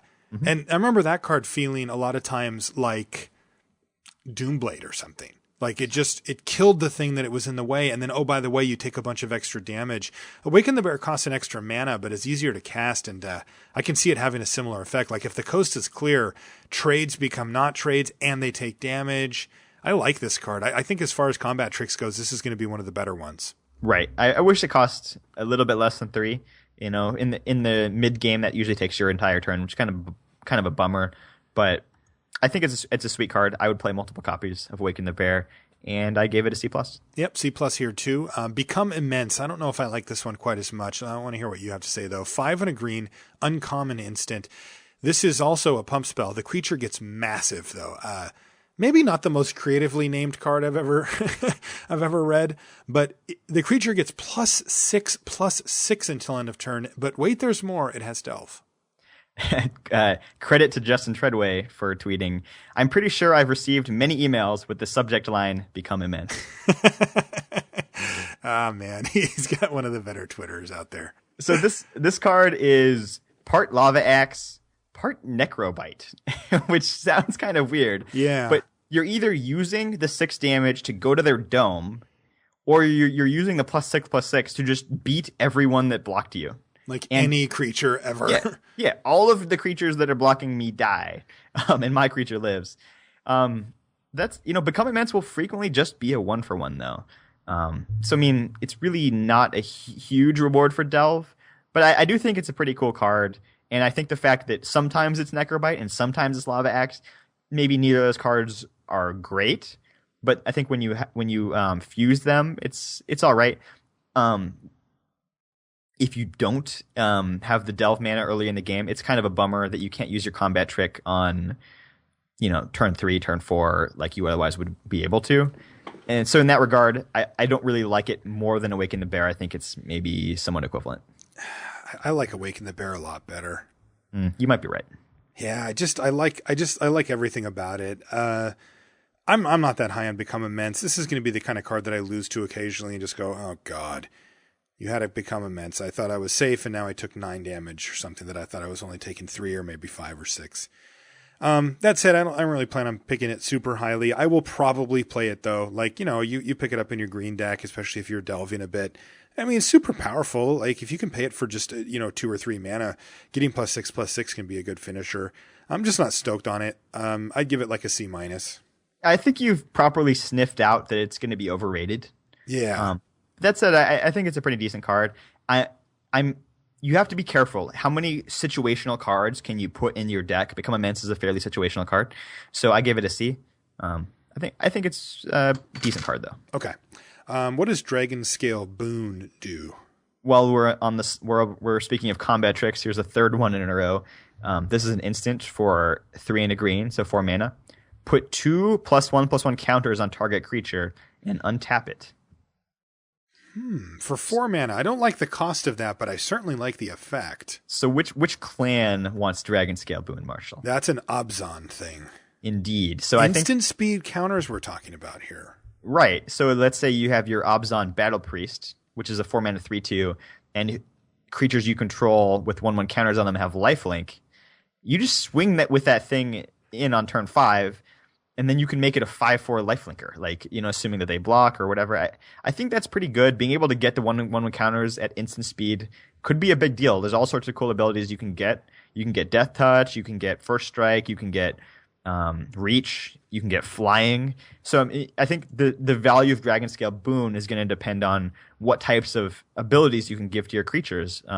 If it's just this card, I think it's mediocre playable. It's an okay combat trick. I like that it has a lasting bonus. 4 mana is a lot for a combat trick, though. So I wouldn't want to fill my deck up with it, but I think it does go well in the archetype, and it's pretty cool, even with just the 2/1 that grants First Strike. I mean, that's a huge threat starting on turn 4. Yeah, having those lords just randomly laying around on the battlefield makes this card so much better.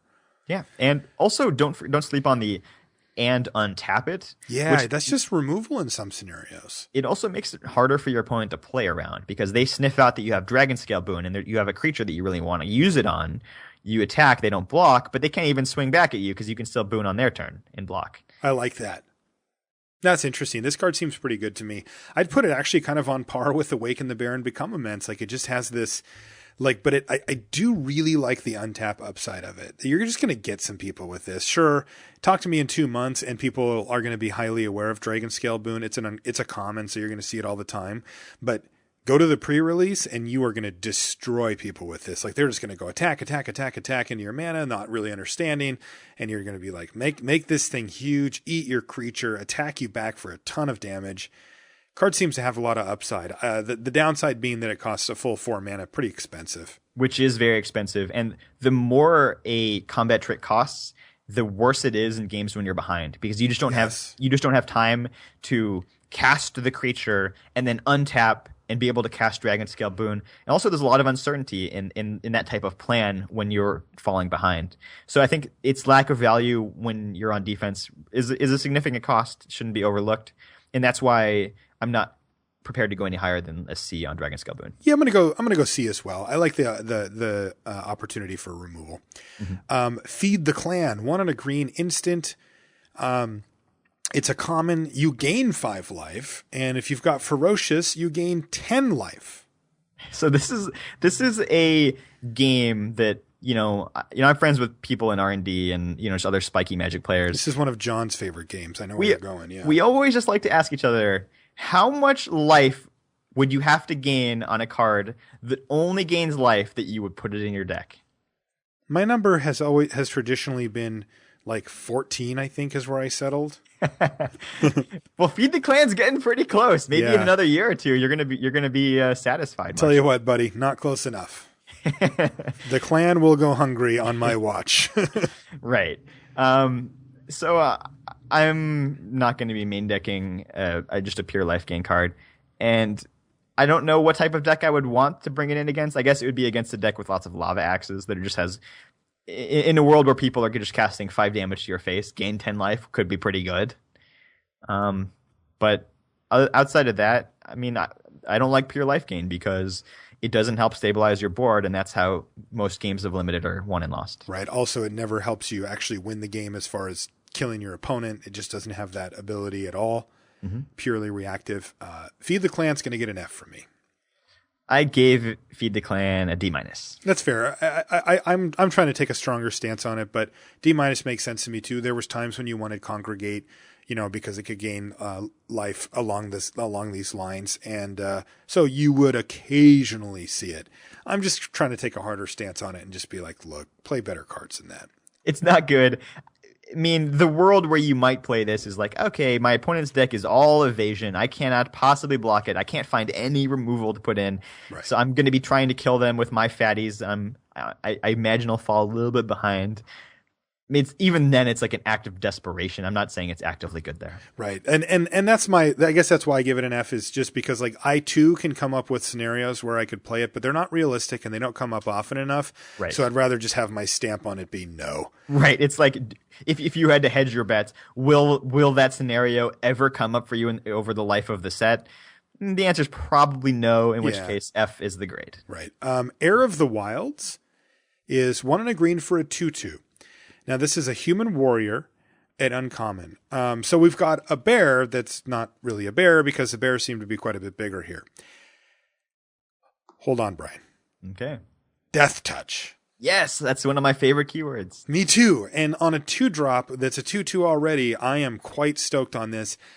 And there's even more, and it's not a downside. This is one of those pushed cards that's going to be a little under the radar. It has Ferocious. Whenever Heir of the Wilds attacks, if you control a creature with power 4 or greater, it gets +1/+1 until end of turn. That's pretty cool. And if you get a little bonus. Yeah, let's say you play your Heir of the Wilds on turn 2, you play your Alpine Grizzly on turn 3, all of a sudden you're smashing for 3 damage already, and that's a hard thing to block. I mean, the thing that I love about Death Touch is that it just makes combat such a low-risk proposition. Even if they have the combat trick, frequently their creature will still just trade. That's what's really cool about it. There's also like a little bit of a trick that I want you to be prepared with, maybe at the pre-release, but use your Awaken the Bear on Heir of the Wilds pre-combat. So now it's a 5/5. When you attack with it, it will get its Ferocious bonus. So now it'll be a 6/6. Okay. And the combination of Death Touch and Trample means you only need to assign 1 damage to each blocking creature before you can start trampling over to the opponent. So this is a good way to deal the last few damage of the game, and you can close out a lot of games with that combo. Yeah, almost regardless of what they have as far as the board state, and especially considering that, sometimes people don't know that. Right. And I mean, I'm not one that likes to try to angle shoot or get people on little rules interactions, but this is something that they just have to be responsible for knowing. And if they put their 5/5 in front of it and say, okay, I'll take 1, I have no problem saying like, no, sir, you take 5. You're dead. Yeah. It's also just the saddest predicament to be in when you're chump blocking with huge creatures and they only prevent 1 damage to you. Heir of the Wilds. I like this card. What a great card. Also, Quadrant Theory All-Star here, right? Sure. We've got developing, yes, 2/2 for 2, no problem. And parity, it's totally fine, right? Like, maybe it's not amazing, but it can still attack through some boards that it might not be able to normally, especially if it becomes a 3/3. And it also can hold off a lot of things that a normal bear couldn't, right? And then if you're ahead, it's fine. It does what it does. And if you're behind, it can really be a big deterrent. If you're getting beaten down by some bomb on the ground, it can actually shore up the ground game. So I really like the way that this card interacts with the Quadrant Theory. And I just think this is just one of those like super value all-star cards that just sort of does it all. Mm-hmm. And pretty good thing to jam in front of their morph creature that they're attacking you with on turn 5. There aren't that many things that can flip up and kill the Heir of the Wilds and survive. Totally. I'm in on Heir of the Wilds. I gave it a fairly high grade. I gave it a B. I gave it a B as well. High 5 you, Heir of the Wilds. Oh, this next one. A+, Highland Game. Elmer, now he's running around in the snow. We had him a little while ago without his raincoat on, and now it got all cold. And now he's out frolicking in the snow. And he's 1 and a green for a 2/1 elk at common. And when he dies, you gain 2 life. That's the best thing about Elmer, is watching him die in all sorts of gruesome, excruciating fashions. And, it does happen sometimes. And elk jerky is quite delicious. Jeez, easy. He could hear you. So I think Highland Game is a pretty good card against aggressive decks because you need cheap, decent blockers, and gaining incidental life is always very nice. Outside of that, I don't think Highland Game is an especially exciting card. It's fine. If you need a 2-drop, it's there for you. And like I said, I think it's pretty cool against aggro decks, and I'd be willing to side in additional copies of them if I had them in my board. Big game. It's really not that big of a game. It's only a 2/1. This one's more Elmery than the blue one, right? Yeah. Just I mean, remember, original Elmer showed up in a blue card. Yeah, the blue Elmer is majestic. Highland Game is more of a doofus. More of a doof, yeah. What grade did you give Highland Game besides the requisite A+? I gave Highland Game a C. Yeah, Highland Game's a C. That's a cool one, but it's mythic. We'll talk about that next week. All right, we talked about this one already on the show, on our because this is one of our second exclusive Khans of Tarkir preview card for LR, Hooting Mandrills, or as Adam Prozac called him in the booth, he called him Hootie and the Mandrill. Okay. It's 5 and a green for a 4/4 trample with Delve. It's an ape at common. I think this is going to be one of the better rewards for powering out a Delve card early in the game. Agreed. I think this and the 3/3 flying are sort of the go-to Delve creatures that you're going to see time and time again. Right. It's obviously best in that type of deck that's trying to abuse the Delve mechanic. However, I'd be pretty happy playing a Hooting Mandrills in any type of deck because, cards just get in your yard incidentally. Creatures die. You may cast this Hooting Mandrills without too much effort on turn 4. Yeah, and I think that if you were to take that cue and just say, okay, how would I feel about a 4/4 trample for 4 mana, or maybe not for 4 mana, but on turn 4? Mm-hmm. Thumbs up. Sure, absolutely. Right, and also like in a late game scenario, maybe you have plenty of mana. You may just be able to like unmorph something and play your Mandrills after combat for just a single mana because the graveyard is littered with carnage. I think Hooting Mandrills is just really solid. I'd be pretty happy to have a couple in my deck. I think you're going to have to pick them relatively early to get them. I gave Hooting Mandrills a B-. I give it a B- too. I really think this is going to be one of the solid cards. This is back. Incremental Growth. 3 GG for a sorcery at uncommon. You get to put a +1/+1 counter on target creature. 2 +1/+1 counters on another target creature. And 3 +1/+1 counters on a third target creature. Yeah, you must target 3 unique creatures. You cannot just pile up 6 on one creature. No, this is interesting. You can't even cast it if there aren't 3 creatures on the board. You may need to cast... you may need to put one of the counters on your opponent's creatures. I've been there many times because this is a reprint from Lorwyn Block. Mm-hmm. Incremental Growth has a lot of strengths and a lot of weaknesses. The strengths... you get the power and toughness right now, and frequently you can attack with those creatures. So it has pseudo haste, as I like to say it, which is a pretty good way to develop your board. You get 6 power and toughness for 5 mana. That's a pretty good deal. Normally you'd be getting at pseudo haste speed. That adds up fast. Right. Normally you'd be getting 4 or 5. You get to distribute them in an interesting fashion. The 1, 2, 3 will frequently allow you to. You put the 3 on your smallest creature. You put the 1 on your biggest creature. All of a sudden you can attack very effectively with all 3 of them. You get to play the combat math based on how their blockers are. That's a big deal. In this format, you have the Obzon Outlast creatures that get huge bonuses, and the fact that not just those creatures get the bonuses; those creatures grant bonuses to any creature with 1 encounters on it. So this is a way to get non-Outlast creatures in on the fun. Yeah, I think the way to think about incremental growth is like if there's a board state, this is a huge bomb.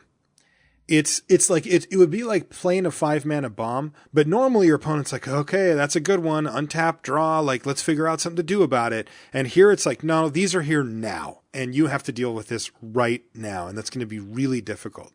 But if you don't have an adequate board state, you just can't cast the thing. Right? Like you either literally can't, or it's not worth it to put like a few counters on one creature, but pump up the rest of your opponent's team or whatever. So it ends up being pretty polarizing in that way because on one hand, it's a bomb that has a haste-like effect in the way that it affects the board. But on the other hand, sometimes you can't cast it. And that just makes it a lot more polarized. Right. So if I'm going to talk about a card being a bomb, I frequently want it to pull me out of a game that was looking dire. And, this allowed me to win. And I think incremental growth kind of fails on that axis because I have to have 3 creatures out and the time to invest, my turn in incremental growth. So it's games that are at least even already that I can even play this in. Yeah, but for Quadrant Theory, it's great developing, it's great parity, and it's great when you're ahead. Not that great when you're behind. Yeah, it's not always great developing because in the early game, you may not even have enough targets. Creatures are trading off. Things are getting destroyed. True. like I mean, I figure if you have it in your opener, then you're going to kind of play around that, but right, you're going to try to keep your creatures out of combat, etc. So this is a card with huge upside and huge downside. The downside being this is going to be stuck in your hand a fair amount of the time, and frequently those games are games that you lose. Right. Interesting thing is that it can pull you up from being behind if your creatures are simply outclassed, right? Like I've got 3 creatures, but they're not very good against 3 creatures that are quite good. This will get you out of that bind. So there is one case study here where you can actually use it to help get you back. But raw power level is off the charts with incremental growth. It is just a powerhouse when it goes. Right. And I think with the synergy from Outlast, I think that kicks it up an entire like half a grade or something like that. Yep. So I put incremental growth in a B status. I think normally it would be a B minus just in your average set. But, the fact that you could give all your things lifelink would just be a tremendous blowout. I give it a B as well. Just because of the conditional nature. If it said up to, it would be a B plus for me, or maybe even an A minus. If you could just cast it and do it how you wanted. Like if you could just say, I don't want to put a +1/+1 counter on anything. I'm just going to do the 2 +1/+1 counters and the 3 +1/+1 counters. It would be a lot better because those times when you can't cast it are truly miserable. Right. Don't forget though, sometimes you just got to give your opponent's creature a +1/+1 counter to get 5 on yours. Oh, I'd say about a third of the time that I cast it, I'm putting a counter on my opponent's creatures. It's such a swing. Kintree Warden, a 1-drop. Okay, so it's green for a 1/1 human warrior at common. You can pay 2 colorless mana to regenerate it. Okay, and it's got morph for green. So you can... if it was face down, you could spend 1 to flip it up and then 2 more to regenerate it. Mm-hmm. Not convinced that's great because all you have left... I'm not convinced either. All you have left is a 1/1 regenerator. Like, it doesn't trade for anything of consequence. Right. It's not great. And the other thing is, when I look at cheap regenerators, and there have been many in Magic's history, the cost to regenerate is a huge factor in how much I like them, because it's just easier to keep the mana up and regenerate to prevent damage to myself. And 2 mana is so much worse than 1 mana. It's like a world of difference, right? It's a world of difference. Like you can keep up 1 mana like 3 times more often than you can keep up 2 mana. Right. Like so, it just does so much less work. The thing it has on your typical card like this is that you can just make it a 3 mana 2/2. So it's not always a 1/1. I think it's a playable card, but I'd say I'd more likely prefer not to play Kintree Warden. Agree. I don't think this card's very good. No. There's things with trample. There's things that give trample. Like, it's not necessarily even pulling its weight. I don't think that you're going to want to be activating raid that often with it in green. I'm not a big fan of the card. I'd give it a D. Yeah, I gave Kintree Warden a D plus. I mean, I'm not a fan though. But I'd say if you need a playable, sure, it can do some stuff, and then. It functions like a morph. Your ideal situation is it just trades with their morph. That's your ideal situation. But on turn 10, it may just be able to block something huge. Okay. Long Shot Squad, what does that do? This is a Hound Archer. Yeah. Dogs with bows and binoculars. Yep. For 3 and a green, it's a 3/3. And it has Outlast, 1 and a green. So you can spend 1 and a green and tap it to get a 1/1 counter. And each creature you control with a 1/1 counter on it has reach. So you're starting off with a pretty decent body. You already have a Hill Giant. Yep. 3/3 for 4. I don't mind that. Outlast for a fairly affordable price of only 2 mana. Right. Even the first time you do it, all of a sudden you got a 4/4 with reach. That's pretty sweet. And I think that it seems like the Outlast deck is really just trying to set up like an impenetrable defense and then being able to outlast a couple of things at a time and then to just overwhelm your opponent with, power and toughness. And I think having reach is going to be pretty nice to stabilize that game. You are correct. So I think Long Shot Squad is one of the better commons. I like it. I think it's just super solid across the board. Reminder that it affects creatures that have +1/+1 counters, even if it doesn't itself. Right. Which is so tricky. It's going to be hard to play that correctly, I think, at first. Whereas you're going to think only Outlast creatures can get the bonus, but that's not true. Let's say you put a counter on it with a card like Feat of Resistance, that white combat trick. you can just give anything reach. What maybe you've outlasted with this card, and you need to give something else the bonus and instant speed. Yeah. It's gonna happen a lot. I think long shot squad is better than filler. I give it a B-. I give it a C+, but you might be right. We'll have to see how good reach is. Card solid. Naturalize. This is like the coolest artwork for Naturalize I've ever seen, although I don't really get it, but it's still sweet. 1 and a green, instant, common, destroy target artifact or enchantment. Again, I just think it's a sideboard card in this set. I haven't really seen anything that screamed that this would be main deckable where it normally isn't. So I give it the grade of sideboard. Yeah, from time to time, effects like this have been main deckable, but I do not believe this is the set for it. So you're going to be looking to bring this in maybe against, singing bell strikes or suppression fields, or just multiple of those enchantment kill spells or something like that. As it is, yeah, you should not main deck Naturalize. Now, I think this is a pretty Brian. This might be the Brian Wong-y card for this set. Oh, you got me down pat. Yeah, I think we might have found it. So, Pine Walker. Oh man, I love Pine Walker. I knew it. 3 GG, so 5 mana for a 5/5 creature elemental at uncommon. So Brian's like, wait, what? I played that card so many times. Power and toughness. The morph cost is also 5 mana. It's 4 and a G.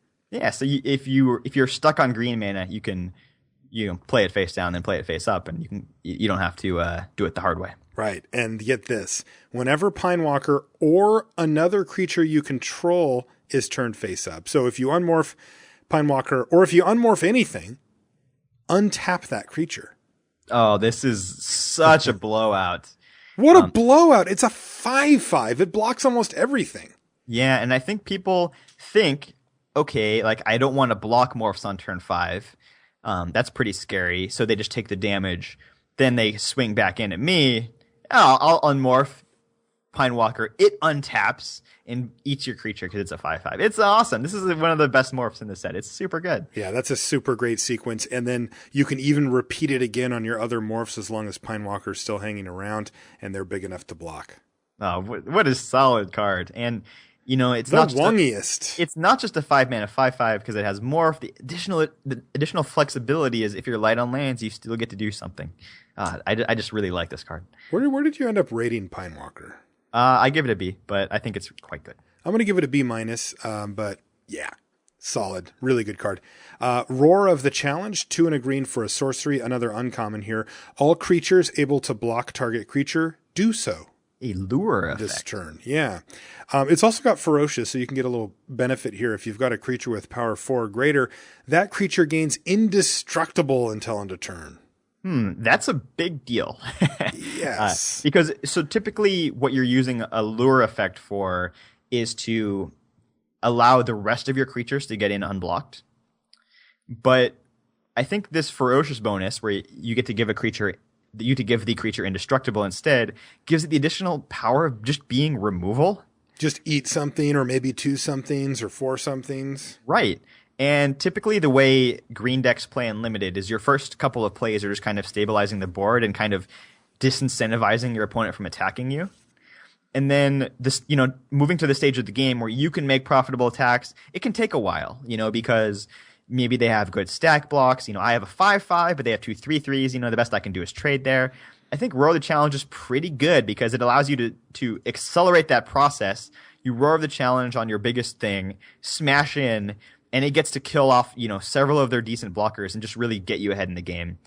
And, like I said, lure effects are already playable just for the, falter effect of being able to, just make the rest of your team unblockable. Make sure you cast it on a creature that does not have evasion. By the way, if you cast it on your flyer, their ground creatures can block other things. That's important to remember. People have made that mistake. So downsides to Roar the Challenge. It's a sorcery, so your opponent's going to know it's coming, of course. That part's not really as much a downside as you need to do it before then anyway. But it costs 3 mana, and it doesn't actually, do something as far as, like, if you're behind, it doesn't pump your creature up or help you out in any way. And of course, being a sorcery means that you can't use it on defense at all. So that sucks. If your opponent has untapped mana, you may want to rethink casting Roar of the Challenge and going for some huge swing where you win the game or whatever. If they mess with your creature, bounce it, kill it, whatever, tap it down in response. Like you go Roar of the Challenge, they go Crippling Chill. Oops, you just gave them like basically a 2-for-1 with their Crippling Chill. Yeah, fortunately, it can mitigate some of those responses by giving the creature indestructible, so they can't let the thing resolve and then burn it out when you attack. True, that's a good point, and that's kind of where I was going is if you do get into the attacks, let's say that you're like, well, what I really need to do is kill my opponent, and I've got 4 4/4s or something, and so I'll give one of them Roar of the Challenge, and I'll attack with everything. Everything has to block the 4/4, and they're going to take 20 or 16 or whatever and finish them off. And the problem is that if they do interact with your creature after you've attacked, now all of a sudden that restriction's gone, if they bounce it, and they can block however they please. So be careful with that. But I like that. Like red doesn't get to kill this. I mean, they can just kill it in response, but you're not going to get that huge blowout. You're going to get 2-for-1, but you're not going to get like your team for 1, which is generally part of the risk with this. Now that's only if you have Ferocious though. If you don't, it's a different story. So just be careful. Setup cost is pretty high for Roar of the Challenge, but power level is definitely there. It's definitely there, and I really like the versatility. It very much functions like a fight card in a lot of ways, especially if you can trigger the indestructible. It's ways to use your creatures as removal. I just think it's a really versatile card and helps make up for a lot of the disadvantages that green decks inherently have in Limited. Yeah. I think Roar of the Challenge is actually pretty good. What did you give it? I gave Roar of the Challenge a C+. I did too. I gave it a C+ just because it has just a unique effect that can really change the game. Sagu Archer is 4 and a green for a 2/5 with reach. It's a Naga Archer. It's a common, and it has morph for 4 and a green. So we're talking about a 5-mana 2/5 reach. What do you think about that? I've played it in Limited before. I'm not like thrilled about it, but that's a brick wall though. Yeah, and that's going to block almost all the flyers in the set. Right. And has morph, gets to unmorph into a size that beats other morph creatures, and that's nice. I think Sagu Archer is solid but unexciting. Okay. I agree. I think the morph cost isn't exactly aggressive, but you can sometimes eat a flyer with it, which is going to get you some card advantage, and it just blocks all morphs on the ground and a lot of other ground creatures pretty well. I think you're going to see this thing all over the place, but it's not going to be a particularly high pick, and it's not going to be a card that people get excited about. Right, and it seems like flying is the only type of evasion. We didn't see any intimidate, did we? No, we saw one unblockable. Right. Yeah, blue has some unblockable. So it feels like flying is the way that they're going to try to beat you if you're green. And I think that makes it even better that you don't have to be worried about multiple axes of evasion. So and we've already seen 2 creatures that can either have reach or get reach, or even give reach. Right. So Sagu Archer might actually end up being a little bit underrated. At this point, I gave it a C, though. I did, too. I think it's just the most rock-solid middle line C. Mm-hmm. Oh, Savage Punch, Bear Punch. 1 and a green for a sorcery. And I want you to note that it's a sorcery. It's a common. It says, target creature you control fights target creature you don't control. Ferocious, target creature you control gets... the creature you control gets +2/+2 until end of turn before it fights if you control a creature with power 4 or greater. So this is a sweet follow-up to Alpine Grizzly, right? Where if you're on the play, yes. For example, you play your Grizzly on turn 3, they play a morph, you Savage Punch, and I guess you're turning the tables because your bear is punching their creature. Yeah, that's true. But you get to kill their creature and then attack for 6. That's a really powerful play. And that only took up 2 of your mana. You may actually be able to follow it up with something else. Wow, hit them for 6, kill their creature, and only 2 mana. That's impressive. Right. And the other thing I like about Savage Punch that I kind of hated about the red fight card Swift Kick is the cheap mana cost. Because fight cards are so inherently risky. You really want to cast them when your opponent's tapped out. I think Savage Punch only costing 2 will allow you to find the window to cast it without taking you so far off of what you otherwise want to do on that turn. You may be able to have a follow-up play, whereas the Swift Kick, you just got to cast that whenever you can do it because it's so hard to do that it may mess up the rest of your turn. So I think Savage Punch has a lot going for it. Also, just the ability to give the creature +2/+2 rather than +1/+0 means you actually can win the fight as opposed to just tie it. And it also fits better in green than in red. Green creatures are just inherently larger than red creatures. You have so much, and then you don't have access to the burn spells like red does. So it's making up for a bigger need than Swift Kick was. So all of this adds up to me thinking Savage Punch is pretty good when I thought Swift Kick was pretty bad. If I erased the ferocious text off of this, how excited would you be about Savage Punch? I would say it's playable, but not great. Okay. Well, it has the ferocious text, so what grade did you give it based on that? I gave Savage Punch a C+. I don't know where to put it, man. The setup cost really gets me, right? If I just always knew that I would have something like that I could use it, I would be pretty happy. But the fact is there are times when you just can't cast it, and that sucks. I'm going to give it a C-. I'm going to be a little stern on Savage Punch. The upside's definitely there. Right. But I want to recognize the downside as well. Okay.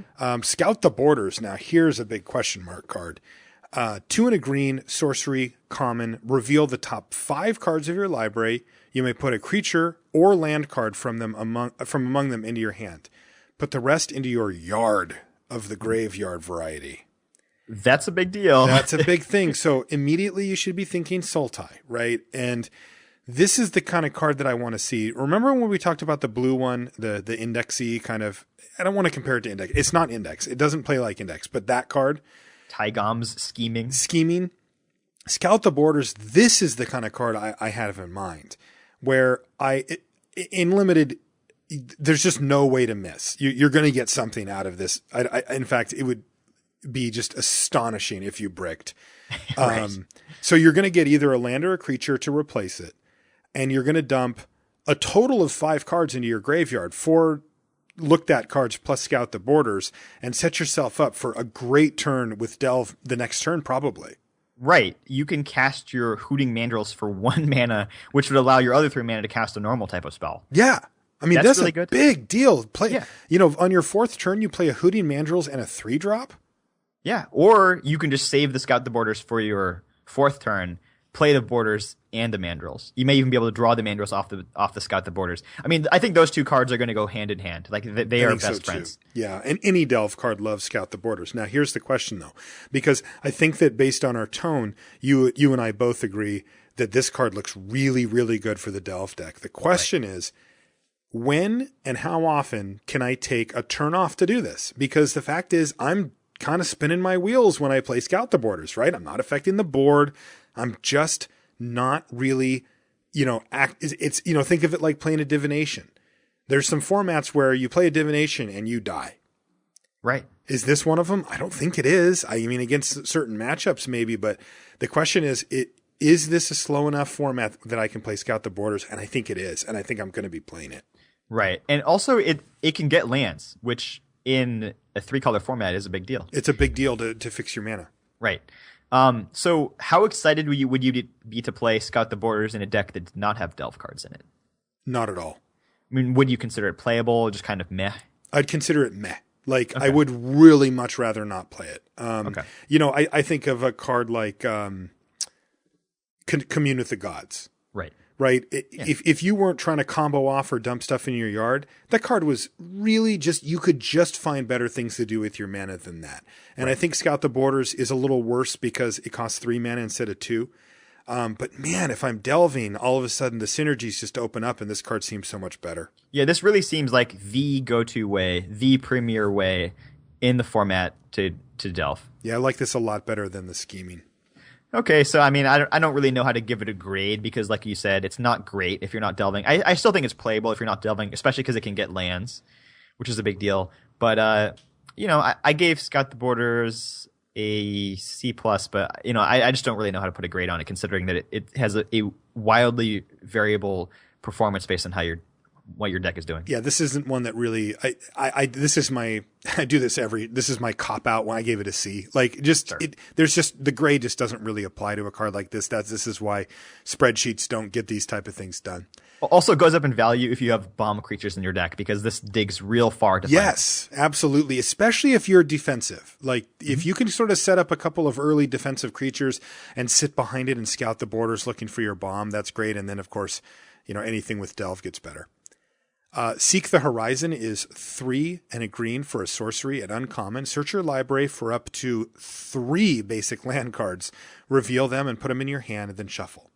This, so first of all, you're looking at a mana fixture that costs 4 mana. So you're already, so you're pretty far in the game. You won't be able to actually cast that card until at the soonest, the card that you're trying to fix into until turn 5.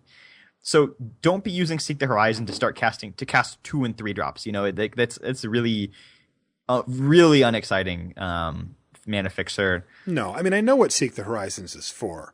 It's for the 5-color deck, right? Yeah, it's for people that want to go super deep. Yeah, it's for the 5-color deck, and because you're already at 4 lands, you need to have use for lots of mana. So we're talking like 6 drops, 7 drops. Like to maximize Seek the Horizon, you need to be doing, probably 4 colors at least, and you need to have some real expensive cards in your deck. Don't put Seek the Horizon in just your run-of-the-mill 3-color, low mana curve deck. It's actually quite bad there. But it's a 3-for-1, Brian Wong. It's the worst type of 3-for-1 because you get 3 cards that frequently don't help you at all. Right. Yeah, I'm not real high on this, though I'll probably end up resolving a bunch of them later in the format when I get bored of playing 2 and 3 color decks and just want to go deep. Right. So for me, like Seek the Horizon is like even worse than the banners. I wasn't a fan of the banners. I'm not a fan of Seek the Horizon. I gave it a D. I gave it a D as well. Smoke Teller, 1 and a green for a 2/2 human shaman at common, sold. Play a bear, no problem. Mm-hmm. And it's got a weird little activated ability. You can pay 1 and a blue to look at target face down creature. How important is being able to look at your opponent's morphs? Well, not so important that I'd be doing that in lieu of casting spells. But I think once you get to the point of the game where you just don't have anything else to do with your mana, that's actually somewhat valuable. But the reason I'm putting Smoke Teller in my deck is to attack and block with it starting on turn 2 or 3. Right. That's the thing. I think that people maybe will get a little tricked and think that this ability is like some super relevant thing. This is akin to looking at the top card of their library or looking at their hand. It is useful information that you can certainly utilize, but it is not worth a card. And in this case, it's not worth the mana needed to do it. And if you have anything else to do that affects the board, once you have free mana, sure, peek away, go for it. Look at it. Yeah. It's actually kind of cool that it gives your bear a little bit of life in the late game when it would otherwise be kind of useless. This is a classic vanilla test case study as well, right, where it passes the vanilla test and it has random upside that maybe isn't that exciting, but I could definitely see slightly more seasoned players saying like, I'm not going to play this. I don't need to pay mana to look at face down creatures, but that's not the point. The point is it's a bear that has a little upside. Right. So I gave Smoke Teller a C. I gave it a C as well. This next card is the Rock Solids. Again, Sultai Flare. 3 and a green for a 3/4 Naga Shaman at uncommon. And man, 3/4 for 4 is such a sweet spot. I love that. Mm-hmm. And only single green in the mana cost. Yes. Just easy to use, easy to cast. Attacks well and blocks well. I really feel like for limited, a 3/4 for 4 is probably the sweetest spot you can get. Whenever a creature you control with toughness 4 or greater dies, you gain 4 life. So let's just throw some random upside on there too. Sure, and especially against the Mardu deck that might be drawing toward that that arrow card. Whatchamacallits? Arrow Storm. Okay. Which is like kind of like the lava axe of the format. If once you've gained 4 life once or twice, it's really taken that card out of the equation. They're not going to be able to kill you with it. I like that a lot. I think a lot of times green decks, start off on the back foot, but slowly gain board presence, and you're kind of protecting your life total. So incidental life gain is real nice.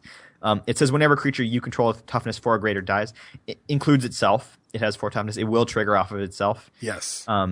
I think this is a really good card. I do too. And I want to mention that 4 life is a lot too. It's not just like you gain some life. No, it's 4. It's actually quite a bit. Right.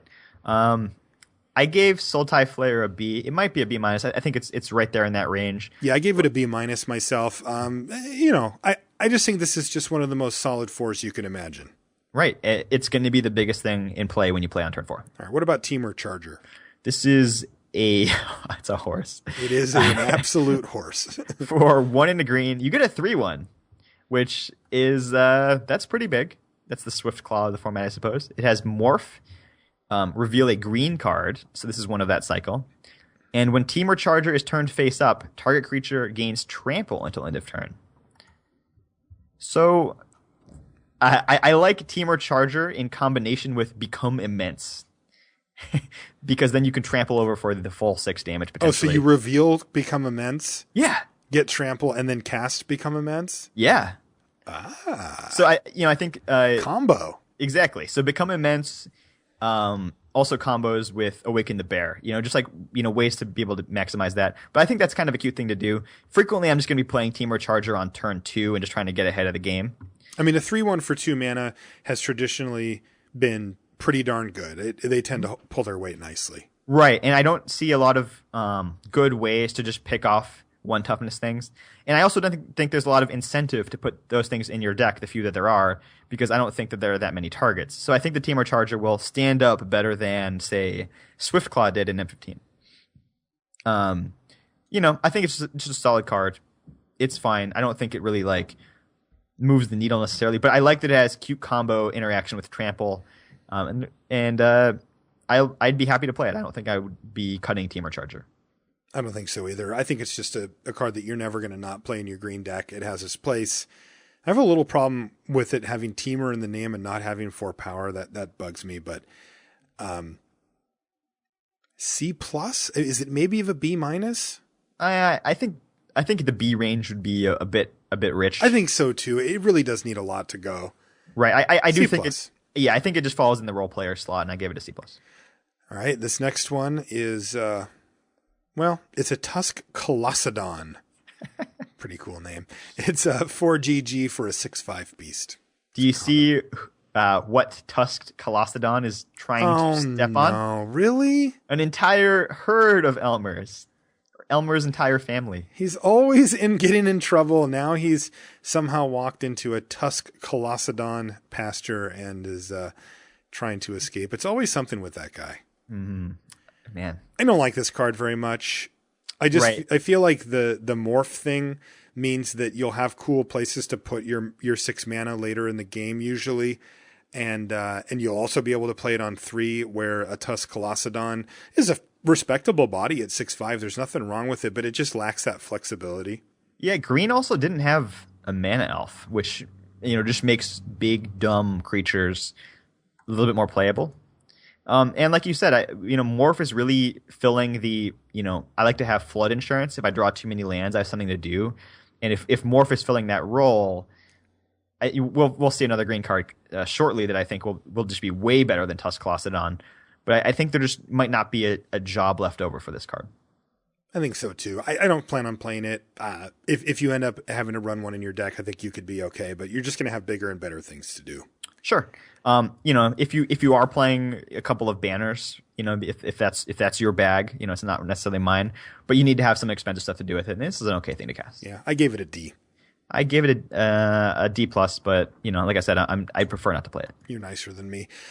Tusk Guard Captain is 2 and a green for a 2/3 human warrior at uncommon, and it's got Outlast for just G, so 1 green mana, pretty easy, and it gives creatures with +1 creatures you control with +1/+1 counter on them trample.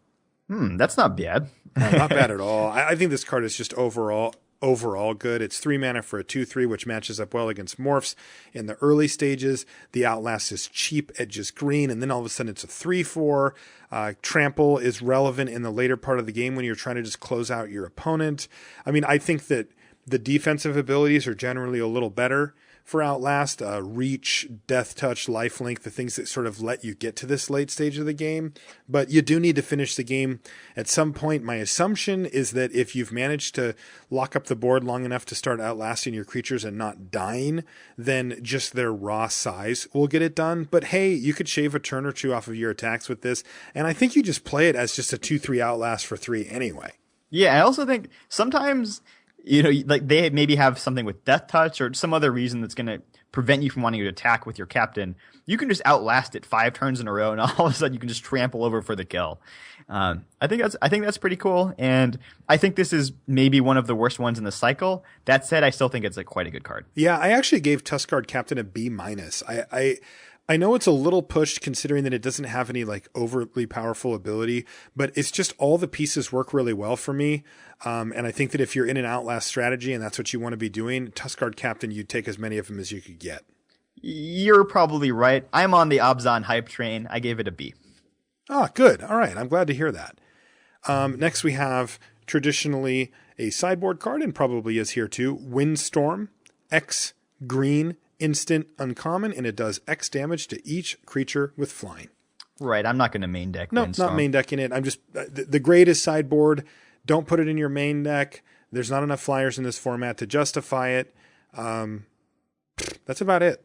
If they have enough flying creatures in their deck that you would want to bring this in, it might be excellent. It might be really good, which is why it's a sideboard card. Last green card, Woolly Loxodon. This one has Woolly Loxodon, you have my eye. 5 GG for an elephant. I'm not kidding. Warrior. It's common and it's a 6/7. Now, I'm not really sold at this point. A 6/7 elephant warrior for 7 mana is not really what I want to be doing in this format because, I mean, there's a bunch of morphs. You can just get more flexibility. And, oh, wait, it also has morph. So play it for 3 mana face down. And then for 5 and a green, you can turn up a 6/7. That just has to be bigger than everything else, right? It's going to be the biggest thing in play. And frequently they may be, kind of doing that math, how big could it be? They're just like, okay, I'm just going to put a bunch of stuff in front of it just to make sure it dies. And it still might not die. That is a really, really big creature. If you're playing, morph versus morph combat, 2 morphs enter, 1 morph leaves, Woolly Loxodon is always the morph leaving. It's leaving. He's leaving. It's going to win every time. I think Ruth is the only thing that tussles with Woolly Loxodon well. Right. I think this card's actually really good. And what I want to do is I want to point out, like we just talked about Tusked Colossadon, and this is why I don't like that card. Right. Because Woolly Loxodon is almost the same card, but just with way more flexibility. They're both the same rarity. You're going to see them as often as each other, but one of them you can play for 3 mana face down and then morph, and the other one you can't. Now, sure, Woolly Loxodon, if you just need to hardcast, it does cost an extra mana, but it's a 6/7 instead of a 6/5, which is a nice big difference against like the Teamer decks. This is my kind of card. This is what I want to top out my curve with, is a big morph on tap with something just huge, not a Tusked Colossadon. So that's why I gave that a D. And this is, and I'd give Woolly Loxodon a rock solid C, bumping up into C plus, just because I think it's going to beat everything else in combat. Yeah, I gave the Loxodon a C plus. Don't be afraid to trade it off in combat early in the game. You'll find other things to do. Like, don't be like, oh, it's a 6/7, it's precious, I must save it. Frequently, it's better just to block their Alpine Grizzly or their Morph or whatever on turn 3 or 4. But it is precious. Look at it. It might be endangered. What did you give it? C plus. C plus. Okay, cool. That's green. Thoughts on green? It's a lot of big stuff, and I think not having Intimidate in the format is going to make green a little bit better. I think green looked good. Yeah, I mean, you get so much power and toughness. All these cards just grant power and toughness. Even cards Awaken the Bear, Become Immense, Alpine Grizzly, Hooting Mandrills, Incremental Growth. It's just so many ways to just commit high power and toughness to the board. Yeah, I like it. I think green is like a one of the more powerful colors possibly. Mm-hmm. Okay, you ready to move into gold? Yeah, gold. Are you sure you're ready for this? I don't know, man. So gold is going to be tough. Gold is a really tough one to evaluate because it's super easy for us to just say, well, hey, this card's really good. Give it a high grade. But you got to remember that these things take 3 different colors, and there's going to be times when you don't get to use them. Mm-hmm. I think every 3-color card is inherently like half a grade worse than a monocolor comparison would be. Right. And it's tough for us because we want to make sure that we recognize the power level of these cards. But yeah, it gets kind of rough. Mm-hmm. And also, like, if you're drafting, they're hard to take as a first pick because it just locks in the rest of your draft. That can be rough. And, a lot of times, you may have only 2 of your colors for a fair amount of the game. So I think just keep in mind, there's going to be some powerful cards, but it's, if you aren't also paying attention to just like early game and mana curve and mana fixing, you may have a lot of really powerful spells and not have a great deck. Right. Okay, should we start? Sure. Abomination of Gudul. So this is part of a cycle, and we're going to be seeing these. They're common morphs that unmorph for 2 and then 3 colors of mana from one of the clans. And this one happens to be from Sultai. So it's, and they cost 6. So it's 3 and then Sultai. So 3 black, green, blue for a 3/4 flying. And it says whenever it deals combat damage to a player, you can draw a card. If you do, discard a card so you get to loot. Mm-hmm. And the morph cost, like I said, is 2 and then whatever the 3 colors are for the clan. In this case, 2 black, green, blue. Okay, so 5 mana to unmorph. 5 mana to unmorph. So you play it on turn 3. It dirtles around for a turn. And then if you happen to have hit your mana, on the 5th turn, you can unmorph it either in combat or pre-combat to make it into a 3/4 flying that loots when it hits. Pretty powerful stuff here. This is one of the few morphs that I would, consider unmorphing before I attack. Because it gets the evasion and the looting is going to be real nice. Yeah, getting a loot. And remember, we're talking about Sultai here, so they want stuff in the graveyard. So, heck, even if it just said mill yourself for 1, you would be okay with that. And looting is so much better than that. Right. It's hard to give a grade on this. And the one nice thing that this cycle has going for it is in the situations where you don't draw all 3 colors, you can just play them as a 2/2 and trade them off in combat. That's relevant. That is definitely relevant. Because so many of the other gold cards are just going to be stuck in your hand in those situations. How do you grade it though, man? Like these are going to be so difficult to grade. It is 3 different colors. Right. But it's also a morph, so worst case scenario is castable. Mm-hmm. I gave the Abomination of Gudul a B-. So okay. I think I'll just go with you on that. Like, I want to make sure that the grades reflect the power level with the assumption that your deck has the ability to reasonably morph or cast these at some point during the game. And I just want to put an asterisk that says, remember, sometimes you can't. Yeah, I think there's something to be said for having just easy to use cards in your deck, like the what was it, the 3/4 in green, right? We just talked about the guy Sultai Flayer, right? The Flayer, yeah. Yeah, if your whole deck is cards like Abomination of Gudul, you have more raw power, but you have less usable power. Whereas if you have a few cards like the Flayer to play on turn 4, that really that's like the glue that holds your deck together. And it can give you the time to get to Abomination mana and stuff. Okay, right. So B- there. Next card is also part of a cycle. It's Abzan Charm. And there's a charm for each of the clans, and they all share the same characteristics in that they cost 1 each of the color of the mana, and that's it. So in this case, Abzan is of course white, black, green. They're all instant speed. They're all uncommon, and they all say choose one, and then they give you 3 different choices that you get to choose from, and they're even related choices. Like the first one is a removal spell of some sort, for example, and this one is that. So Abzan Charm is choose one. Exile target creature with power 3 or greater. Okay. So frequently something I care about, something big, something worth killing. Yes. The next one is you draw 2 cards and you lose 2 life at instant speed. Okay. That's really good. Mm-hmm. But notable, you can't point it at your opponent. It's only for you. And then your third option is distribute 2 +1/+1 counters among 1 or 2 target creatures. I really love all the modes on Abzan Charm. God, Abzan Charm's nasty, isn't it? Also, getting the 1/1 counters at instant speed, putting them on 2 different things. You might be able to grant lifelink. You may be able to grant first strike. Abzan Charm is kind of a blowout. It's kind of a blowout. And I mean, it's removal for things you care about. It's card draw when you're out of gas and you're top decking or whatever. And it's 2 counters when you're trying to beat down or finish off your opponent. I mean, these charms are all very powerful, and Abzan Charm is no exception. It's really good. So I gave Abzan Charm a B+. I think if it was easy to cast, it would be in the A range. I gave it a B+ as well. The fact that it's high quality removal as its base stat is really great. Instant speed as well. You just don't get that kind of removal these days. Now, again, though, always remember, these are hard to cast. I think quite possibly the best charm. Okay, good. That's interesting. We'll keep an eye on those as we move forward. Next is Abzan Guide. Now, this is the same type of cycle as Abomination of Gudul was. So again, 6 mana to cast, 5 mana to morph. You'll see that over and over. So it's 3, since it's Obzon, it's 3 white, black, green to cast. And to morph it is 2 white, black, green. And it's a 4/4 with lifelink. Ooh, lifelink is one of my other favorite keyword abilities. Especially on a big creature like a 4/4. Right.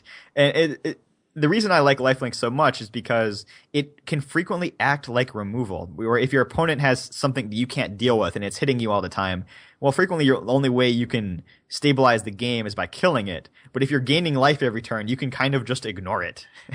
Also, something with lifelink creates tension with your opponent. Like they feel incentivized to get it off the table. They don't want to keep getting hit. So they're going to rush to block it maybe as soon as they get enough power, and then it makes your combat tricks into just game enders. Right. So I think Obzon Guide is a really good one of this morph cycle. It's also one of the few ones that I would really consider unmorphing just when it's hitting my opponent instead of casting something else from my hand. Just to get that 4 life? Just to get that life and just have that thing already going, because it is like an investment, and just it really just going to put the pressure on your opponent. Grade. I gave Obzon Guide a man. Is it a B or a B minus? It's really hard to say. It's somewhere in the B range. I give it a B minus. I think it's. I'm going to give it a B. It totally. I just think it matches up so well against the aggressive decks and the not aggressive decks. Yeah, it totally could be. Let's see, those are rares. All right, are you ready for?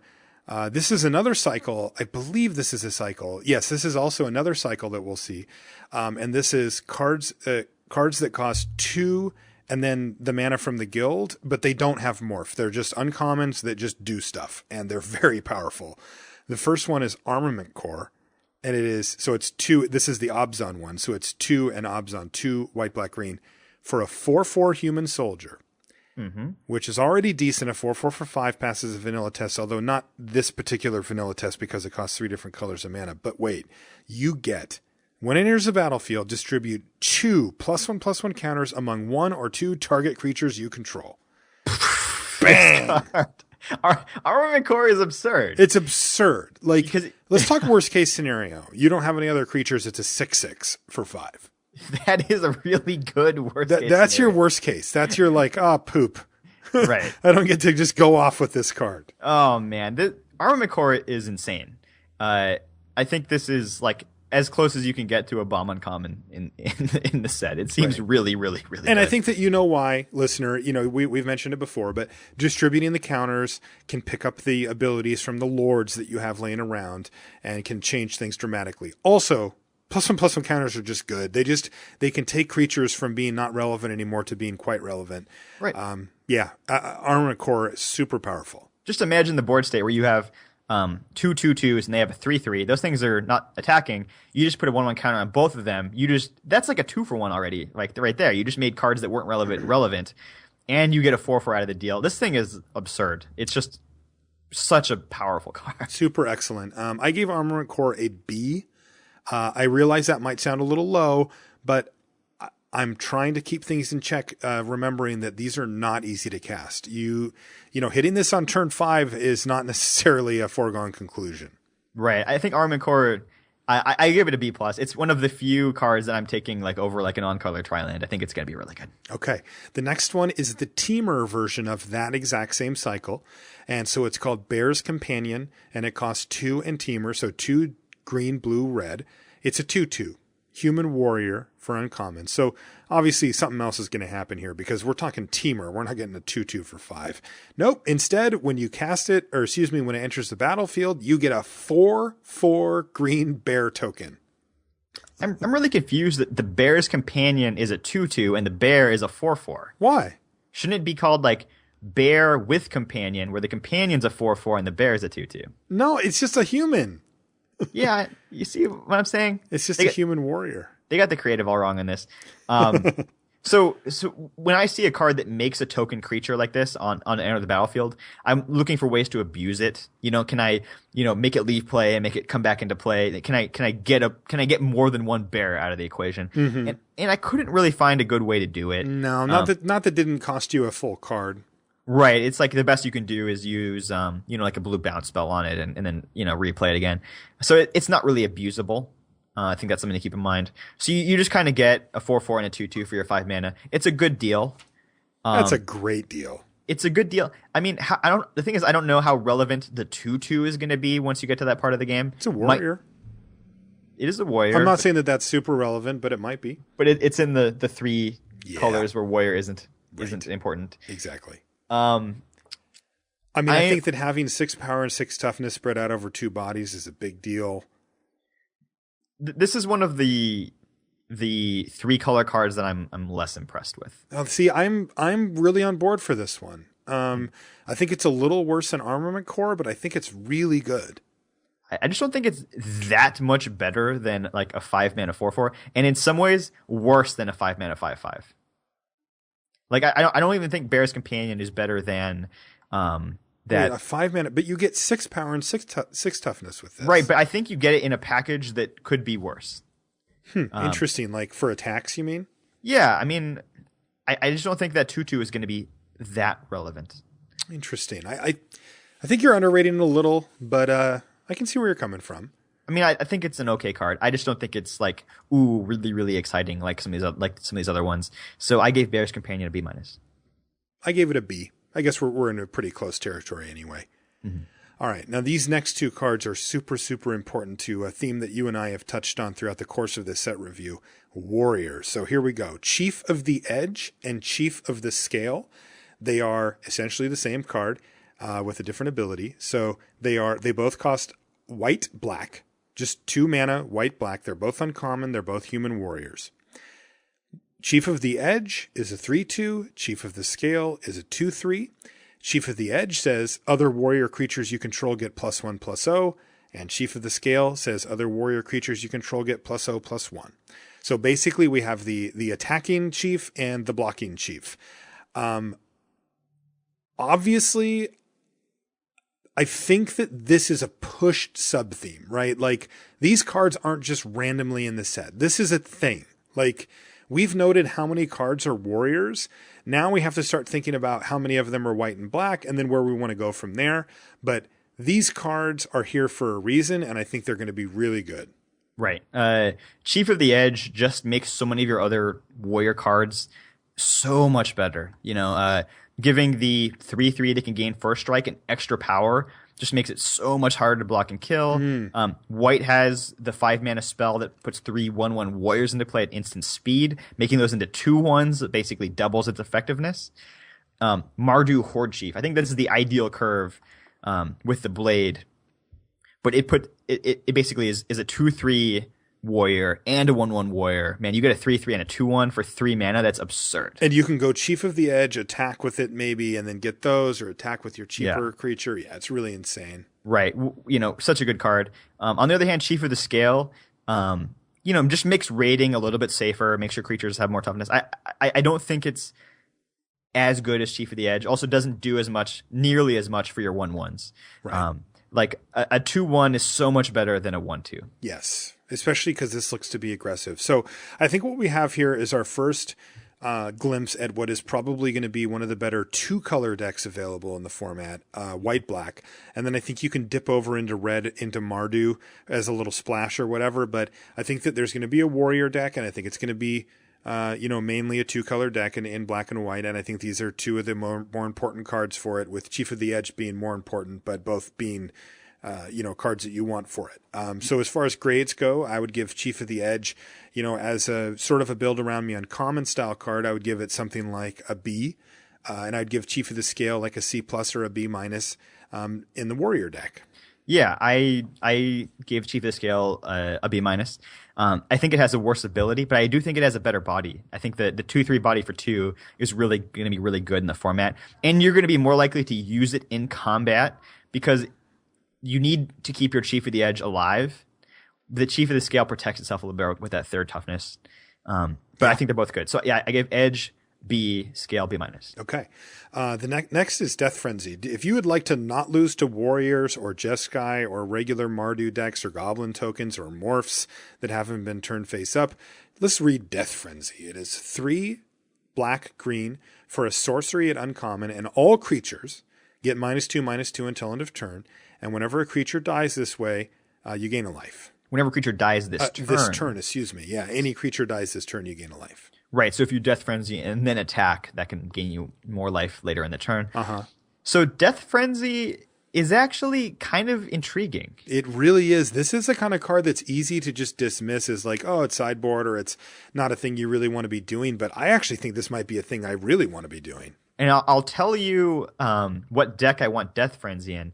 I want Death Frenzy in my banner deck because if you play your banner on turn 3 and you think, okay, you're giving up a lot of tempo, you're falling behind, you're giving your opponent a chance to play one more creature out than you. So they play Morph on 3, Morph on 4, man, you're far behind. But if you go banner into Death Frenzy and kill both Morphs, that's a huge blowout. And assuming you're playing that type of control deck, you're going to be untapping and playing, powerful 5 and 6 drops from that point forward. You've just taken over the game. Death Frenzy is also going to be really good against the Warrior deck. It's going to be really good against just Mardu in general, because they're going to have a lot of stuff you can kill with it. And gaining the life is very valuable. Incidental life gain is very valuable against aggressive decks. So I think Death Frenzy is going to be pretty good if you're on the controlling end, and especially if you have some type of mana acceleration to get it out on turn 4. I'm surprised to say it because I didn't think that this would be the case, but I agree. I think this card's going to be pretty good. And green-black goes in the more controlling decks. With higher toughness often, too. Right. Yeah, exactly. So if you're looking at that cycle of Outlast creatures, they all have 3 toughness, the uncommon ones. Mm-hmm. And like a lot of the common ones, the 0/4, the 2/5, you're playing stuff that will survive Death Frenzy. So, I really like that type of deck. Death Frenzy is the type of card that you could side out in a matchup where it's not strong. If your opponent doesn't have many creatures that it will kill, you can take it out. But I do think it's a deck that you're going to not so much build around, but it fits the philosophy of your deck. And it's going to be pretty good if that's, your philosophy. I'm going out on a limb with this one, Brian. I'm actually giving Death Frenzy a B-. That's what I had as well. Oh, really? Yeah. Wow, we both had this one earmarked because I think normally I would call that card a D+ or a C- because it's kind of conditional or whatever. But yeah. All right. Next is Ifrit Weapon Master, which is the Jeskai version of the 5-mana morph cycle that we've been talking about. So 6 mana to cast, 5 mana to morph. You'll see one of these for each. We've already seen 2 of them. This one is 3 blue, red, white, and 2 blue, red, white to morph. And it is a 4/3 first strike. And when it enters the battlefield or is turned face up, another target creature you control gets +3/+0 until end of turn. That's going to be a pretty good turn. Yeah, unfortunately, you can't give it to the Weapon Master itself and really just make sure that it can kill anything on blocks or that it gets blocked by. But you can certainly use it to push through a bunch of extra damage, and a 4/3 first strike does a pretty good job in combat on its own. Right, and is even if your opponent knows about it, is going to be hard to beat. And is, first strike is really well backed up with combat tricks because it frequently doesn't take much more additional power to just make your thing blow out whatever their double block was going to be or whatever. I think this is a pretty good one. I maybe don't quite like it as much as the 4/4 lifelink, but I think it's maybe on par or maybe slightly better than the 3/4 flyer. Okay, yeah. I think that it's pretty interesting that you get this triggered ability as well. So, some of these just turn into great creatures. This one actually has an extra little thing, and it's a really good creature as well. Mm-hmm. That could make things kind of interesting. I gave the Ifrit Weapon Master a B-. I gave it a B- too. And it's something to keep in mind if your opponent's attacking on that certain turn. You might want to be careful with whatever other block you're making as well, just so you don't get 2 for 1. There you go. High Spire Mantis. Now, this is a weird one because it's only 2 colors. 2 red, white for a 3/3 flying trample. And it's got and it's an uncommon. So this is, Phantom Monster or whatever is the original of this. 4 mana 3/3 flyers have always been good, and they still are good. But this one has Flample. Flample, yes. I don't know. I don't really have much to say about it. 4 mana 3/3 flyers are good. They've always been good, and they probably always will be good. Yeah, if you can cast it, it's just excellent. It's just that simple. Right, and this is the type of deck that doesn't really find evasion that much, so this is going to be a really good way to do raid maybe on a kind of a complicated board without having to risk creatures. Yeah, totally get in for damage, wears equipment, pump spells, all of it. I love it. I think Highspire Mantis is really super solid, and I like that it's aggressive and aggressive colors, and I give it a B. I give it a B too. The Ice Dad, Ice Feather Aven. God, I love this card. This is probably going to be my favorite card out of the set. It's a blue-green for a 2/2 flying bird shaman at uncommon, and it's got morph for 1 blue-green, and when it's turned face up, dun dun dun, you may return another target creature to its owner's hand. Yes! That's my kind of card right there, Brian Wong. That is what I want to be doing all day long. Over under a number of Ice Feather Avens I pass in this format. 2. I'm going to say 2. The thing I hate about Ice Feather Aven is that it's so hard to decide whether or not you should cast it on turn 2 and just get the beatdowns rolling. I mean, you get a 2/2 flyer for 2, that's unbeatable. Like that price cannot be beaten. Vanilla test, French vanilla test, it crushes it. Yeah, that's an excellent deal. However, like it's a sweet morph too, and just tricky, like does cool stuff. Unlike its predecessor, Echo Tracer from Onslaught Block, it cannot bounce itself. So you can't do a trick where you block, bounce itself, block, bounce itself. So I mean that's kind of a bummer, I guess. If the kill spell that they're targeting is at this morph, it's not like you can save itself. True, good point. But you do get it to just fire it off and bounce one of their things back to their hand. Yeah, I guess it does suck. You're right. Yeah, what a lame card. I'm giving Ice Feather Aven a B+. Obviously, I'm biased. But also, I really, really do think that in a land where people pay 3 mana for their morph and then 5 mana to unmorph it, and then they use a combat trick or they try to put an aura on their thing or any number of things, you can just completely blow people out for very cheap with this very efficient morph.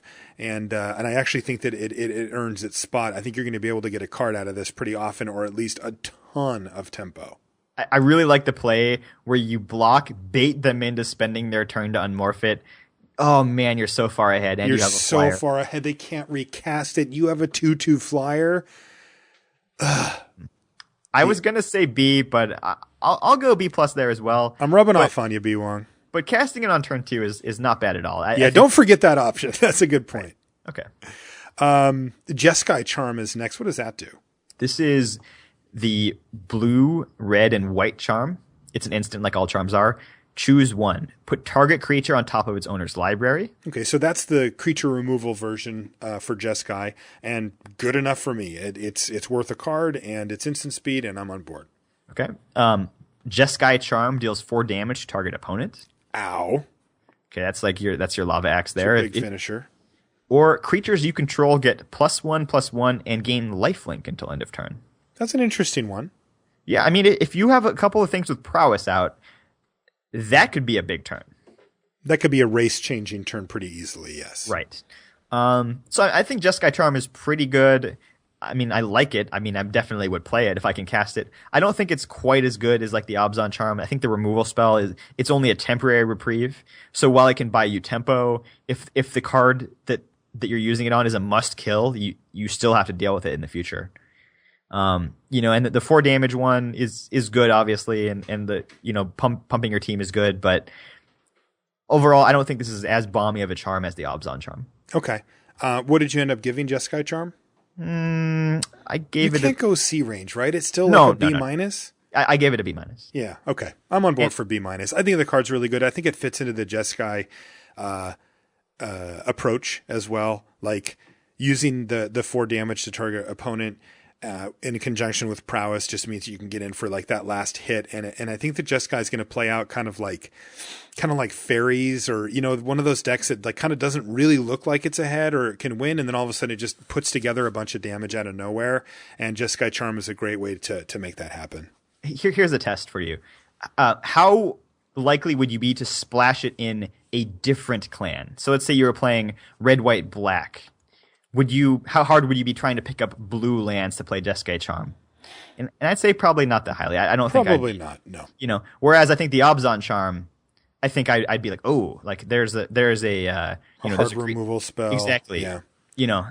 So okay. I think that's kind of a test, is how willing would you be to go into the fourth color for this charm? And I think Jeskai Charm fails that, but it's still pretty good if you are Jeskai. Okay. Kin Tree Invocation is interesting. It's black-green for a sorcery at uncommon, and it says put an XX black and green spirit warrior creature token onto the battlefield, where X is the greatest toughness among creatures you control. So basically, you're just trying to get you're trying to get a bargain here. Kin Tree Invocation is actually kind of cute. I just thought of something, because black has a very playable 4 toughness creature that costs 1 mana. Yes, and green has the Archer's Parapet that I liked before. That's 1 and a green for 5 toughness. So you have that potential. That's a nice little curve there. That's actually kind of insane. Make a 4/4 on turn 2. That's really good, actually. And the other thing you can do with a card like this is, clearly you can just cast it as a way to get a pretty big thing and another spell in the same turn, in the mid game, turn 4, 5, or 6. But the other thing you can do is use it with a pump spell, and you attack. If they block, you do your Awaken the Bear or whatever that pump spell is, and then post combat you can Kin Tree Invocation for even more value. I think this is actually kind of cool. I like that it only costs 2. I mean, that means that you can do plays like what you just said. Right. So I think if your deck doesn't have a couple of like luck sack ways to like cheat out something bigger than you would otherwise expect, then it's just like merely like kind of passable. Yeah. Well, look, I think of it like this. The setup cost seems to be high for it, but it's actually not, because all you need is creatures. And in any limited game where you're not just getting destroyed, you're going to have creatures, and your 2-drop isn't saving you from that anyway. Right. So that doesn't really factor in that much for me. And like, what's your worst case scenario? It's probably that you have a morph, in which case you've played a Grizzly Bears. You've played a 2/2 for 2, which is admittedly unexciting. Mm-hmm. But that is just not that low of a floor. That is okay. Now, you can't do it on turn 2, so it is a little worse than a Grizzly Bears. It's hard to cast and such. But if that's your worst case, I can accept that, given that I can make a 4/4 on turn 2 or a 5/5 on turn 3, something stupid like that. Yeah, the other cool thing is in like a Delve deck, for example, you're getting a huge discount on your spell, and frequently it's a big creature or whatever. What are you going to do with the rest of the mana on your turn? Well, the answer is Kin Tree Invocation, because that's a really sweet follow up to something big. There are some downsides to it. One, it's a token creature. If they bounce it, it's just gone forever. And 2, if they kill your creature in response to you casting this and you have nothing in play, you get a 0/0. Ooh. So you just got 2 for 1. So that's bad. Yeah. So this card is not without risk. It's not always going to be great, like we've been trying to, or like it sounds, But that said, I think it seems pretty well positioned in the format. I think so too. I like it. I want to try it. Not going to give it a high grade, but I am going to give it potential points. So I'm going to give it a C+. I'm going to go B- on. Oh, you're crazy. I also just thought of, here's the play where you just use half of your mana to outlast one of your creatures, and then the other half of your mana to play this, and then block. Wow, that is really good too. You're totally right.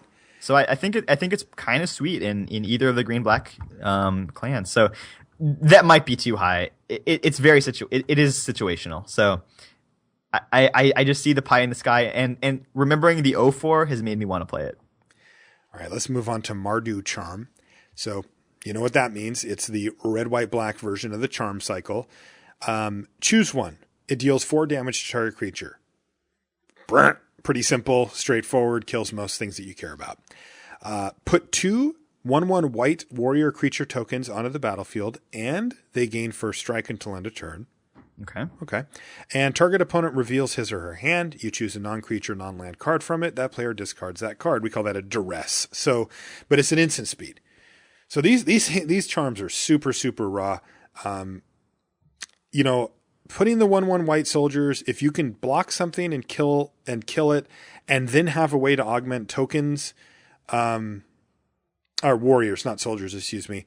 I like that. I think that's fine.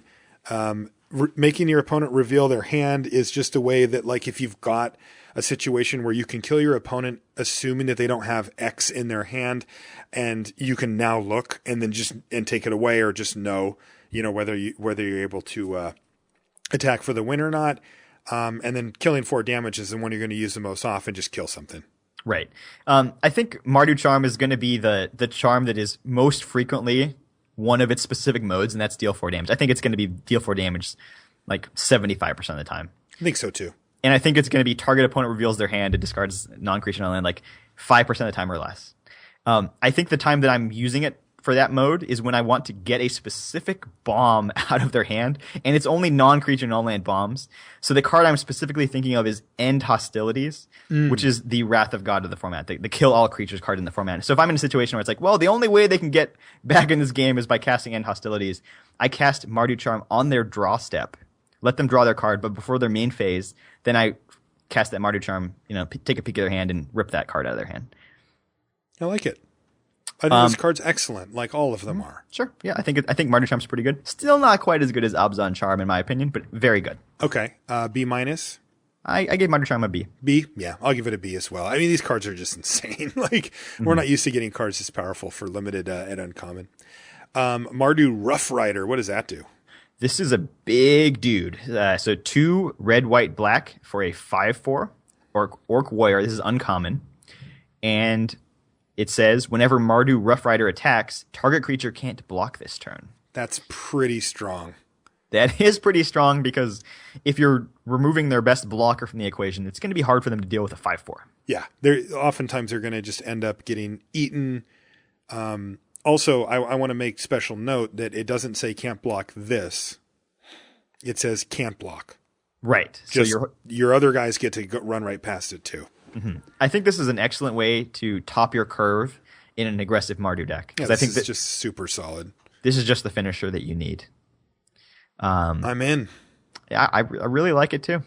Remember, we talked about this cycle, right, with like Armament Core, that kind of card. This is the Mardu version, and it delivers just as much as the other ones do. Mm-hmm. Do you like this? You like this one better than the Temur one as well, the Bear Companion? Yes. Really I think good. It's really hard to beat the Rough Rider in combat. Yeah, it really is. What do you give it? I gave Rough Rider a B. God, I just can't think of anything better in an aggressive deck to do on turn 5 than this. So yeah, B seems super solid. Mm-hmm. Master the Way. This is a sorcery for 3 blue-red, and it says, draw a card. Master of the Way deals damage to target creature or player equal to the number of cards in your hand. You have to say Master the Way. Master the Way. Yeah, otherwise you'll be like Master of the Waves or Master, you'll like drift over. This is a sorcery. It's not a creature. It's a weird name that I think people are going to be saying Master of the Way a lot. It's like, no, it's Master of the Way. Thoughts on the card? I think Master of the Way is a really interesting card, and this is one I could see my evaluation going up or down significantly. However, it doesn't need to deal a lot of damage to be worthwhile. I mean, if you think even just like dealing 3 damage to a creature and getting your card back, that's a bargain for 5 mana. I would pick that very highly. And potentially you could deal more. Yes. On the other hand, if you have an empty hand and you draw a Master of the Way, I mean, I guess like draw a card. It's not exciting, but at least it cycles itself. Yeah, it still cycles. It's clunky, but I mean, any card that starts with draw a card, like I'm interested in, like the downside can't be that low. Right. Master of the Way feels a little bit better in a more controlling deck, I suppose. Yeah. Because you're more likely to have more cards in your hand at that stage of the game versus, so like we thought of Mardu Rough Rider as a curve topper in an aggressive deck. Master of the Way is not a curve topper. You want to cast it with several other cards in your hand. Right. I like it. I mean, look, I'm not going to give it a super high grade. I'm going to give it like a C+. It's still removal. You can kill your opponent with it in the right situation, but it's sorcery speed. It costs 5 mana, and it depends on how many cards you have in your hand, so you never quite know what you're going to get. But the floor isn't that low as you're drawing a card off of it anyway. So yeah, I give it a C+. I think the world's worst prophetic bolt is still quite good, so I gave Master of the Way a B. B? Really? It might be too high. That's too high. I mean, even if it... Like, what if it did 3 or like, what if it did 4? I don't know. Like, I think I look at the Arrows one, and I think that card's just better. If Master of the Way deals 4 damage, it's like one of the best cards in this set, I think. I think this card is. It doesn't deal 4 damage though. Well, I don't know. That remains to be seen. How often will it deal 4 damage? I don't know. Okay. I think Yeah, we'll it's keep very an eye on that powerful. one. This next one is going to be, you're going to kill a lot of people with this, Brian Wong. Ponyback Brigade. This is the Mardu version of that morph cycle that we've been keeping an eye on. So 6 mana to cast, 5 to morph, you remember. So this one's 3 red, white, black to cast, and 2 red, white, black to morph. It's a 2/2 Goblin Warrior. Goblin Warrior. It's a warrior. Yes, it is. And when it enters the battlefield or is turned face up, you can pick. You get 3 1/1 red goblin creature tokens. I really like Ponyback Brigade. I do too. This card is a house. Right. This is also of the morph cycle, of the 3-color morph cycle. Mm-hmm. This is the one I can see myself hard casting the most often because it's like, oh, I finally hit my black mana or whatever it is. I can play this and have 4 blockers, which is kind of a big deal if you've been stuck, stuck on mana for a significant part of the game. I really like Ponyback Brigade. It's so good for tokens. The goblins themselves are not warriors, unfortunately, but the card is a warrior. This makes Trumpet Blast absurd. This makes Trumpet Blast amazing on its own. This is a way to curve to get an aggressive start and then curve out by going wide, so that you can just jam your whole team and go around whatever blocking crew they've come up with. This makes your any type of augmentation to multiple creatures very good. I mean, this card is really, really powerful. Don't overlook it. Right. And you may frequently want to unmorph or, turn it face up on their end step maybe to dodge any type of sorcery speed, mass removal or anything like that. Yeah, I love the flexibility too, that you can just cast it or morph it and you're going to get the tokens. Yeah, and those tokens will sometimes ambush something they're attacking with. Right? I mean, you're getting 5 power and 5 toughness here. Yeah, I think this card's a really good deal, and I'm actually bumping it a little higher than I would for a normal 3-color card, just because I think it has such cool synergies with the format. Well, I gave it a B. How high did you go? Oh, I gave it a B as well. Okay, cool. Next one is called Ride Down, and this is actually a card that Ryan and I had talked about for way when I first started playing a card that he had designed called Flatten, that was exactly this card, except for his cost green and white and maybe a colorless. But looks like it made its way into a file somehow, some way. It's red-white for an instant at uncommon, and it says destroy target blocking creature. So attack you, block. Okay, I play Ride Down, kill it. Creatures that were blocked by that creature this combat gain trample until end of turn. So, as you know from the rules of Magic, if a creature has trample and something happens to the creature that blocked it, all that damage gets to carry over to the player. So it gets rid of the creature and even lets the damage ride over. It's pretty sweet. So Ride Down, very good in aggressive decks. Not nearly as good in more controlling decks, but I think I'm playing Ride Down all the time. I think so too. I just think it's playable. I think you want to beat down with it. And I love the fact that it just straight up destroys a creature. I mean, they're going to have to block at some point. Right. So there you go. This is really good. I mean, if your opponent, if you're behind, it's not very good. So it doesn't get you out of that kind of a jam. Clearly, in a red-white deck, those seem to be more aggressive clans. Like they're going to be trying to beat down. I think it's not quite in premium removal because it only works when you're attacking. Grade. I gave Ride Down a B-. I think it barely sneaks into that B range. I'm giving it a C+. It's a little conditional. Sometimes you're getting the crap kicked out of you and you need a removal spell and this just doesn't do it. Yeah. So I'm not quite willing to go that high. It's a little too conditional for me to give it in the B range, but I think a C+ is pretty reasonable for it. Real cheap too, like a nice tempo play because you can follow it up with another creature. Totally. Secret Plans is next. It's green-blue for an enchantment at uncommon. Face down creatures you control get +0/+1, so buffs your morphs a little on the back end. And whenever a permanent you control is turned face up, draw a card. So I think this card is going to appeal to some people. I'm not one of those people. BDM showed it to me and said, "How excited are you to play this?" And I said, "Not at all." Right. Am I out of line? It just seems like so much work. I think it appeals to people who like dirtling, where they like to do they like to do stuff more than they like to get ahead. Right? It's like I did so much stuff. It's like, okay, but did you really end up any better off Yeah, what than was you the were net before. result of your doing? Yeah. And I Yeah. mean, I've been known to dirtle around a little bit, but this one just, it just doesn't, I don't really get it. Like, I don't see how these things are related. I don't really know, like, if I turn my creature face up, then I don't get the bonus anymore from the face down creature's part. Drawing a card is obviously awesome. How many morphs do I have to run to make this worth playing, I guess, is my question. Right. So I'm figuring out, like, what's the ideal Secret Plans deck? What are you trying to do? So it's either you're using it with, like, expensive morph creatures, in which case usually the main reward is, winning combat and smashing your opponent over the head, with your huge creature. I'm not sure that draw a card is really going to get you that far ahead, or you're using it with, the very cheap morphs. Maybe the reveal a card morphs, or the, just 1 or 2 mana unmorph. In that case, you're not getting something really that exciting out of the deal. I could see Secret Plans. I just don't think it's that great. I think it's bad. Yeah, I think it's pretty bad too. If you played it on turn 2 and a morph on turn 3, you have a then you're 2, happy, 3. and then maybe you replace your Secret Plans when you finally unmorph it. But too much work, man. I love value, but I don't like having to work this hard for it. And then the turn that you play Secret Plans and just don't happen to have drawn one of your morphs, right? Just shoot me now. Right. And am I really delaying flipping over my 5/5 because I want to cast this first and then do it the next turn? Heck no. So I'm giving Secret Plans a D. I'm not putting it in the F range because I could see having enough morphs that I want to go off and make Secret Plans a thing, and I like that it's there. But I just don't think that that's plan A ever.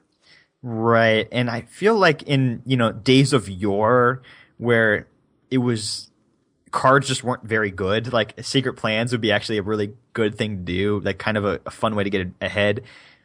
I don't think that's today. I think the creatures are just big enough. The morphs, when you flip them up, are powerful enough that this is not going to change whether or not you win or lose the game. Yeah, like I think the best way to look at it is put yourself against Mardu. Now mess around with your stupid Secret Plans. Like, you're not going to be happy with that. Yeah. All right, let's move on to the next one. Oh, did you grade it? Sorry. I had D as well. Okay, cool.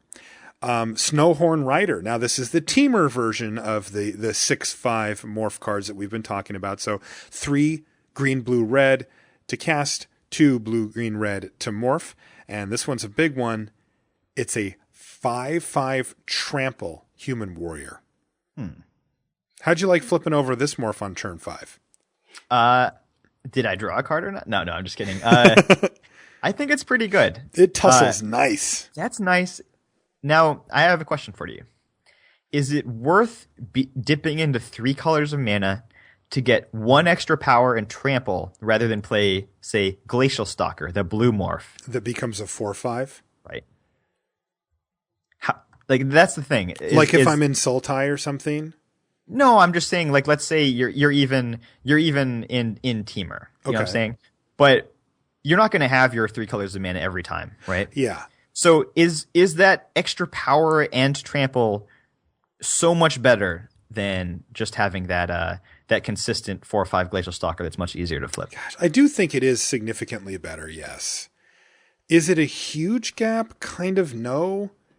But I do think it is whatever notches you want to use, I think it's at least 1 full notch better. Okay.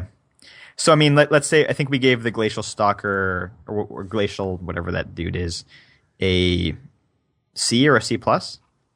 Yes, and I liked it quite a bit. I think I gave it a C+, yeah.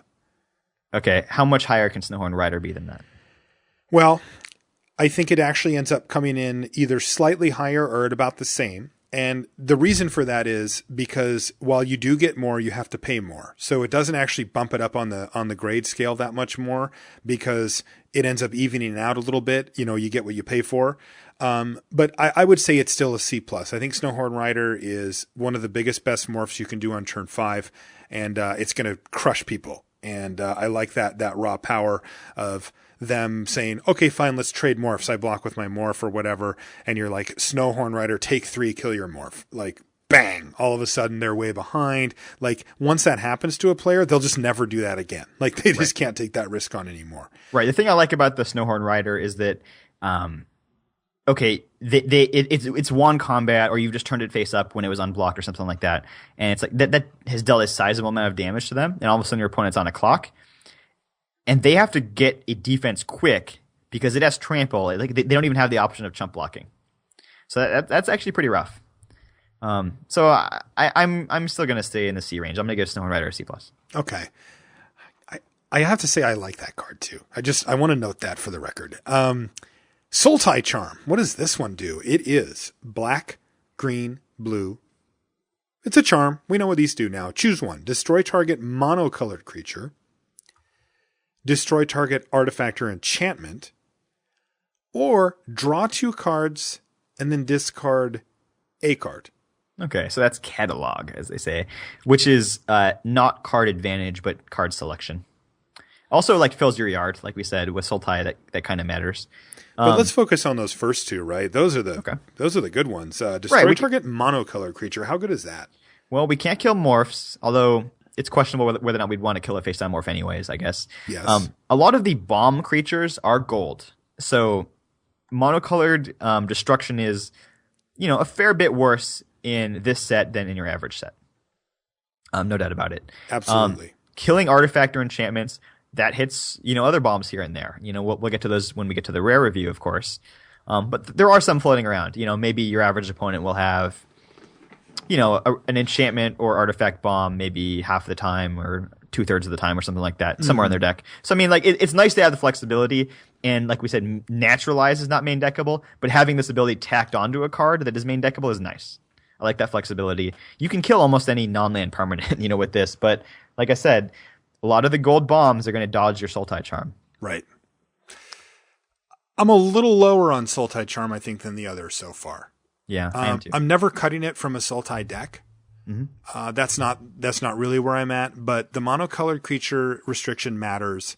The draw 2 cards, discard a card is not card advantage, and the disenchant middle effect, like you said, it isn't consistently great in this format enough to just be like, well, this card's just amazing. Now, when you put all 3 on a card, come on, you're never not playing that thing if you can cast it. Right. But at the same time, I'm a little further down on it, and I went C+ on Sultai Charm. I may be off. It could just be that all the charms are in the B range no matter what. Yeah, I'll give the Sultai Charm a B-. There are still good things to kill, the outlast uncommon creatures, etc. I just think it's also a little bit scary that if you're holding this as like insurance against whatever they flip up on their morph, like half the time it's going to be a gold card and you're going to have held up your mana for nothing. Yep. Yeah. I think this one's just a little worse than the other charms, which is why I went a little lower. The next card is one that apparently Wizards haste commentators, Sultai Soothsayer. I have to say that on camera at some point. So this is the 5 mana uncommon cycle for Sultai, and it's a nice one. 2 black, green, blue, of course. It's a 2/5 Naga Shaman. Shields up. And it says, when it enters the battlefield, look at the top 4 cards of your library. Put one of them into your hand and the rest in your graveyard. You just get one of them. That's so good. It's so good. And the rest go in your yard so that you can get your delve on too. Man. Love this card. Really good. And stabilizes the board to buy you the time you need to deploy that card next turn. Totally. Sultai Soothsayer is great. Yeah, it does seem really good. And but this whole cycle's been great though. Right. Just getting the best card out of your next 4 too. Like, you're going to get a real good card out of that. Yes. I am a big fan of the Soothsayer, and I think that it fits very well into what Sultai is doing, which is valuing the hell out of you. Just slowing down the game long enough so that they can get way ahead of you and get a bunch of card advantage and cheap and spells for cheaper than they normally would cost. And I'm a big fan of the Soothsayer. I gave it a B. All right. My only question was, is it a B or a B+? I'll go B as well. But yeah, I gave it a B. If it was a 3/5, I would be B+, but I think at 2/5, it doesn't quite attack well enough for me to give it into that upper echelon. Man, if you love value, that's the card. That is a value card. Teamer Charm is next. Let's see what Teamer does in this charm category. Of course, green, blue, red to cast it, and you get to choose one. Target creature you control gets +1/+1 until end of turn. It fights target creature you don't control. So there's the removal mode. Okay. You can also counter target spell unless its controller plays 3 colorless mana. Okay. Or you can give creatures with power 3 or less. They can't block this turn. So that's kind of weird. I mean, frequently I want to shut down my opponent's big blockers more than their small ones. Mm-hmm. But that's not bad necessarily. The counterspell is fine. Pretty good. I mean, it's going to counter most things most times. Now, the downside is that in a set with Morph, they can sometimes just play around your counterspell by just paying their mana into their Morph instead of casting stuff from their hand, in which case you've left up a full 3 mana, all different colors. That's going to put a big crimp in what you can do on your turn, and you can kind of get boned on that. And then the removal aspect is strong in the sense that, like, it will sometimes kill something, but look at the other ones. Do 4 damage to a creature. It doesn't care what you have on the board, how big it is, if it gets responded to or anything. Temur Charm asks a lot. You have to control a creature. It has to be at least as big as the thing that you want to kill, and then it has to survive and not get bounced. And like, I am... As much as I love Temur, I'm not a big fan of the charm. I think it's not that great in this format. Somehow they found 3 modes that are all very bad when you're behind. Yes. Very bad when you're behind, and just don't match up well. Like I said, the other ones we saw actual hard removal in all of the ones that we saw outside of Jeskai Charm. And even that is, it still counts as a removal spell, but Temur Charm does not. Like, yes, sometimes you're going to be able to just kill something, but you have to take on all types of risks to get it done. Yeah, and the real value of charms is usually, well, no matter what type of situation you're in, one of the modes is going to be good, and that's not necessarily the case with Temur Charm. No. I'm a little down on Temur Charm. Again, though, I think the thing that we have to make sure that we don't overlook is the flexibility counts. Sure. Even 3 mediocre things is 3 choices that you have, right? Like, I don't care if there's a lot of cards that are overcosted like that from Magic's past that have the ability to do 3 different things. Do you remember, what's it called? Clay, sculpting clay, molding clay, whatever, things like that all of a sudden gain a lot of value. Right. So I feel down on Temur Charm. I'm not going to put it in the B range. I'm not either. I'm going to give Temur Charm a C+. C+. Sad. I love Temur. I was hoping it would be a little better. What's our next card? Warden of the Eye? Yep. So this is the 5 mana uncommon for Jeskai. Why don't you read it?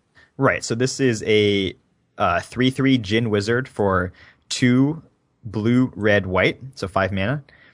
And it has, when Warden of the Eye enters the battlefield, return target non-creature, non-land card from your graveyard to your hand. So how good this card is strictly going to depend on how good your targets are. It's going to fluctuate wildly based on, your basically your spell count and your spell quality. So, I mean, if you're getting back something really sweet, like maybe one of the charms or Master the Way, or, just one of those, real good red burn spells, then it's good. If you're just getting back, Crippling Chill or something like that, then it's fine, but not exciting. Yeah. I want this card to be good. I don't think it's that great. I like the other ones better. This one's a lot more conditional. Like, remember, you were so excited at the beginning at the beginning of this cycle when we looked at Armament Core. Mm-hmm. And that card just asks very little of you and delivers a heck of a lot, and even has this insane upside in its clan. Warden of the Eye, it grave digs back, something good, a spell, if you will, but it's a 3/3. Like, it's not really giving you that big punch. It's kind of grindy and slow. I'm a little down. I don't think Warden of the Eye is that great. No, I think it's fine, especially if you're getting back a kill spell. Like, that's really where you want to be. Right. Like, I'm not cutting it. Right. No, but you were talking about playing the Armament Core and taking it over like a lot of really powerful things, and like it being one of your bombs or at least close to it. And Warden of the Eye just isn't. Right. I think you're probably taking the good spell over the Warden of the Eye, right? So that you're taking the good burn spell over the Warden.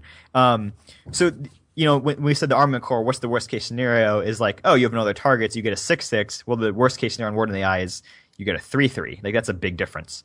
The other thing, when I'm looking at a card like this that returns basically spells from my graveyard, I guess you can get artifacts or enchantments too. So it's not just instants or sorceries. Correct. But the main thing I'm looking for is maybe like abusable ways to reuse it. So like a card like Peel from Reality, return, like bounce my creature and bounce your creature. So I can make a loop basically where I can do it over and over and over. And I didn't see anything in the set that was like a really cool loop with Warden of the Eye, where you can just kind of like lock your opponent out of the game. So I think that's a slight knock against it too. It just reduces the brokenness potential. But this is going to depend. If you have a couple of like really high pick, excellent targets for it, yeah, then it moves way up and you're taking it over almost anything. But in your average deck, it's going to be solid. I gave Warden of the Eye a B-. I'm giving it a C+. Okay. I'm coming down a little hard on Warden of the Eye, but the bar has been set and it's a lot higher than what it's bringing. Winter Flame. Now here's a card, Brian. Why don't you read this one? This is a weird one. So this is an instant for 1 blue-red, and it says choose one or both. Tap target creature, or Winter Flame deals 2 damage to target creature.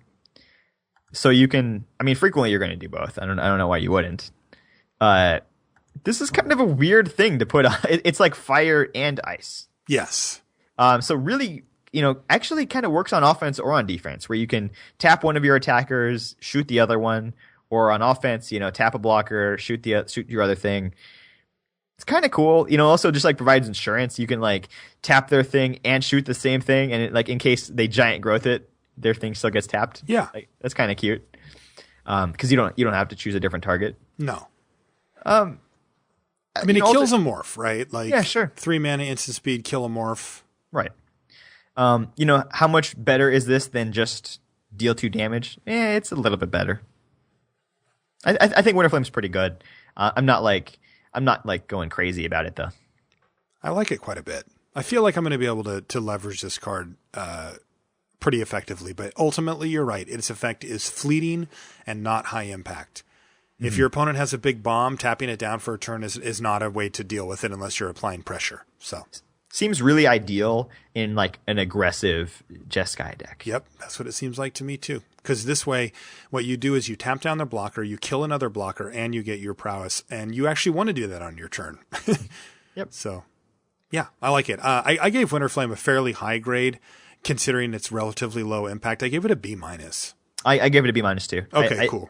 I think it's somewhat on par with some of the just mono red burn spells. Good. Yeah, I want to. Yeah, it's just we don't get that. Like this is cheaper than any of the burn spells. Yep.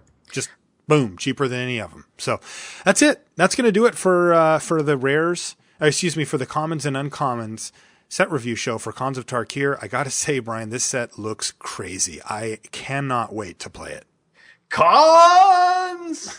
You had to, right? Of course. All right. If you guys, we're going to wrap up here. If you guys want to send an email for feedback, you know where to do it. lr@lrcast.com. You can also follow us on Twitter. This is a great way to ask a quick question. We love getting contact from our listeners on Twitter. Marshall_LR is my name, and Brian's Brian_LR. Super easy. If you want to join the Limited Resources clan on Magic Online, it gives you access to the Cube, which you can follow, by the way, at LRCube.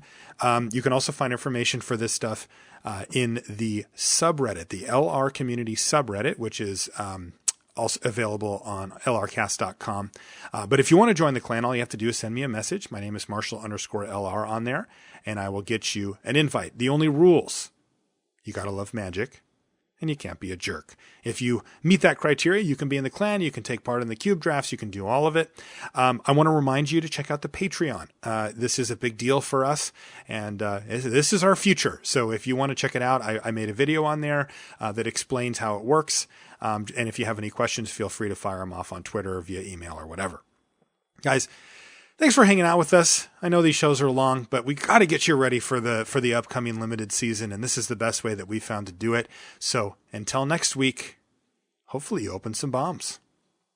And join us next week when we do our Rare and Mythic set review. We will rate each card on a scale based on development, parity, winning and losing board states, card advantage, tempo, mana efficiency, setup cost, value, acceleration, handling, braking power, warranty, reliability, fuel efficiency, cleanliness, general appearance, movement, temperament, coat texture, coat length, muscle tone, proportionality, muzzle shape, whisker thickness, bench press, broad jump, 3-cone drill, pocket presence, brunchiness, playability, replayability, pliability, wow factor, grown test, would it fake the funk on a nasty dunk, appeal to 18 to 49-year-olds, appeal to Marshall, louxiness, waist to hip ratio, age over 2+7, walkability, presentation, aroma, flavor, finish, and mouthfeel.